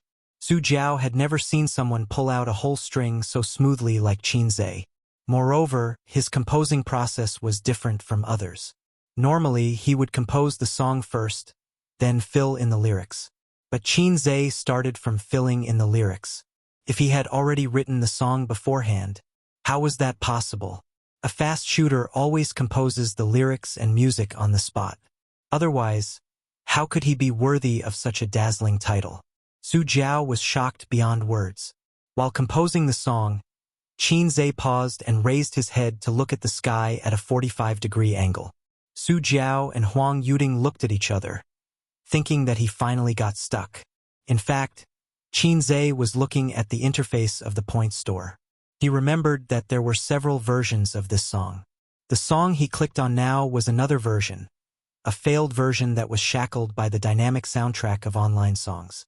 It was clearly a song with a sad tone, but it had to be paired with a very dynamic tune. It didn't match at all. The other version's soundtrack was very good. It was mellow, melodious, and had a hint of sadness. Just like the song Perfume is Poisonous, that he once copied for his sister, there were also two versions of the soundtrack. One was the typical ping ping ping ping, and the other was very good. It matched the song's theme very well, and the tune was soft and sad. His fingers moved, and he switched songs. After finding the correct tune, he lowered his head again and started writing rapidly. I'm done. Take a look. Qin Zhe pushed the song over. Huang Yuding and Su Jiao sat next to each other. They were very close and couldn't wait to see the song title. Let the Whole World Know I Love You, a male and female duet. After going through the song and lyrics, Su Jiao said disappointedly, CEO Qin, is it a saliva song? Huang Yuding said, to be precise, it's an online song. There were still differences between online songs and normal songs. From a professional point of view, the characteristics of online songs were: the vocal structure was fixed, the tune was fixed, and the lyrics were forced. 10 online songs that talked about the bitterness of love. From depression to climax, the tune was similar. At the climax, there would always be a FGC harmony. In layman's terms, it was like the difference between online novels and traditional novels. Online novels were all the same. They just changed the background and characters. Traditional novels, on the other hand, had many types and expressed different ideas. Therefore, the latter could be passed down for decades or centuries, while the former could only be popular for a few years. But online songs are easy to get popular. They're catchy, and they're easier to be accepted by the public than songs with deeper meaning. For celebrities, it's easier for them to become famous, Qin Zhe said. It was just like how there weren't many people who could calm down and read literary novels, but there were many people who liked to read online novels. You guys sing, Qin Zhe said again. I no longer have the right to love you. We can't go back to the past. Goodbye, you're both strange and familiar. I cry because I'm happy. After singing the song once, they stumbled a little. Sing again, Qin Zhe said. The second time they sang the song, it was much smoother. The catchy characteristics of online songs were reflected. When they sang the song for the third time, Su Jiao said, it's so magical. My head is full of this song now. Huang Yuding was pleasantly surprised. After singing for a while, your emotions will be stirred up. Feels not bad. Especially when you sing to the climax. Qin Zhe, right? It's not a problem to let you guys be popular for a while. Huang Yuding and Su Jiao left happily. Qin Zhe lay on the sofa and stretched. Beloved concubine, come over and massage my waist. Beloved concubine, you're so young, but your waist is failing? Qin Zhe, Young people need to take care of their health. They don't know how expensive their waists are when they're young, and they'll be haggard when they're old. Sister was in a good mood today and happily agreed to help her brother take care of his waist. She lay on the edge of the sofa and rubbed Qinzai's waist with her two small hands. In the hot summer, she was only wearing a shirt with 2 buttons on the collar. If Qinzai was lying down instead of lying on his stomach, he would be able to observe her breasts up close. The 2 white and round hemispheres were exposed. Sister, make a movie with me. Qinzai repeated the same old tune. No, get lost. Qin Bao Bao spat. No, I changed the script. I feel like I can't do it without you. Oh, you can't do it without me, right? Now you know how important I am. Qin Bao Bao smiled with her eyes squinted. Qinzai groaned twice. This job should be handed over to Suyu. After all, she was the one enjoying life, and she was also the one collecting public grain. Is there a kissing scene? It can be added. What about a bed scene? It can also be added. Then I'll think about it. Chapter 609. Late at night, in an inconspicuous restaurant. The location of the restaurant was not remote, but it was not very good. It was not even as good as the ordinary hotels in Shaxian. However, there were a lot of customers here. The store had countless loyal diners. Could you imagine that an inconspicuous store would have people lining up from morning to night? The popularity of the store was no less than that of a specialty food store with a good reputation in the CBD. But tonight, after the young store manager closed the store, he left 2 more hours for the crew and promised to play a cameo role that didn't need to talk. The camera slowly moved from the brightly lit neon building to this small shop on this street. After work, Qin Hao, who was 28 years old, asked his friend out for a drink. He ordered 2 bowls of noodle soup and a bottle of wine. Slightly tipsy, his friend burped and said, "Howsy? How was the job interview today?" Qin Hao took a sip of wine and shook his head. "I didn't go." His clothes were no more than 500 yuan, including a cheap suit, cheap leather shoes, a counterfeit Vacheron Constantin watch, and a LV men's leather bag. He was a loser who didn't have a good life in the big city. The only good thing about him was the ancestral small house of 50 square meters. His friend clicked his tongue and said in an exasperated tone, "It's not that I want to criticize you, but I've been looking for this job for a long time. You have connections. The job interview is just a process. You will definitely be hired. 5 insurances and 1 housing fund, with a monthly salary of 6,000 yuan. Where else can you find such a good job? Why don't you go? If not, why are you dressed like this? If you have a decent job earlier, will your girlfriend leave you? It's not that I don't like you, not because you have no money, but because I can't see the future with you. Are you heart-wrenching? To be honest, I can only help you occasionally. You have to rely on yourself in life." His friend kept nagging. His nagging brought out the character of Qin Hao, who was born in Shanghai. His parents were both dead, and he grew up with his adoptive parents. He was mediocre all his life. When he was 28 years old, he still achieved nothing. At this time, Qin Hao whispered, "She got married today." He said this in a very flat tone, but at this moment, the whole restaurant seemed to be quiet. Silent diners and silent friends. It was very quiet and there was no expression on their faces, but the atmosphere became inexplicably heavy. This scene almost made the director forget to shout, "Cut." "Okay, we passed," the director announced. After that, he cautiously asked for Qinzai's opinion. "Boss Qin, what do you think?" Qinzai nodded and buried himself in the noodles. Although the price was outrageous, the taste was amazing. The crew members stood outside the shop talking and moving the equipment. The director did not need to do this. He sat beside Qinzai and said to the young shop owner, "Boss, give me a bowl of noodles and 2 tea eggs. The tea eggs in your shop are really expensive." The young boss said coldly, "We're sold out. You can leave after you're done. We're closed." Director, "Hey, is this the attitude of a businessman?" After Qinzai finished his noodles and wine, he smiled and said, "Boss, your cooking skills are better than mine. I'll bring my sister here to try some other day." The young boss, "Remember to get a number and line up." Qin Zhe asked again, "Why didn't you choose the CBD?" The young boss hesitated. "The conditions don't allow it." "Is it because you don't have money?" "I can invest." The young boss did not answer. Qin Zhe did not ask anymore. He was too lazy to be ignored. He took a few tissues and said to the director, "Start the next scene." "Are you ready?" "We'll start the next scene immediately," the director shouted. The director's surname was Zhang. He was a second-tier director in the company. Most of the time, he was in charge of some MVs or commercials.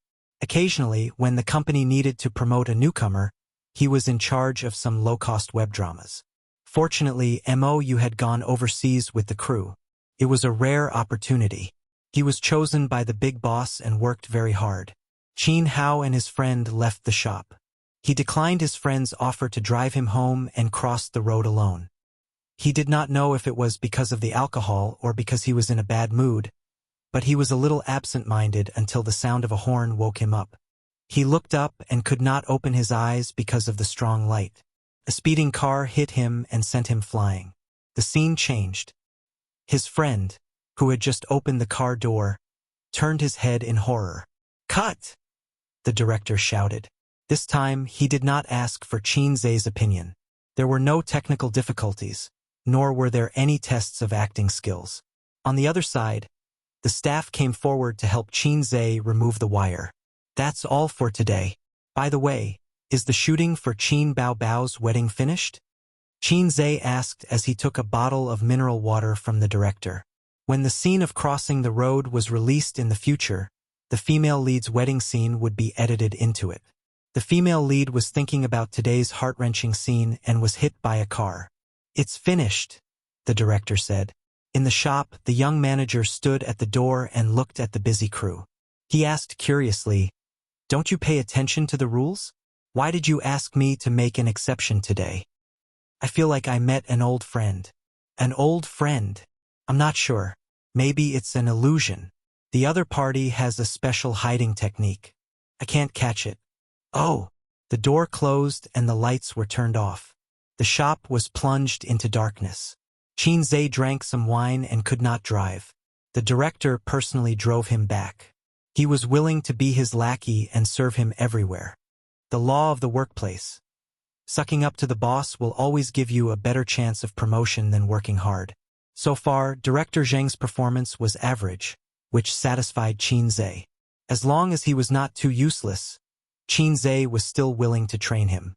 Perhaps it was because of the perpetual system, but Qin Zhe was more casual when it came to using people. As a self-made entrepreneur, he was more rigorous in the use of talents.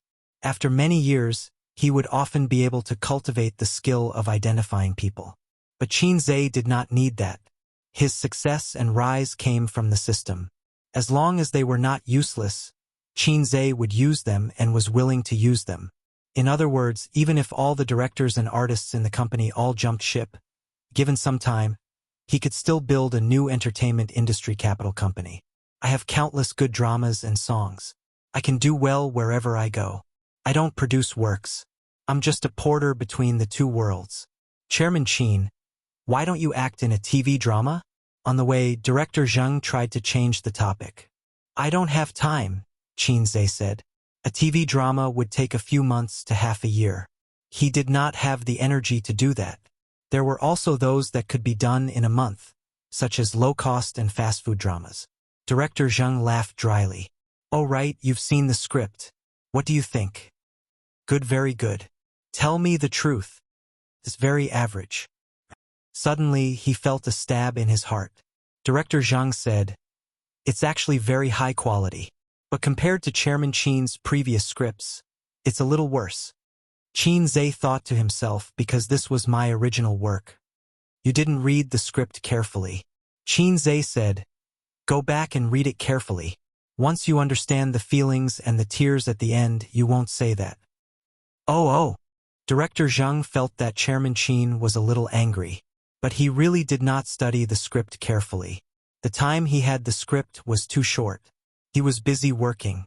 "You've been in the company for 3 years, Qin Zhe said. "Yes, it's all thanks to Chairman Qin." I was actually planning to quit at the end of last year and try my luck in Dongguan. Director Zhang said flatteringly. But Chairman Qin, when you came, you immediately changed the company's fortunes. Qin Zhe said, why don't you drift to the north? There are more opportunities there. Compared to that, Guangdong has been going downhill these few years. Prosperous and prostitutes are everywhere. That's why they can't prosper. Director Zhang nodded. He naturally did not understand the meaning of the latter half of the sentence. They did not speak for the rest of the journey. Qin Zhe opened the chat app. He wanted to ask his sisters if they had dinner. The university group was bustling. He opened it silently, scrolled through the chat history, and then exited. Nowadays, it was very difficult to joke with his old friends. In the past, they could still chat, talk about beautiful women, and talk dirty. But now, he couldn't do that. If he continued to be the same as before, posting some gifs that made people unable to keep up with his nutrition, or discussing girls with big buttocks and giggling a few times, his chat history might be posted online the next day. Shocking. Qin Zhe is actually such a person. Shocking. Qin Zhe actually likes he. Wait. His circle of friends was getting bigger and bigger. But the friends he made when he was down and out, those pure friendships were getting fewer and fewer. Only his sister was still the same, so he could only kiss her often to reminisce about the past. He was so lucky to have a capable sister. A message came over. It was from his cousin Jiang Cheng. Cousin, it's my birthday today. Give me a red packet. Qin Zhe replied, ask your sister for one. I already asked, blind crying. His cousin sent a screenshot. It was a conversation between him and Qin Baobao. Jiang Cheng, cousin, it's my birthday. Red packet. Qin Baobao, wrong name. I'll give you another chance. Jiang Cheng, beautiful, invincible and adorable cousin. Please give younger brother a red packet. Qin Baobao, say it again. Also, it's cousin, not younger brother. Jiang Cheng, beautiful, invincible and adorable cousin. Please give younger brother a red packet. Qin Baobao, say it 3 more times. Jiang Cheng sent it 3 more times. Qin Baobao, good boy. Touching head. Jiang Cheng, cousin, where's the red packet? Shy. Qin Baobao, no, get lost. Jiang Cheng. Qin Zhe couldn't help but laugh. So it was his cousin's birthday today. In the past, Qin Zhe didn't care about his birthday. At that time, he didn't have money. But it was different now. He was a big shot with a net worth of 10 billion yuan. Qin Zhe sent a 5 yuan red packet generously. Chapter 610. Jiang Cheng, you're really my brother, you're so stingy. Qin Zhe, nonsense, I'm not your real brother. So 5 yuan is already your greatest love. Jiang Cheng, 1,000 mountains and 10,000 rivers are always love. Can't you give me more? Qin Zhe, no, your sister is in charge of all my money. Jiang Cheng, funny. Why is she in charge of your money? Cousin, can't you make up an excuse earlier? I'll believe you if you say it's in charge of your girlfriend. Qin Zhe, you don't understand. Your sister's money is used for marriage first. It'll be useful in the future. Jiang Cheng, what's the use? Qin Zhe, that's why you don't have a sister. You won't understand even if I tell you. In the end, Qin Zhe transferred him 500 yuan. Jiang Cheng had just started high school not long ago, so it wasn't appropriate to give him too much money. Raising a poor boy and raising a rich girl was to raise a poor girl's temperament and mentality. He wouldn't be cheated with a lollipop. After all, in a morally bankrupt society, there were too many uncles who liked young children. Boys had to be raised poor because their material life was too rich. It was easy for them to become useless, not knowing how to improve and work hard. Take his sister as an example. She didn't have to worry about food and clothing since she was young. She had everything she wanted. Even if she wasn't rich, her life was very comfortable. That was why she didn't get cheated of her lollipops when she was young. In addition, Jiang Cheng was already half useless. His aunt spoiled him too much, causing his cousin to have a rebellious personality. If he didn't spend his money on his girlfriend, he would spend it on games. Out of his cousin's love, Zhe wanted to help his aunt educate his son, but his sister said, "It's hopeless, give up." According to his sister, people who were already in high school would have a fixed personality and temper. Unless there was a big change, they could see the future. Zhe thought about it and felt that it made sense. After all, not everyone had a crush like him and gave him a system. This wasn't a Xianxia world where families would be destroyed at the slightest provocation.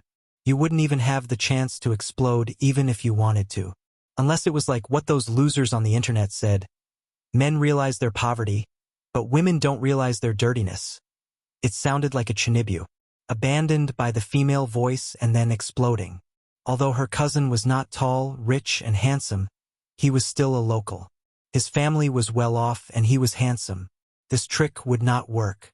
Furthermore, this was the plot of the main character. His cousin's fate wasn't good enough. If he forced the plot, it would shorten his lifespan. Cousin is still the best. Cousin loves me. Jiang Chang said something mushy. Can red packets represent true love? Of course. Why would someone who doesn't love you give you a red packet? Zhe had an idea. He opened the album and found a set of pictures that he would download in the future. He had downloaded the picture of fancy red envelopes last year. He had wanted to use it, but after the new year, other than the red envelopes from his parents, he had not received a single cent. His sister asked him for it, Suyu asked him for it, Wang Zijin asked him for it, and the children of his relatives and friends asked him for it. Everyone tacitly asked for red packets from him. Zhe sent a message to his sister first. "Sister Bao, are you there?" "Yes." Zhe sent a picture over. It was a picture of a simple and honest koala bear with the caption, "Give me 10 yuan." His sister happily sent a red packet of 10 yuan. She didn't talk nonsense and didn't scram. Sure enough, he was her biological brother. Zhe sent another picture. It was still a simple and honest koala bear with the caption, "Give me 20 yuan." His sister still didn't talk nonsense and sent a red packet of 20 yuan. Zhe, another 30 yuan. "Sister, what's wrong with you? Send another red packet of 30 yuan. Zhe, I'm poor. I don't have any money. I have to rely on my sister to help me. Give me another 40 yuan. A red packet of 40 yuan was received. Zhe, sister is the best. I want another 50 yuan. A red packet of 50 yuan was received. Zhe smiled in relief. His sister had always fulfilled his every request. Even if she was whining and complaining, his sister would always fulfill his every request, including kissing him. "Qin Bao Bao, do you want more?" Zhe, no, happy emoji. Qin Bao Bao replied with an "oh." A few seconds later, she said, "It's time to top up your wife's money. 500,000 yuan. It's up to you whether you want to give it or not." Zhe, this was very Qin Bao Bao. 50 yuan for 500,000 yuan. It was a good deal. Zhe helplessly and reluctantly agreed to top up his sister's wife's money. When it came to wife's money, it had to be topped up. If it stopped working, his wife's card would be bought by someone else. Zhe sent the same message to Wang Zijin. "Sister Ziwei, are you there?" Wang Zijin replied instantly, "Yes." She must be watching a movie or drama at this time, and she liked to watch it on her phone. Zhe sent a picture of a simple and honest koala bear. "Give me 10 yuan. Wang Zijin sent it. Until he sent a set of pictures, Wang Zijin didn't say anything, didn't ask anything, and sent him 5 red packets. Zhe, thank you, Sister Ziwei. Mwah. Wang Zijin replied with a touching head emoji. "Well, I'll continue to watch TV." Sister Ziwei was so good. She loved her brother and didn't bargain with him. Bah, she loved her boyfriend. He sent the same picture to Suyu. "Give me 10 yuan. A few minutes later, Suyu sent a red packet of 10 yuan. "Okay, honey." Zhe, "Give me 20 yuan. Suyu, "Okay, honey." Zhe, 30 more. Suyu transferred 5,000 yuan to him. Zhe, "It doesn't need so much. Suyu, then come over and let me sleep with you. I'll be your girlfriend." Suyu began to be naughty again. Qinzhe suddenly thought, would Sister Man spoil me so much? As soon as he thought of this, he couldn't control himself and couldn't help but send a picture to Nan Man Pei. He didn't reply until the car drove into the parking lot of Royal View Mansion. The director said he would take a taxi back and watch Qinzhe enter the elevator. In the elevator, Nan Man Pei's reply came late. I was busy just now. What's wrong with you? She sent a red packet to him. Qinzhe, give me 20 yuan. Nan Man Pei sent another red packet. I'm busy. If you have something to say, just say it. Qinzhe, it's nothing. I just want to see if Sister Man spoils me. Another 30 yuan. There was no response. Qinzhe was a little disappointed, but soon, another 30 yuan red packet was sent. Qinzhe climbed up the pole. Another 40. Another red packet. After sending a set of pictures, Qinzhe received 5 more red packets. Happy. Qinzhe, Sister Man really spoils me. Mwah. Nan Man Pei, Master, it's me. It's me. Awkward. Nan Man Pei, it's not your aunt who spoils you. It's your lovely disciple. Qinzhe, damn it. Qinzhe said angrily, Li Donglai, where's your aunt? Nan Man Pei, Aunt said she didn't have time to deal with a psycho like you. She threw the phone to me. Was this the so-called feeling good about oneself? Nan Man Pei's psycho? Qinzhe was melancholy for a moment and typed, forget what you said just now. We can still be master and disciple. Nan Man Pei, you want to be my uncle, don't you? Qinzhe, scram. After you scram, delete the chat history. I can't afford to lose face. Nan Man Pei. Ziki was watching from the side. She looked at me with disdain and disdain. Do you want me to take a picture for you? Qinzhe. Chapter 6:11. Qin Hao woke up from his dream and opened his eyes. He was in a small, dark room with a single bed. The curtains were drawn, and the sun shone through the gaps in the curtains. He stared at the bikini photos of the 90s Hong Kong actresses on the wall, as well as the popular cartoons. After a few seconds of confusion, he suddenly sat up from the bed. In the dark room, there was a quilt embroidered with mandarin ducks playing in the water. There was an old-fashioned desk opposite the bed, and he was wearing boxers. Qin Hao hadn't worn boxers for many years. Memories flooded his mind, and his face was full of disbelief. This is my home when I was in high school? He couldn't wait to open the window. The sun shone on him, and he squinted subconsciously. After adjusting to the strong light, he saw an old neighborhood. This was the neighborhood where Qin Hao lived in high school with his adoptive parents. After college, he moved away and hadn't come back for many years. There was a calendar hanging by the desk. It was March 2008. When he woke up, he had returned to 10 years later. The door of the room was pushed open. A young woman in a short-sleeved shirt and shorts was holding a cucumber with one hand on her waist. She said while eating, Qin Hao, are you awake? Go out and buy groceries. It's already 10:30. The woman was very beautiful. She was tall and bright, with long legs and a slim waist. She had the signature foxy face and black phoenix eyes. Qin Hao ignored her and strode out of the room, bumping into her. The woman held the door frame and looked at his back. She said angrily, What are you doing? The camera kept following Qin Hao's figure. He left the residential building, left the neighborhood, and ran to the street. There was a mobile phone store opposite the neighborhood, and it was broadcasting a Weibo. China, leading the life of 3 prostitutes. He opened his arms, took a deep breath, and enjoyed the air of 2008. Couldn't be wrong. 3G started in 2008. During that time, Qin Hao heard this advertisement every day when he went home. He had been longing for a smartphone for a long time. Unfortunately, his family wasn't rich enough to fulfill his dream when he was a student. In March 2008, the Beijing Olympic Games hadn't started yet. In March 2008, the fast shooter Qinzhe had just entered junior high school. In March 2008, the World Financial Center hadn't been built yet. 2008, my world. Qin Hao raised his arms and shouted. The camera froze on his ecstatic face. After a few seconds, it slowly pulled up, and the whole old street was reflected in the camera. Ka! Director Zheng shouted as he sat on the elevator that was more than 10 meters high. The lift slowly landed on the ground. Director Zheng's face was full of smiles. Co Qin, that was great. That scene just now was perfect.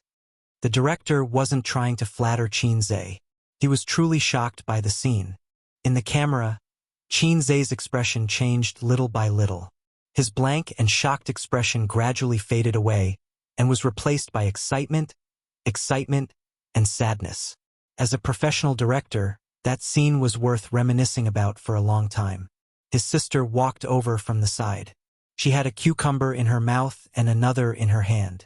She passed it to him. Do you want some? Qin Zhe took the cucumber and sized it up. He thought, it's even longer than mine. The director asked the crew to move the equipment back to the neighborhood to prepare for the next scene. On the way back, Qin Baobao held her brother's arm and looked down at her phone. Only in this way could she ensure that she did not go astray. What are you looking at? Qin Zhe asked. Li Yanhong sent a few good seedlings. They're all young and handsome. Qin Baobao showed the photos to Qin Zhe. They were indeed handsome. The masculine type, the feminine type, and the sissy type. Qin Zhe was jealous. Handsome? Sister, what are you blind about? Qin Baobao smiled. Yes, they're not as handsome as my A's. Qin Zhe was satisfied. Sister, you really know how to talk. We're both tall and handsome. A perfect match. Qin Baobao blushed. She was shy and happy. A perfect match. Qin Zhe shook his head. No, just tall and handsome. I have big boobs and you're handsome. This story was about a loser in life. In a car accident, he accidentally returned to 10 years ago. The male protagonist was abandoned in an orphanage by his biological parents. When he was 3 years old, he was adopted by his adoptive parents. He had a childhood sweetheart called Qin Si. She was the girl he had a crush on since puberty. His sister was very outstanding, but the male protagonist was very mediocre. The story was presented to the audience through 2 scenes. Scene 1, in university he was invisible. He sat quietly in the library and watched the couple sitting next to him snuggle up to each other. He smiled sweetly and quietly packed his bag and left. He walked past the basketball court and watched the boys running as if they were flying. The girls screamed as they sweated profusely. He walked past them silently. Scene 2. In the father's scolding and grumbling, he was very disappointed in his adopted son. He was grumbling because of the loss of his business. In the 2008 economic crisis, the crisis did not erupt suddenly. Instead, it snowballed. In a year, his adoptive parents changed houses twice. From a high-end apartment to a normal neighborhood, life became more and more difficult. Dad, this year's business will not be good. You probably can't increase your income, but you should be able to reduce your expenditure. Don't be in a hurry to change your fortune. We'll talk about it after this year. If you have the money, buy back the house. While you're at it, save up a few more houses. At the dinner table, Qin Hao suggested to his adoptive father, go to university well. I'll be thankful if you can find a good job after graduation. His adoptive father did not appreciate the suggestion. Instead, he reprimanded him. Sitting opposite him, his sister secretly stuck her tongue out at him. She was playful and cute. The scene was over. The filming went smoothly. Director Zheng passed him a glass of water. When he thought of Qin Zhe's appointment, his excitement and joy faded. He was more nervous and anxious. He called Mou and asked about the things to take note of when filming with Qin Zhe. Mou replied that he was obedient, sensible, and serious. He just needed to watch from the side. At that time, he was confused. Now he understood. Taking advantage of his free time, Director Zheng discussed the script with Qin Zhe. He felt that with his name on this movie, even if it was not as popular as Journey to the West, it should be able to achieve good results. President Qin, I think I've failed. There's finally hope for me to succeed. He really wanted to go to Guangdong to develop his career. He had learned a lot of Guangdong dialect and would occasionally say a few sentences. Qin Zhe said, life is always full of ups and downs. Director Zhang was stunned and said against his will, "That makes sense, that makes sense. Look, once this person became rich, the words that came out of his mouth became wise words. When he said these words when he had no money, he would probably be told to scram in return." Qin Zhe had been learning how to persuade horses recently. As a capitalist, it was better to have a fluent tongue than not to have one. He had studied a lot of persuasive speech videos. In conclusion, it sounded very reasonable, but when he thought about it later, it was all F***king nonsense. In the end, his adoptive father did not listen to Qin Hao's advice and put all his eggs in one basket. In the end, he lost everything and even borrowed money from loan sharks.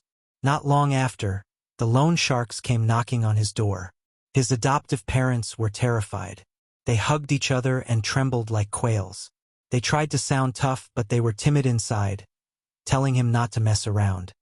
"If you don't pay back the money, I'll send you to the rooftop today." The loan sharks showed their ugly faces. Smack! A cucumber fell from the sky and smashed on the head of the small gang leader. His sister stood at the door of the boudoir with her hands on her waist like a majestic little tiger. "Yo, Mr. Qin, you have such a beautiful daughter?" The small gang leader's eyes shone. "You should have said so earlier. We can avoid the interest, as long as you accompany me and talk about my dreams." As he spoke, he forced himself on Qin Si. 100 years ago, loan sharks were rampant in Shanghai. In the famous financial center of the country, there were many people who relied on finance to make a living. Even in today's Shanghai, loan sharks were everywhere. They just changed their name to finance companies. As the protagonist of a rebirth, Qin Hao finally found a chance to show his power. He stood in front of his childhood sweetheart sister and said, "I'll pay back the money my father owes you. 2 million, can you afford it?" The small gang leader looked at him disdainfully. Qin Hao was terrified. He thought about how he was reborn and should act high and mighty. He said, "After a month, I'll pay you back with interest." The loan sharks agreed to give him a month. They threatened that if he didn't pay in half a month, not only would they take his sister's money, but they would also chop off Qin Hao's hand. The month after that was the starting point for the male protagonist, Qin Hao, to become rich. He borrowed all the savings from his sister and invested them in the stock market. He wandered around the entertainment company and promoted his songs. He wrote novels and submitted manuscripts. He began his journey of working hard. As someone who had been there before, he had a lot of ideas to make money. A month later, the loan sharks came again. They saw stacks of banknotes in the living room. The sitting posture of the whole family was very interesting. Qin Hao sat in the middle with a cigar in his mouth. His sister sat on his left while his mother sat on his right. His father lit the cigar for his son. This place would be accompanied by lively music in the future. The family crisis was resolved. Qin Hao's status in the family jumped. This film wasn't just about the struggles of a reborn person. It was mixed with a lot of funny material.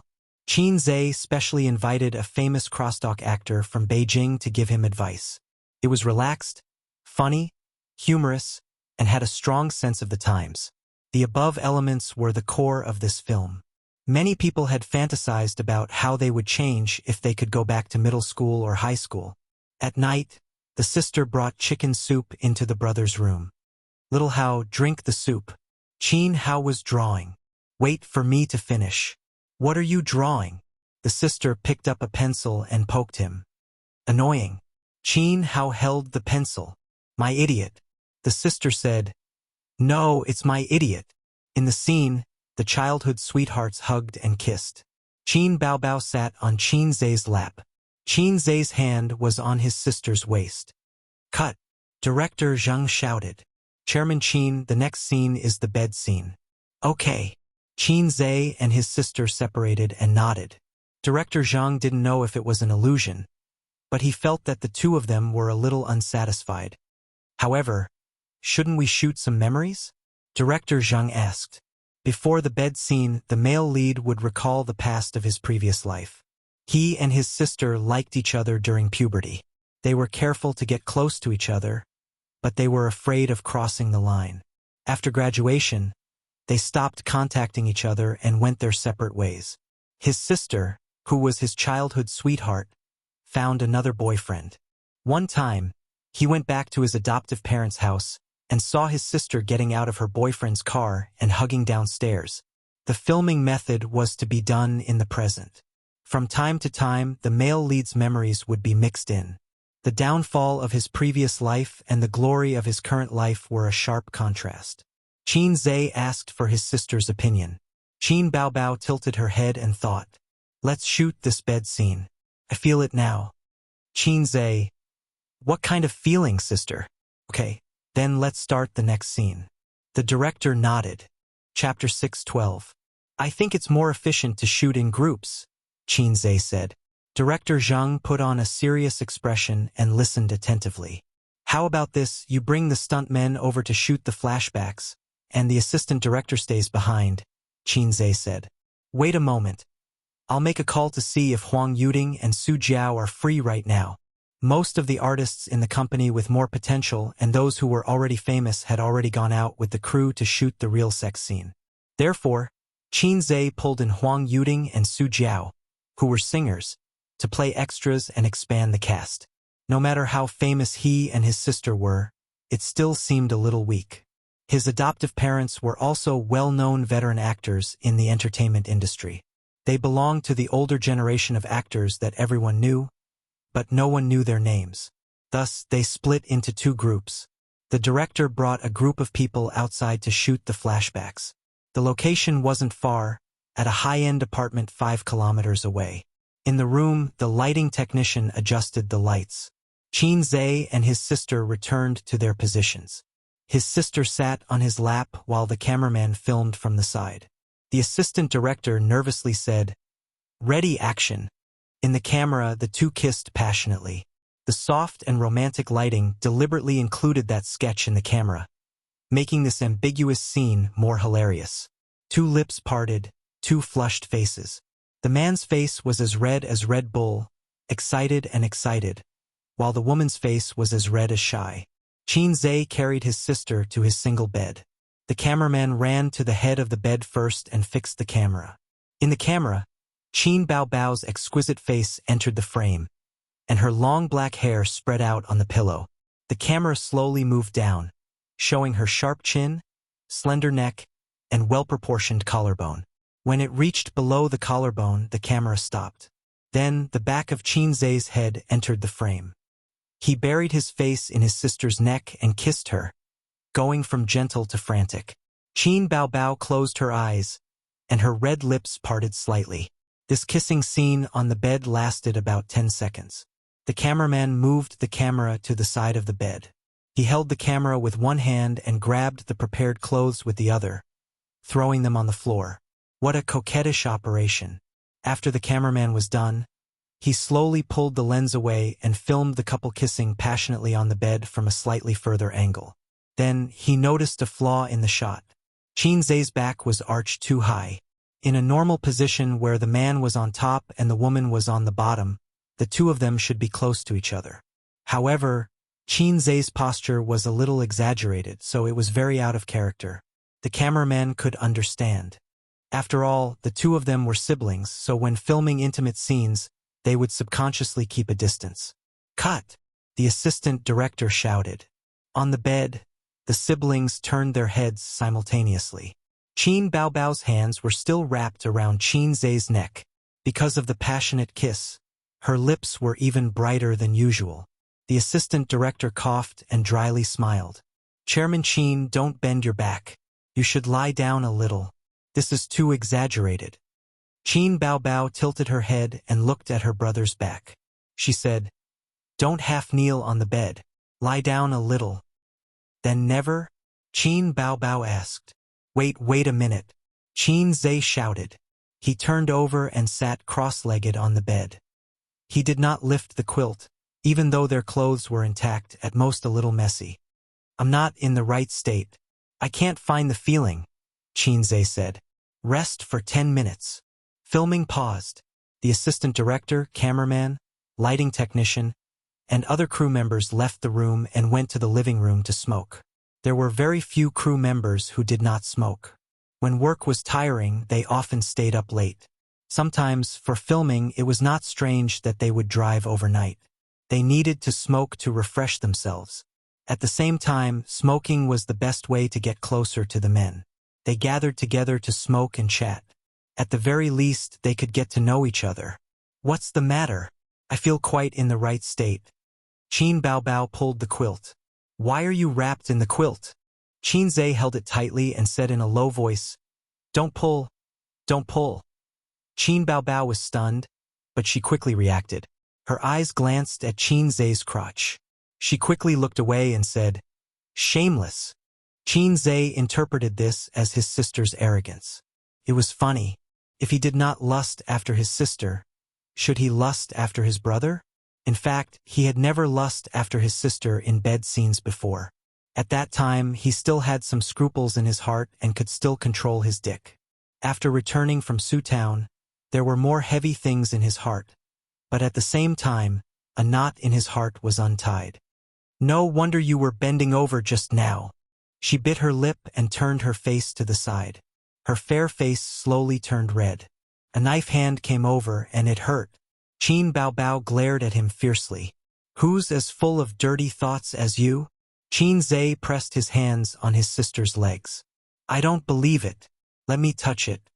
Qin Baobao raised her hand and punched Qin Zhe's head like a cat in a fight. "Get lost." "I'm kidding. I'm kidding." Qin Zhe begged for mercy. His sister could not accept this kind of joke for the time being. After all, in her mind, she was still his sister. Whether she was really angry or not, she had to be angry. Otherwise, she would feel guilty. It was indeed a joke. It was just a short kiss. Qin Zhe estimated that she was at most getting into a good mood. It was still far from the flood. Therefore, most of the time, it was the man who took the initiative between husband and wife. "It's about time. Then shall we continue?" Qin Baobao said softly. "I'm not ready yet." "What? Then I'll go to the toilet now." "You look for tape," Qin Zhe said.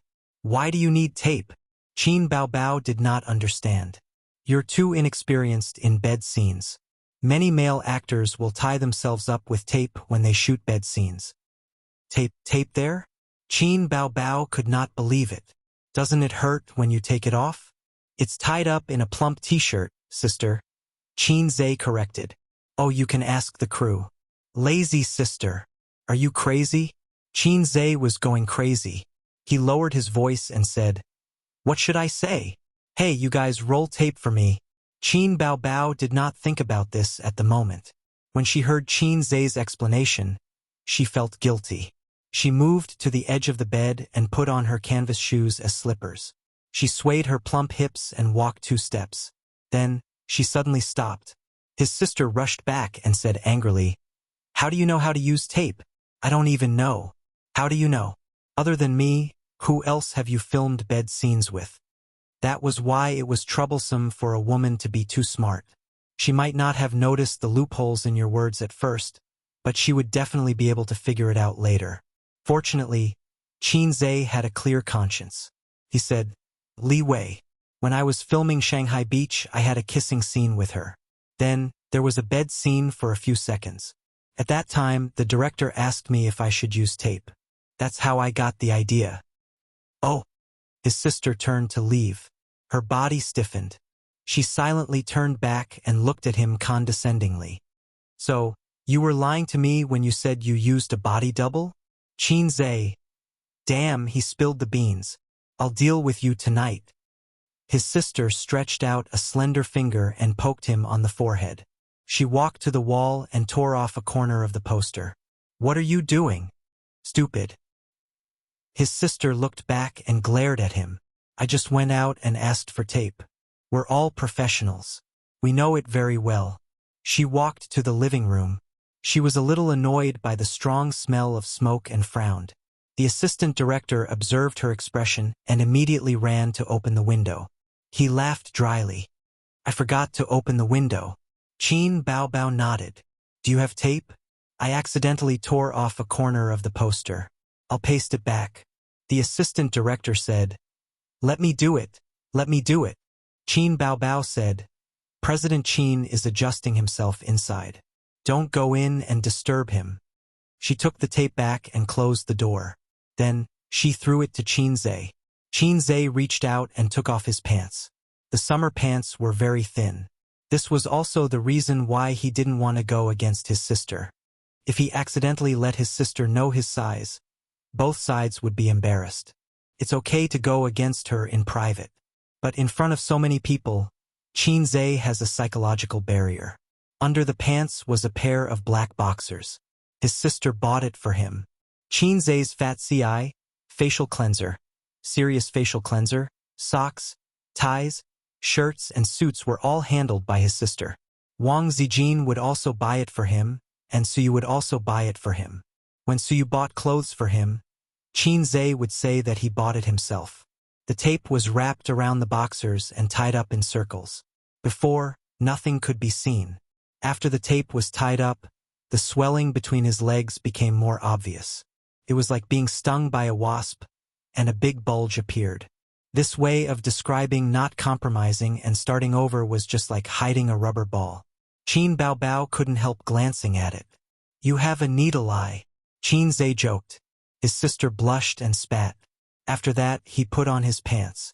The bed scene was shot again. This time it was easy to pass. The next scene was tomorrow morning. There was a scene of catching adulterers in bed. Qinze and his sister drove home first. When they got home, it was 9:30 in the evening. Wang Zijin ate the leftovers from lunch. The living room light was dark. At this time, she should have taken a bath and lay in bed to watch TV series or movies. She should go to bed at 10 o'clock.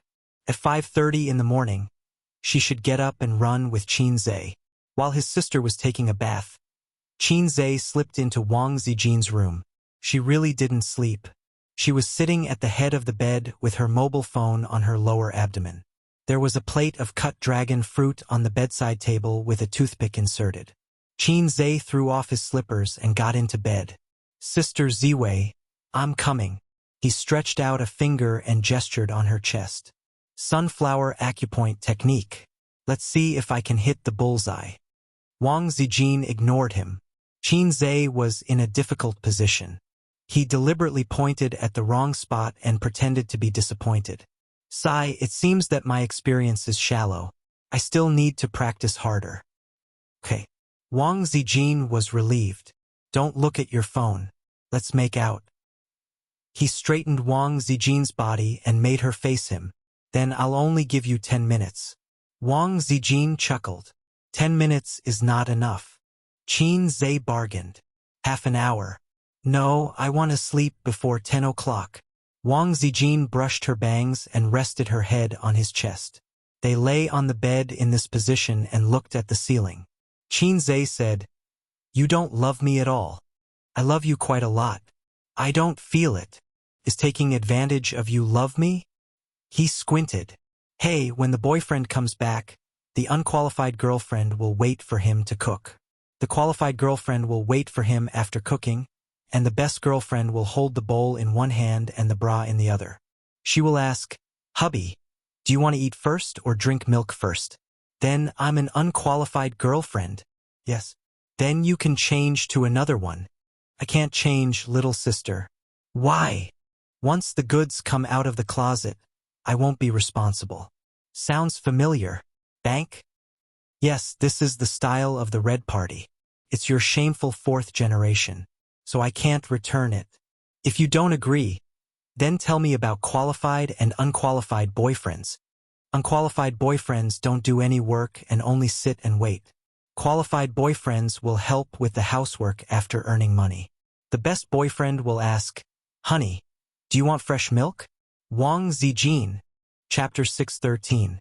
They had agreed to sleep at 10 o'clock, but they ended up chatting until 10:30. Qinze didn't take advantage of her. He just lay on the bed and chatted with her. He joked and occasionally made dirty jokes, which either made Wang Zijin laugh or made her speechless. It was best for men and women to complement each other.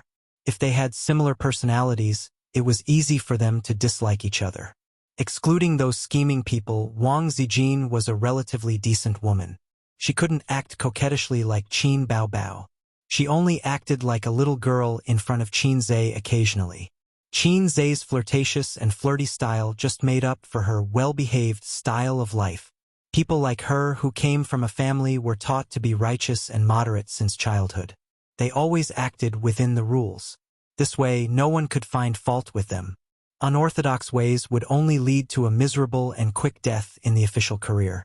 This was one of the reasons why she liked Qinze. When she was with him, she could always laugh happily and unrestrained. Occasionally, she could indulge herself, occasionally throw a tantrum, and occasionally break her image and act coquettishly. There was no pressure at all. This was something that Zhang Mingqing couldn't give her. Zhang Mingqing was too well-behaved. He wasn't as sinister and cunning as his sister. The older generation thought that he could be cultivated. However, this was the flaw that Wang Zijin hated the most. When the two of them were together, other than treating each other with respect, what else did they do? She had a psychological shadow of a husband and wife who treated each other with respect. Wang Zijin herself was bound by rules and regulations. She didn't want the other half of her life to be such a person. Your sister is drying her hair. Go back. Wang Zijin pushed his waist. Good night. Qinze brushed her bangs aside and kissed her forehead gently. He closed the door and turned off the lights. Wang Zijin wrapped herself in a thin quilt, revealing her head. The corners of her mouth curled up. She felt so sweet just now. Her blue eyes were filled with joy and she was ready to fall asleep. Qinze paid for his sister's bath water. He gave himself a simple wash, dried his hair, and went back to his room to sleep. Southerners always bathed cleanly and cleanly. They bathed every day, so there wasn't much dirt on their bodies. When he was young, he saw on TV that bathhouses and scrubbing were very popular in the north. He had never understood why. When she asked her mother, Qinma said that she loved to be clean, unlike you who didn't even scrub your little brother clean after taking a 5-minute shower. Qinze's habit of rubbing his little brother before taking a shower was cultivated at that time. Lying on the bed, he didn't sleep. He counted from 1 to 100. Just as he finished counting to 66, there was the sound of the doorknob being twisted. It was very soft, as if someone was doing something sneaky. With a knowing smile, Qinze said in his heart, "Sure enough, it's here. Little red guy, are you asleep yet?" The older sister tiptoed in and closed the door behind her. No. Qinze watched as she twisted her waist, trotted to the bed, and crawled under the covers. A delicate fragrance rushed into his nose. It was the fragrance of the shower gel and perhaps the smell of shampoo. Mixed together, it was not unpleasant. Instead, it was very comfortable. He couldn't help but want to bury his head in his sister's big chest and take a deep breath. "I haven't chatted with you for a long time," the older sister said, trying to cover it up. "What are you chatting about? Let's sleep." Qinze moved to the side. Qin Baobao felt it and quietly moved into his arms. She said angrily, "Don't be so far away. It's cold." Cold? In the midsummer weather, people in Guangdong were so hot that they didn't want to live anymore. "I'm not cold.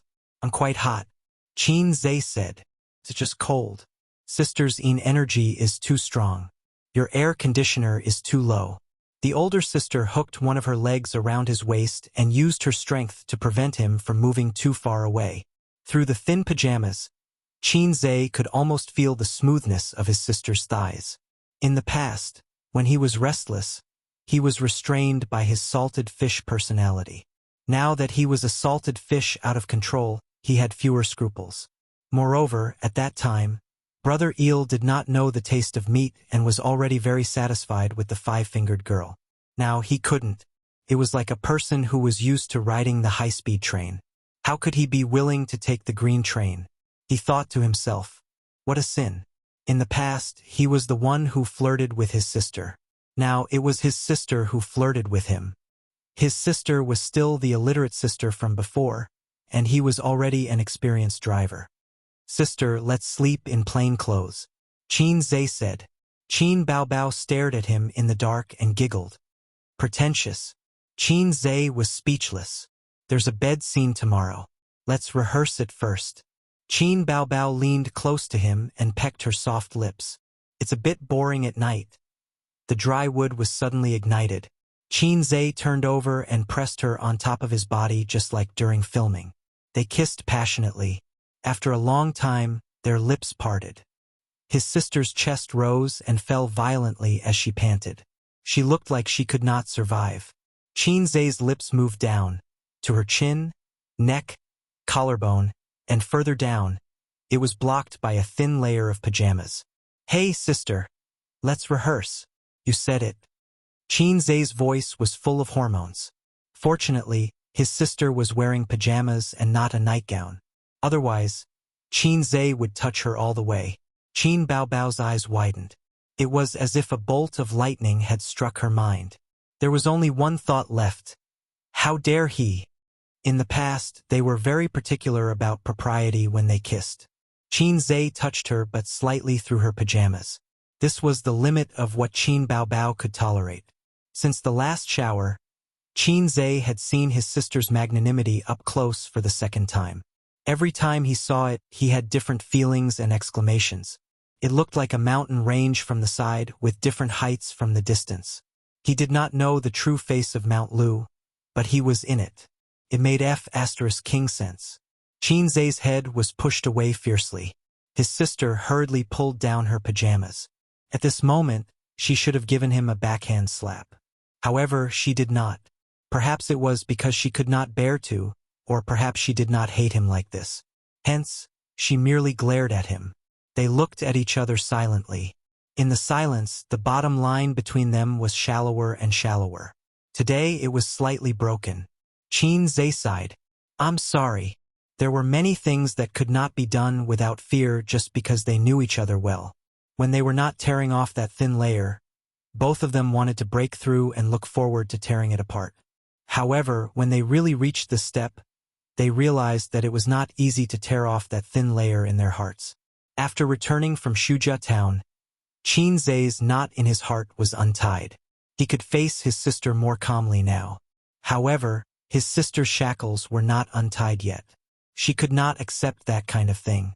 Putting the truth aside in terms of relationship, she was his sister. Qin Baobao gradually calmed her rapid breathing. The expression on her face was complicated. Shyness, nervousness, and fear. Biting her lips, she squeezed out a sentence weakly, "I'm not sleeping at your place anymore." Her hands gripped her clothes tightly as she moved to the side of the bed. Putting on her shoes, she left with a slightly panicked back view. Chapter 6:14. Look at your cowardice. After his sister left, the system, which had been silent for a long time, mocked him. This is not called cowardice. This is called respecting women. Men and women are equal. A man who only cares about himself is a scumbag. I'm obviously not a scumbag. Qin Zhe defended himself. Hee. The system replied. Hee, your sister. It's all your fault. If you were a flirtatious system, I would be able to become Long Outyen, become a CEO, marry a beautiful and rich woman, and reach the peak of life. I would be able to *ck someone as fragile as my sister. Qin Zhe pushed the blame. Aren't you a CEO now? Isn't Suyu a beautiful and rich woman? Haven't you reached the peak of life? Long Outyen's strength lies in his heart. Even if a salted fish has a system, he's still a salted fish. The system's words were sharp. Get lost, get lost. You lowlife. Qin Zhe said angrily. Okay, I'll get lost.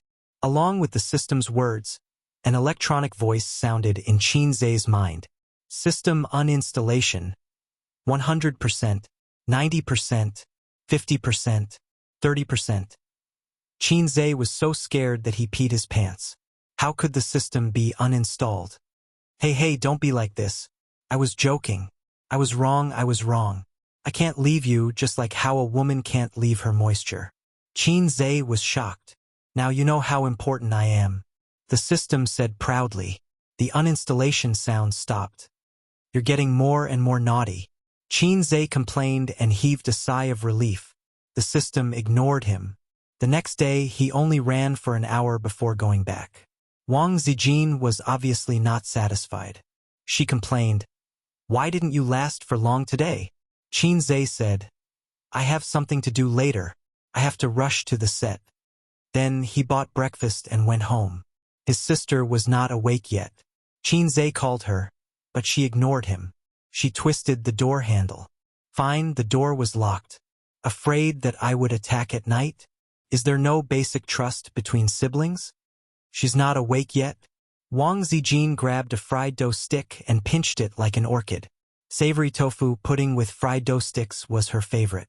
Qinzhe's tofu pudding was sweet, and it was also his favorite with fried dough sticks. There were two heresies in this world: the siscon and the savory tofu pudding. Qinzhe had tried to convince Wang Zijin that sweet tofu pudding was the way to go, and savory tofu pudding was shameful and unacceptable. However, Wang Zijin didn't think that there was anything wrong with her at all. She even accused him and her sister of being crazy. Deepwell Ice actually ate sweet tofu pudding. Was there something wrong with his brain? Therefore, every day when he bought tofu pudding or soy milk, he would specially say, 3 tofu pudding, soy milk, 2 sweet and 1 salty. Sweet tofu pudding was delicious, especially in the summer. When it was hot, sprinkle a spoonful of white sugar and add some almonds before chilling it in the fridge. The sweetness of the tofu pudding mixed with the aroma of the almonds. The tofu pudding was tender, smooth, and sweet. Tasted better than any other dessert. I'll go get her. Wang Zijin put down her chopsticks. A moment later, there was a violent knock on the door in the corridor. Sleep your ass. Wake up. Sister was rudely woken up just like that. With dark circles under her eyes, she was listless.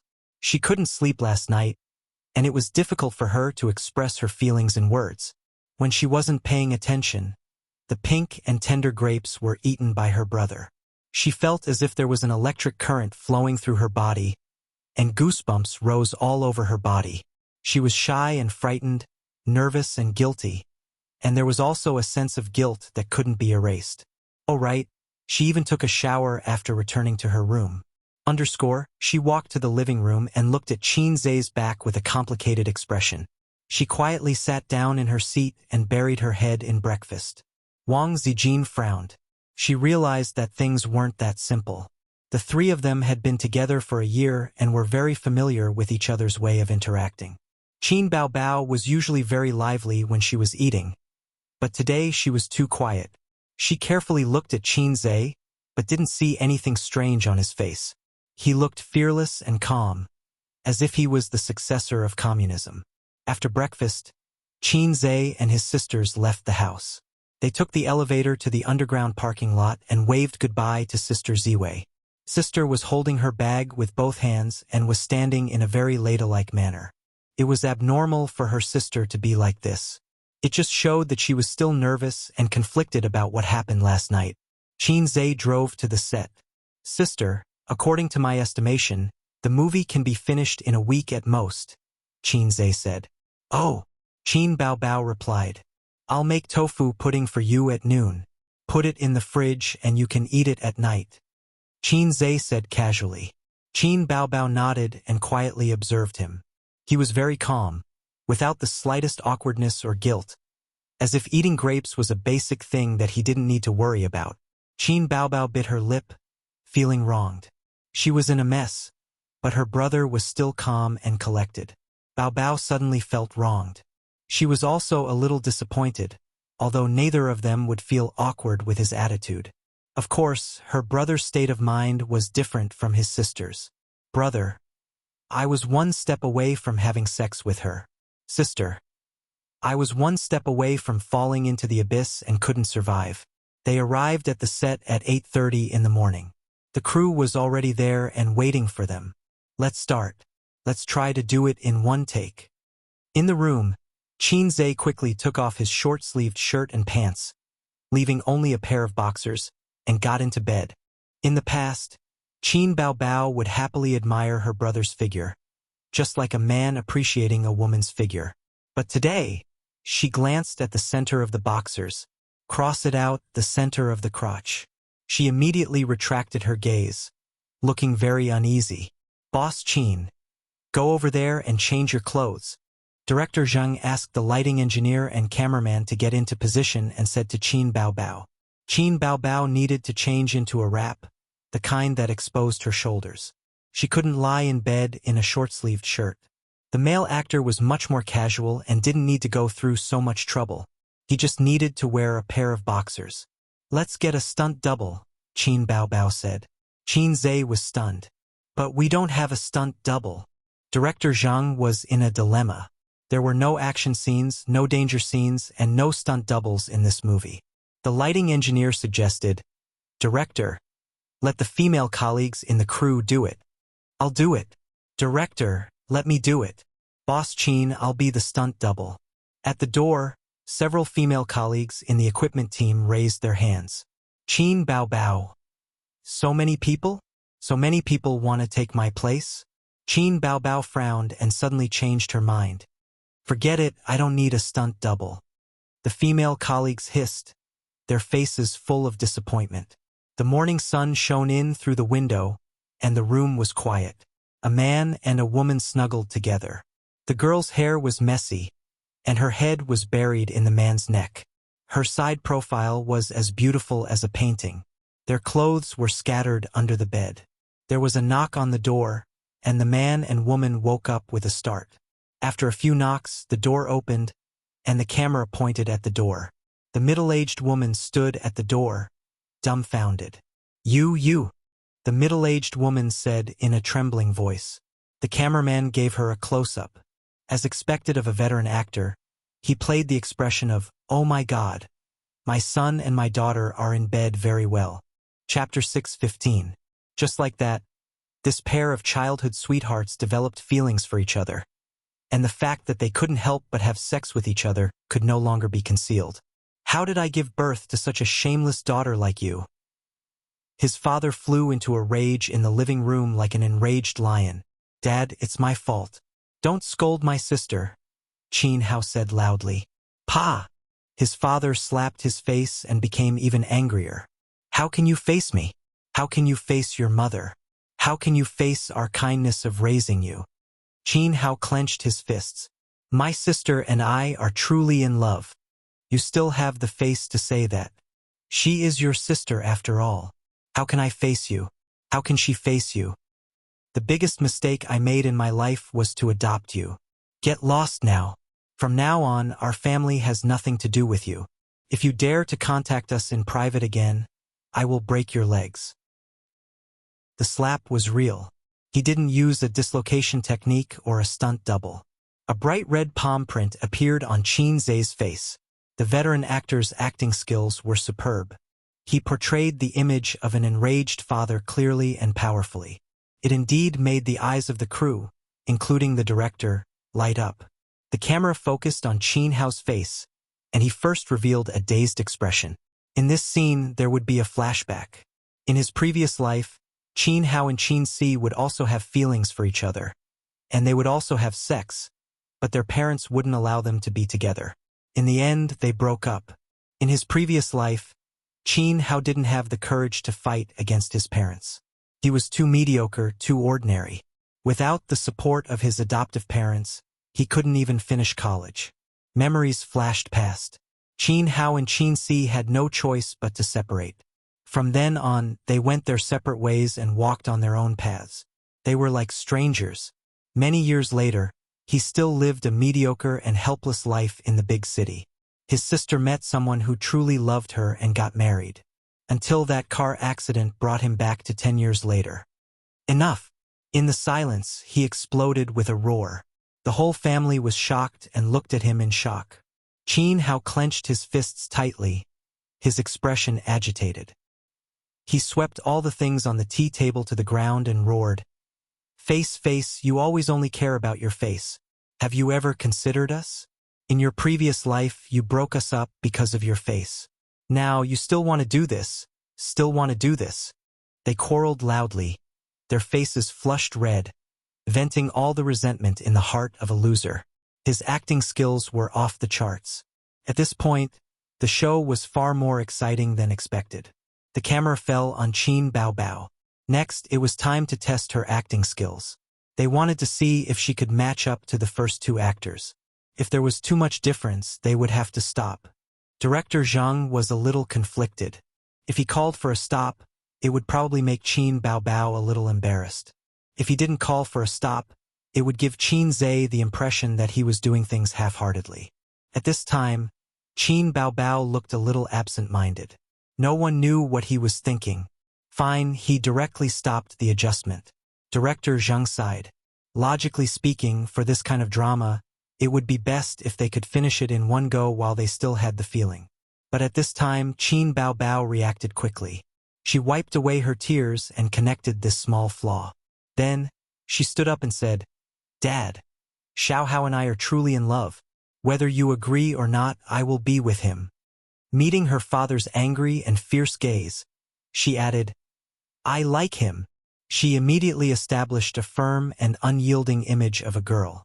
This was a contrast to Qin Si's character. Qin Si was a traditional girl who resigned herself to adversity. In the original script, she should be crying and begging at this moment and then be heartlessly rejected by her parents. But with this small change in character, director Zhang felt that it was not bad. Cut. That's good, that's good. Director Zhang clapped. The atmosphere suddenly relaxed. The crew members who were holding their breaths and not making a sound began to talk and laugh. Director Qin's acting skills are amazing. The old actor who played the father gave a thumbs up. Not to mention the little fresh meats. There are very few young actors who can compare to Director Qin's acting skills. He's completely at the level of acting king. The old actor who played the mother chimed in. There was flattery, but there were also sincere praises. Qin Zhe was an expert in acting. His acting skills were definitely not comparable to ordinary king actors. Compared to those king actors, his acting skills had a wider range and he could adapt to different roles. Moreover, this film was written based on his own state of mind. Only he could understand the feeling in it. In the afternoon, he gave the crew half a day off and asked the director to bring everyone out for a big meal. He drove his sister home to make tofu pudding. "Do you want almonds or walnuts?" "I want both walnuts and almonds," his sister replied. Qin Zhe glanced at her. His sister was finally not as pretentious as she was in the morning. When he hugged her to sleep on the bed just now, her heart was beating wildly. Qin Zhe could feel it. But after the last scene, the knot in her heart was suddenly untied. The rest of the filming was much easier. It was easier because the requirements for acting skills were not as high. In terms of workload, it was heavier than before. In the following days, Qin Hao continued to cross industries and used the knowledge from his previous life to rise in various industries. He became a successful person like Duan Ma. The entertainment industry was full of praise and the social response was excellent. His adoptive parents had no choice but to accept this fact. However, good things come with setbacks. His and his sister's relationship was exposed on the internet. Paparazzi secretly took photos. Media interviews. His adoptive parents were harassed by the media and scolded on the internet. His sister had a breakdown because of this. Under the pressure of public opinion, Qin Hao and his sister gradually drifted apart. He lived in a villa, owned a luxurious house, and lived a good life. But he was not happy. After a few years, he suddenly heard the news that his sister was getting married. Qin Hao woke up. He had lost his love in his previous life. In this life, he finally came back. He could not let the tragedy happen again. So he drove away from home to stop his sister from getting married. He drove in a hurry and was racing against time. Usually, when one was driving emotionally, they would get into a car accident. Qin Hao was no exception. He collided with a van. The broken car rolled to the side of the road. The person in the car was bleeding and unconscious. The music floated. Tired, trying to stay awake as usual, also thinking of you as usual. Afraid that I will fall asleep in peace. My heart will not listen to me in my dreams and will stop. The scene changed. A blurry white light appeared first, and then the scenery slowly became clear. On the hospital bed, there was a seriously injured person in a coma. Outside the ward, the family and the doctor were anxiously communicating. The music stopped here. The doctor shook his head. "He's awake. Go in and see him for the last time." The adoptive parents were struck by lightning. His sister rushed into the ward, followed by her newlywed husband. In the ward, on the bed, Qin Hao opened his eyes. He tried hard to open his eyes and looked at Qin Si. It was as if he wanted to imprint this face in the depths of his mind. In silence, the siblings looked at each other. The music floated again. Listen, breathing is like waves. The more beautiful it is, the more uneasy it makes me. What else can I cherish, if I can't even control my own pulse? Qin Hao raised his hand, wanting to hold on to something, but he was too weak. He couldn't change anything. He could only smile at Qin Si and close his eyes. His life gradually faded. The heartbeat meter suddenly straightened. If I become a memory, withdraws from this life, leaving you crying in shock. My cold body can't hug you. Qin Si stood by the bed, covering her mouth as tears streamed down her face. In the company's screening room, after the sister saw the ending, her eyes turned red. She kicked her brother beside her. Then in the end, was there a rebirth? The movie had been edited.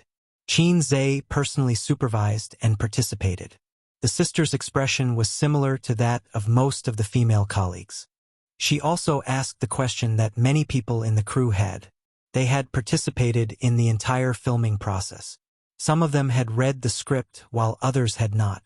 Those who had not read the script had originally thought that this was going to be a relaxing and happy comedy. However, in the end, they suddenly burst into tears. After the editing, when they watched it, the ending made them feel suffocated. Those who had read the script were clear about the ending. However, when they watched the edited movie, they suddenly realized that they had neglected a question when they read the script. Was there a rebirth? This was an oversight when reading the script. Both lives ended because of a car accident. Then, was the entire movie an encounter after the rebirth? Or was it a dream of the protagonist when he was hospitalized? The former was a little comforting, but the latter was a heart-wrenching. It's not important whether it's a rebirth or not, Qin Zhe said. Anyway, in both lives, he didn't catch the person he liked. Whether it's a rebirth or not, let the audience guess to add a little depth. You're so annoying. Qin Baobao kicked him hard. She was unwilling to give up. She waved her hand and slashed wildly. She glared at him and said, "Don't ask me to shoot such movies in the future. I was very annoyed the last time. Why are you so bad?" The last time was referring to the movie where the lovers became siblings. She didn't have any negative feelings for the similarly tragic A Journey to the West. However, when the relationship involved siblings, it was a tragedy. Her mentality exploded. "Then I'll ask Suyu to shoot it next time?" Qin Zhe joked. "Get lost." His sister roared and pinched his arm. "Don't shoot such movies in the future." "Then what do you think of the reputation of my movie?" "It's a bad movie." "Don't joke. I'm serious." "It's a bad movie," his sister said angrily. "Is it a bad movie? Is it a bad movie?" Qin Zhe's finger poked her waist. Qin Baobao immediately collapsed in his arms. She wriggled and begged for mercy. "Don't poke me. You're so annoying. It's barely a bad movie." "It's so forced." "Then I'll continue." "No." "Anyway, I feel so bad that I want to cry. The ending is also very deep. Is it okay?" "Good girl." Finally, another mission was completed. Qin Zhe was relieved. The next step was to send it for review and then arrange for the release of the movie. The box office was not important. If the reputation was good, the mission would be completed. Qin Zhe's heart was calm. Because of the rampant bad movies in the domestic market, as long as the logic of his movie was not wrong, the plot was not bad, the ending was deep and thought-provoking, and he and his sister were popular, the overall rating would not be low. Chapter 6:16. Change all of them. "Uncle, I'm telling you, if you let me know that you received gifts from those guys and left them in the factory, I'll take you down immediately. As for the hiring of personnel, let Su Yao's people take care of it. Get it done by the middle of this month, and don't miss any patents." In the commercial car leaving the airport, Qin Zhe and Uncle Su Guang talked on the phone. "Actually, with your uncle watching over there, we can worry less." "Oh, I'm not talking about this unreliable uncle," Suyu said. She curled up in his arms like a little bird, with shallow bags under her eyes. According to the usual practice, they fought for 3,000 rounds last night, and Suyu was killed without accident. But the battlefield was so small that she didn't even have the qualification to escape. When she woke up this morning, she felt that her body was hollowed out, and her waist was particularly sore. Suyu gradually began to be unable to bear him. Fortunately, the box of 6-flavor Romania pills was not thrown away. It was originally bought for Qinzhe, but it seemed that she had to take it herself. From a physiological point of view, everyone had 2 kidneys. There was no reason that the protruding one would lose, and the concave one would not lose. From an agricultural point of view, there were cows that died of exhaustion, but there were also fields that were plowed and overcultivated, and the quality of the soil would decline. This, the farmer uncle knew best. "Your waist hurts? I'll rub it for you." Qinzhe pulled Suyu up, put her on his lap, and gently rubbed the acupuncture points on both sides of Suyu's waist. It hurts. Be gentle. Be gentle. That's the strength. Ah, it's so comfortable." Suyu lay in his arms, her chin on his shoulder, squinting, her face full of enjoyment. She always knew that Qinzhe's mouth skills were very good, but she didn't expect his finger skills to be even better. He was better than the masseuses in the club. Suyu and Nan Manpei would go to the health club to do facial masks, oil, and beauty treatments when they were free. In comparison, the female prostitutes' hands were too soft, and Qinzhe's were more powerful and even. "Go home and help me with the oil," Suyu said coquettishly. It was hard for outsiders to imagine that such a cold woman like her would have such a coquettish side. "I'm your man, not your boy toy." Qinzhe refused. "If it was Wang Zijin, you would definitely accept it. You don't love me at all." Suyu often compared Wang Zijin with herself. She knew that Qinzhe would immediately agree because of his guilt towards her. This trick had been tried and tested. "It's because I dote on you that I won't push oil for you," Qinzhe said. "Liar. I'm not lying.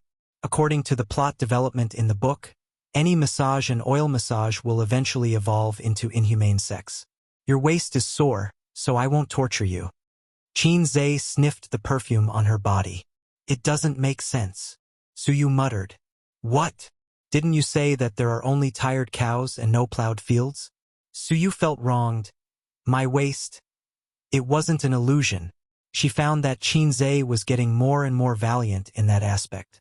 In the past, Suyu used to collect public grain, but now that the harvest was getting better and better, there was so much public grain that she couldn't eat. Qinzhe always removed her as a teddy, but he was clearly a teddy. "Maybe it's because I'm more salted," Qinzhe explained. "Salted? What do you mean?" "Salted fish can't be soft," Qinzhe said in his heart. "Let's sing a song to ease the atmosphere." Suyu reached out to take out her mobile phone from her bag, opened the music app, and played it. "I once wanted to let the whole world know that I love you, but in the end, we couldn't be together. But I met the right you at the wrong time.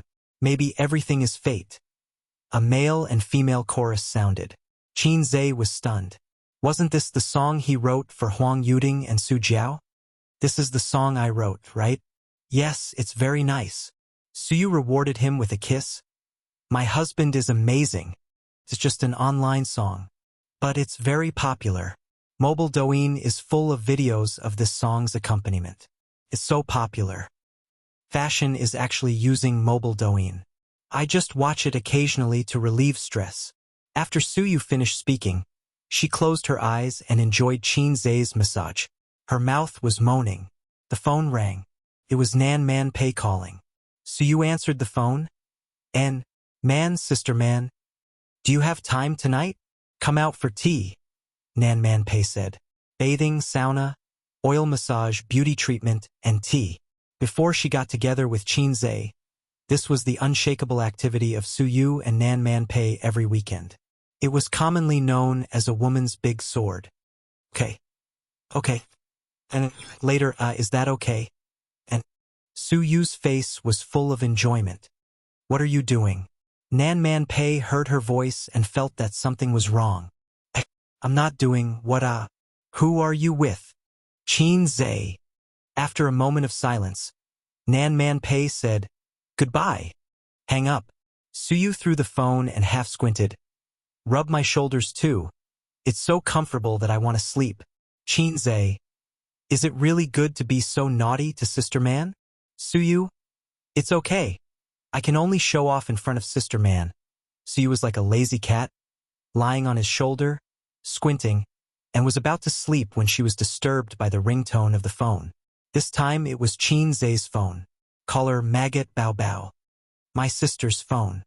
Chinze patted her perky buttocks and motioned her not to make strange sounds. Suyu opened her eyes, pricked up her ears, and eavesdropped. Where are you? Are you back? I'm waiting for the flight. I'll be back in the afternoon. Oh, I have something to tell you. Qin Bao Bao seemed to have something to do and didn't talk to him. Just now the company received an invitation. The TV station next door invited you to record a program and be a guest. What program? It seems to be Super Brain. It's not appropriate. With my IQ, it's too much of a bully. What are you thinking? Being a guest teacher is equivalent to being a judge. Besides, with your brain, can you compare with those high IQ talents? The sister sneered. Chinze calculated that the movie was finished, and there was no need for him in Shenzhen. The real Huang Zhuan was shooting in other places and didn't need his help. It seemed that there was really nothing to do in the near future. Okay, pick it up for me when? Chinze said. Next week. Got it. Hanging up the phone. Suyu curiously said, I've seen that program. It's very interesting. Chinze said, it's all the effects of the program. It's fake. I've been on a lot of variety shows and they all have scripts. Suyu analyzed, it's a provincial TV station anyway. Pure entertainment variety shows are okay. This kind of program with a little depth can't be scripted. Otherwise, people would have laughed their teeth off. I've watched a few episodes before and admired the contestants' speed calculation ability. Ordinary people feel incredible and even suspect that it's a script, but in fact, speed calculation ability can be practiced. You're a science student. You know this, and there's not so much requirement for IQ. At my peak, if I practice speed calculation for a few years, I can do it. Suyu is a genius. What she said makes sense. In fact, this program is not about IQ but about the brain. The gap between the two is very big. IQ is too one-sided. Many of the programs on it are more about memory, spatial imagination, speed calculation ability, etc. For example, playing Rubik's Cube, in fact, relies on practice, but it has little to do with IQ. Suyu bragged, Sister is old, and the program group didn't invite me. Otherwise, the contestants would have nothing to do. I can beat them. Chinze smiled and said, bragging. Suyu giggled, I'm not bragging. Chinze said, if you don't believe it, I'll ask you a question. Suyu became interested. Say it. Chinze said, Hor Shengyu, Wai Shengliang? Suyu, ah. She opened her small mouth and looked confused. Chinze said, you can't answer it. Suyu, since Shengyu, Wai Shengliang? This is not a question, this is an exclamation, okay? She pouted. You're cheating. If you don't know, then don't know. Chinze snorted. You're a PhD student. You've read too much. Your brain can't turn. You're too inflexible. The driver took them to Suyu's hardcover apartment. Chinze put on a mask and sunglasses. Suyu took him, and the two walked to the nearby vegetable and fruit supermarket. Chinze took a basket and Suyu took his arm. After buying the vegetables, Suyu said coquettishly that she wanted to push the oil first and didn't want to eat. She had essential oils at home and would give them to him. She took off her clothes without saying a word. She took off her coat but didn't take off her underwear, deliberately leaving it for Chinze to take off.